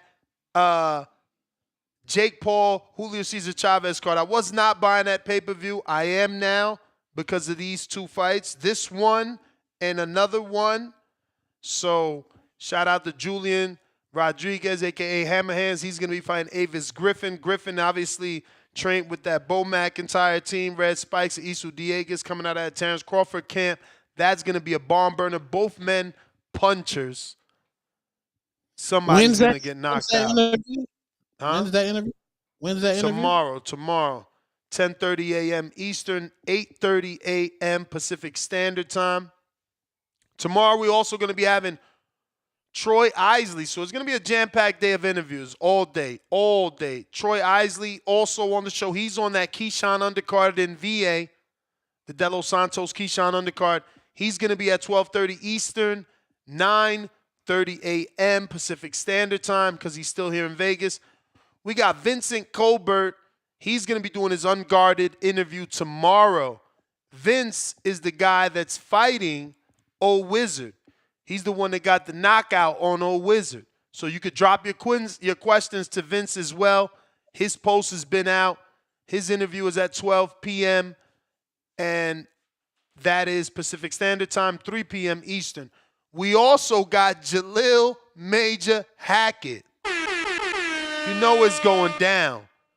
He probably going to come from my head, Poe, because, we've been talking about that sauna question. So we got Jalil Major Hackett tomorrow, 7:30 Eastern, 5:30 Pacific Standard Time. Yeah, man. Jam-packed. We jam-packed. Listen, if you're a Patreon, ask your questions on Patreon. All these are there. And if you are a YouTube member, ask your questions on YouTube.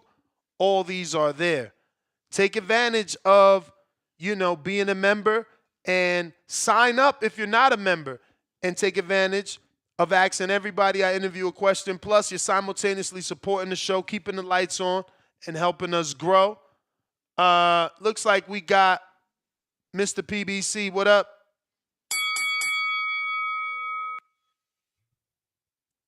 Yo, can you hear me? Yes, sir.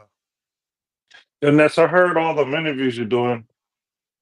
But I ain't never heard one person you talk about. You never get this interview. And you know who I'm talking about. But we need that Bivol, man. You know, I think I'm his not gonna make it manager. easy. I think his manager switched his number, bro. Like, believe me. Remember, I used to get Bivol. I don't know. Vadim looks like he got a new number. He hasn't answered my texts since So April 8th. Nes, you think it's dope to go to a division, beat the best, and then just dip out?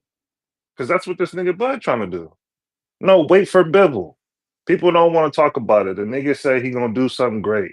He's already said in the past, Nes, he would love to go down to 168 and undisputed. Nah, I think if Bud beats Canelo, he's got to fight Caleb Plant next. Caleb Plant would be the WBA mandatory, and No, fuck that. Bivol next, top dog. But Bivol's at 75. He's fighting at 68, my brother. You got your head all. No, I don't got my head all twisted up. Once he gets rid of Better Beef, he can come down to 168. The Canelo's 4-fight plan is Bivol next after Crawford. Let's stop doing this soft shit. There's no sympathy no more. I don't see why move up to 75. Like, you know what I'm saying? No, you're not listening. There's perfect you're fights. clouding your judgment. I would love Bud So and you then go down to Billy, 168 where Bud, Bud, if he Berlanga. wins. Hold on. You got a call? No. If Bud wins, Canelo's plan was Bivol next. Bivol can come down to 168. He said that multiple times and fight for undisputed. I don't see what you don't get about that. Do you hear me? I hear you. There's no more sympathy no more. I mean, David, yeah, do what you got to do. Go undisputed 175. No one's really tripping about you. We're worried about the undisputed winner between Bud and Canelo. That's why I feel like it's the greatest fight next after Better Beef. There should be no easy route for nobody. We have sympathy shows all the time.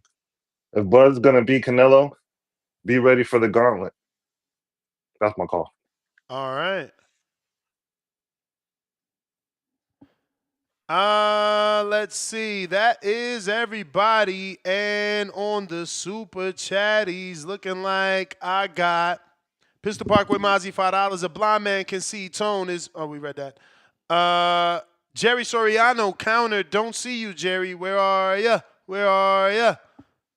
Jerry. Do you want to cook? Jerry.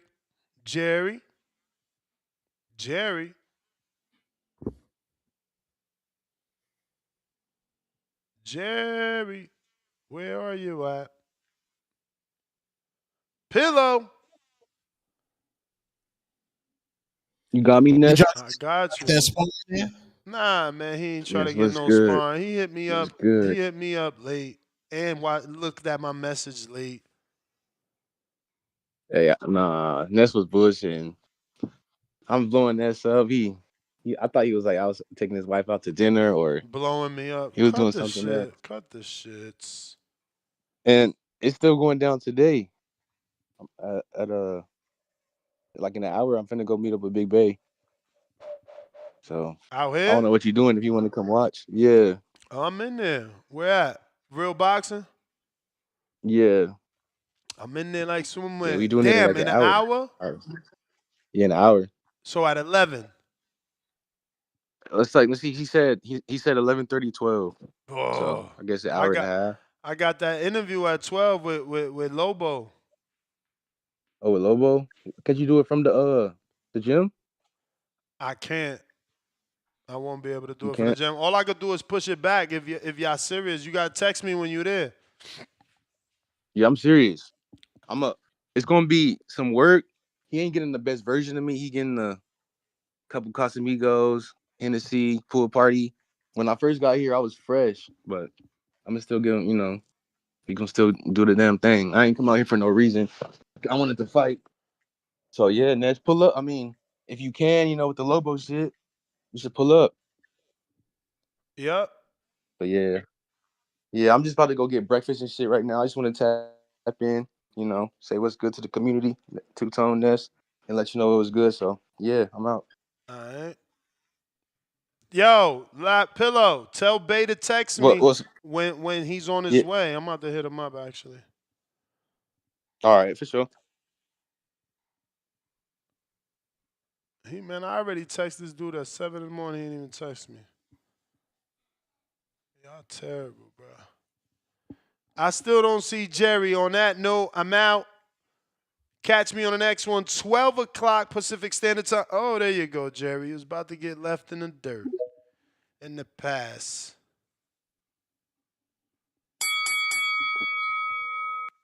There's going to be a lot of slow singing and flower bringing when El Moreno steps in the ring.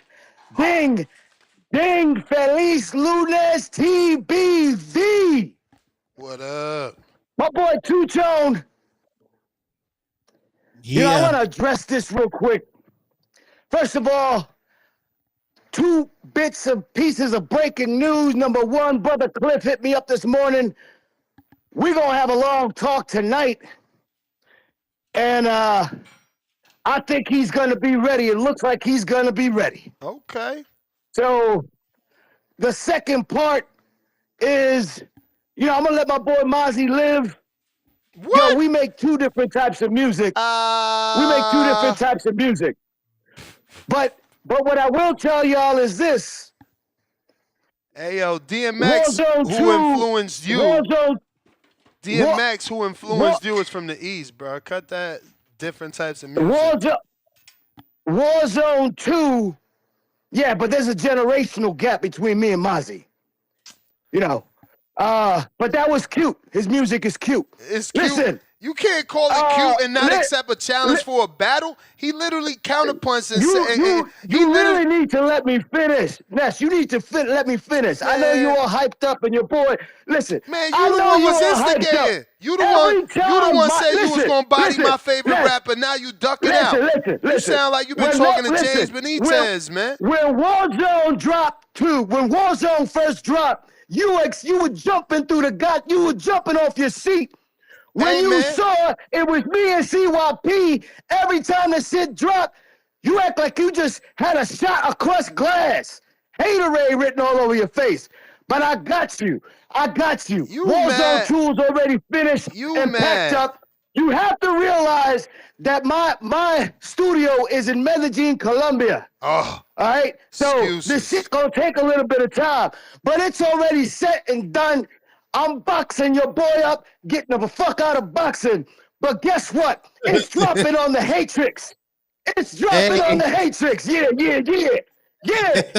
But listen, let me get to this topic. Take it over there. Because it's too late to drop over here. Because you said you was going to do something, and guess what? You ain't did it. I already told you it's done, and my studio is in Medellin, Colombia. You ducking at work. I told you it's done. You ducking at work. Let me hit this topic up.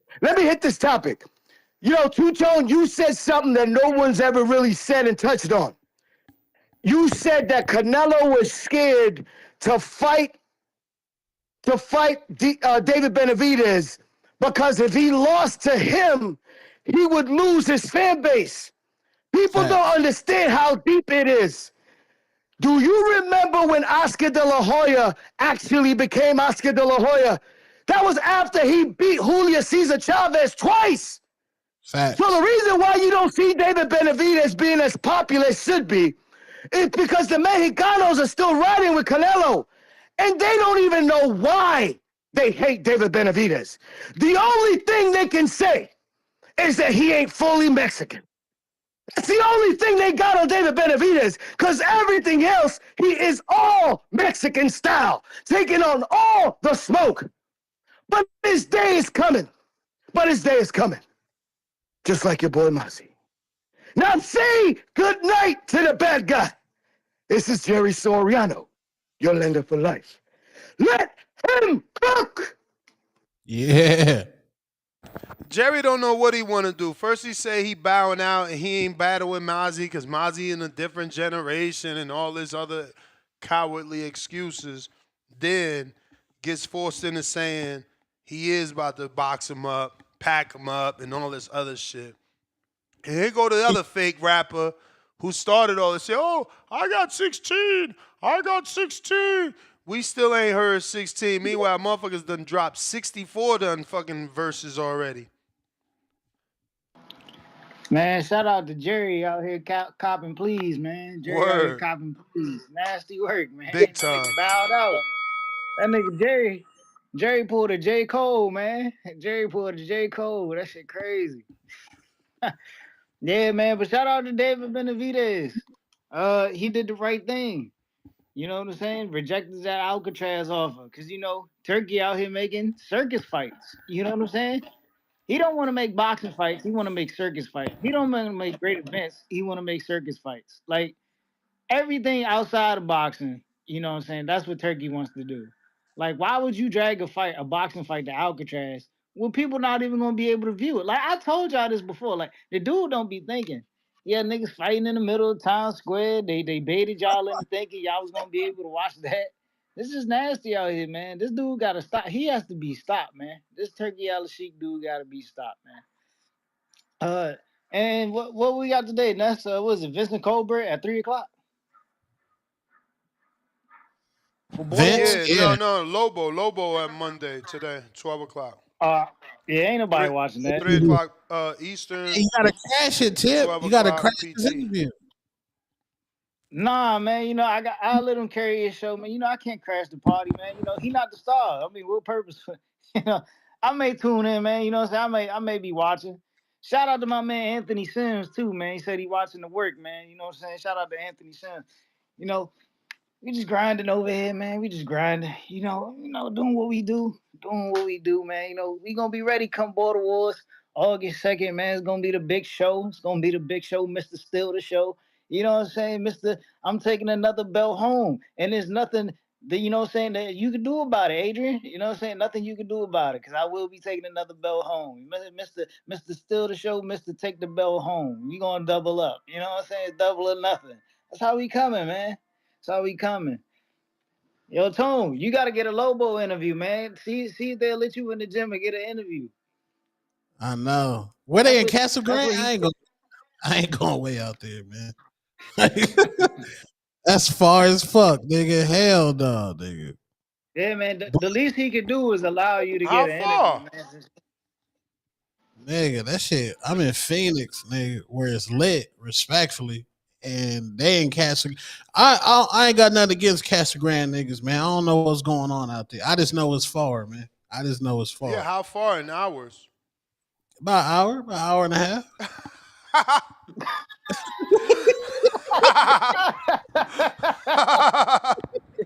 Nah. That's wild. That's wild. That nigga made it seem like a 3-hour drive, man. Nah, that's wild. That nigga Tone said Lobo ain't worth the content. Nah, that's crazy, bro. Nah. I ain't going out Wild there. disrespectful, man. Wild disrespectful. Oh, they ain't going to no Damn. Castle Grande. Nah, B. Nah. Nah. They gotta come to they need to train at David King Garcia gym out here. Yeah, train over there. They said Tone ain't going nowhere. They just basically down the street. Yo, Pristine, bro. Go ahead. We don't want to hear nothing from Pristine, man. Pristine don't tell something about took on. You was capping. You don't want to get in the ring. You capping. Yo, did y'all see that new Mission Impossible? Nah, I heard it's Nah, lit. man, I couldn't find Fire. good enough seats, Fire. man. So we seen Fire. Final Destination though. Oh, I seen that. That shit was crazy. The ending was wild as shit. I didn't expect them. Yeah. I didn't expect that to happen at the end. I ain't dislike it at all. Like I ain't saying I loved it, but I ain't dislike it, and I like that they got real graphic. Like that shit wasn't nothing left to imagination. I was like, nah, this bitch is gonna fall off this roof and land on her eye. And that's what's gonna happen. Yeah, that shit was crazy. That's why it confused me, like how they told the story of how that happened after she fell on the joint. Because I was like, why? If she died right there, how's she still alive? But then they went into depth of what happened. Yeah. Nah, she obviously cheated death. It's crazy because She knew she was going to die if she stepped out the house. Everything started blowing, the wind. All her signs was triggered, and she still took that step. Bro, that was the most graphic scene, I think, when her grandmother get her face blown off or out or in out. I don't even know. By the extinguisher. Look, that wasn't the extinguisher. That was the thing on top of the roof. Nah, it was a fire extinguisher. Nah. It's that arrow at the top of the roof. That shit falls off. And I think the extinguisher hits that. Man, you don't remember because it comes out her face. And you can see it's all black. Like, I don't know. Maybe it was covered in blood then. I don't know. I thought for sure that was the thing on top of the roof. That you know, because they look at that. The camera pans to and it's like south, north, and then it falls. Like, I don't know. You forgetting that. See? Northeast sign. See? Oh, look, IVS was like when they dropped the piano on the little boy. Yeah, that dog. No, dog. they graphic with it. Like, honestly, like, you know how in movies they usually, like, the piano will fall and you know it fell on the boy, but they don't show it. Nah, they showing everything. My theater was like, oh, yo, when they dropped the piano, was it the piano? When the little boy came outside, he thought he got away? Yeah, when he ran outside. Bro, the whole theater was laughing. Because that little boy was an asshole. We wanted his ass to die. Yo, the writer, I know the writer is proud. That's a proud moment for a writer. When you hear the theater clap, you've officially made that little boy a villain. That was the role of the writer, to make that little boy a fucking asshole that we wanted to see die. No one felt bad for that kid when the piano fell 10,000 feet from the sky and landed on this man's head. We all was happy with that little boy that was only like 10 or 12 dying. Oh, you know it's a spoiler voice. Bro, y'all keep talking about the spoiler. Y'all gotta go to the movies. If y'all don't want to go to the movies, y'all better send a $50 counterpunch to knock Tip out, because we go to the movies. We take our lady out. Y'all don't. Always with the spoiler bullshit. Let me get to this counterpunch, Tip. Everybody always talking about some spoilers. Y'all don't go out. When y'all gonna watch the goddamn movie? Y'all be lying. Y'all still ain't even watched the Clarissa movie. That was a damn good movie. Yeah, that's hilarious, because that's literally why I came back. I'm like, apologies to you poor listeners, because, yeah, y'all know when Tip called in, that motherfucker gonna spoil a movie for y'all. That's fucking hilarious, because I actually meant to say that shit earlier there. Hey, Tone still up there with you? Yeah. Sir. Hey, Nes, now Tone wasn't bullshit. Like, I watched both on my tablet, because, you know, I was in the semi for the weekend. Fucking Thunderbolt. I watched that first half of Thunderbolts. That shit slow, but Tone was not lying. Look here, Ness. They got a scene. I ain't gonna ruin it for him, Tone, but tell him that scene when Sentry was fighting them in that damn tower. That motherfucker showed his ass. Like, look here, Ness. That shit was cinema. Like, Marvel might be back. I'm talking about that motherfucker Sentry legit showed his ass in that one fight scene. Like, you're going to have to watch that shit. But it is a slow starter, though. I ain't going to lie. But that's why I wanted to make sure I tell you that. But Tone wasn't lying. That motherfucker is fire. Yeah, it's an end scene too, Ness. But Tone, that end scene, that shit legit made me smile. They might be back. I'm waiting for that shit to get on my Fire Stick. I ain't going back to the movies for that, man. I can't trust that. It should be on there. If not, if you got a like a tablet or some shit, I'll allegedly send you a site. So you just let me know. So, all right. Yeah, because I'm plugged in. You can definitely allegedly send it to my alleged DMs, and allegedly I might see it. I got you. I allegedly this. I got like a 20 list, like 10 of them allegedly for sports, 10 of them allegedly for movies and TV shows. But I allegedly got y'all for sure. So, for sure. So look, hey, that's why I had to count her back in. Yeah, I'm going to allegedly get y'all right. But yeah, so I watched both of them. That Bloodlines, hey, I ain't going to ruin it, but Ness, it's so funny when them moves always say, them deaths, like you say, they be such some bullshit. But I like that it is graphic, like you said, too. Like, yeah, motherfucking head getting flying and kicked off. you full-fledged gonna see a motherfucker trachea sticking out the top of their head when the shit get cut off. So I just felt like that movie ended in some bullshit, man. I just was like, God damn it. But it made me curious though, Ness. That's why I wanted to ask. So you think they're gonna make another one with how it ended or what? Hell yeah, that shit ain't never finishing, bro. This like Final Destination 10. Yeah, I think it's like 8 or some shit. So, cause it threw me off. It was amazing too to Bro, see look how many like Fast Tony and the Khan. Furious we got, bro. Whenever they can milk a franchise, they do. Look at all the Fast and the Furious, all the Terminators. They ain't stopping. I'm shocked they ain't done Back to the Future yet. I can't remember when they come out. I think it might be next year because, another good one I don't know if you've seen them recently, them Screams. Them last 3 or 4 Scream movies, them shit's been elite. Like, them been some good-ass movies. I don't know if I even watched Scream in a minute, man. Yeah, I think Scream the same way. I think they on like Scream 7. So the next one that come out, I think it come out next year in February. I think that's like Scream 8 or some shit. But nah, them for certain like some good ass movies. So, but yeah, that's why I count back in to say you like. Trust me, man. You got to watch that Thunderbolts and remember Century. That motherfucker showed out. Richard Steele. All right. Yeah, man. I'm a legend. For sure. I'm with you, Lil Zooted. I'm shocked they haven't done Back to the Future. They made like 5 Back to the Futures on the original with Michael J. Fox. Them motherfuckers went to the past, to the future. They went everywhere. I'm shocked they ain't do nothing to tap into that franchise again and get some more of that bread. James Benitez with the $2 says, Lobo ain't worth the content. Go to the gym. That's nasty. Y'all disrespectful. Bandalorian with the counter. We got to. And that is the end of the show. I'm back at it 12 o'clock. Don't forget, in an hour and 20 minutes, we're going to be doing a Lobo Unguarded. El Lobo, he's going to be taking on Tip Bellis. So you want to tap in. And if you want to ask him a personal question, head on over to the community page where you can ask him a question. It's absolutely free. You don't even have to be a member or a Patreon. It's on both places. Absolutely free for anybody that's part of the community.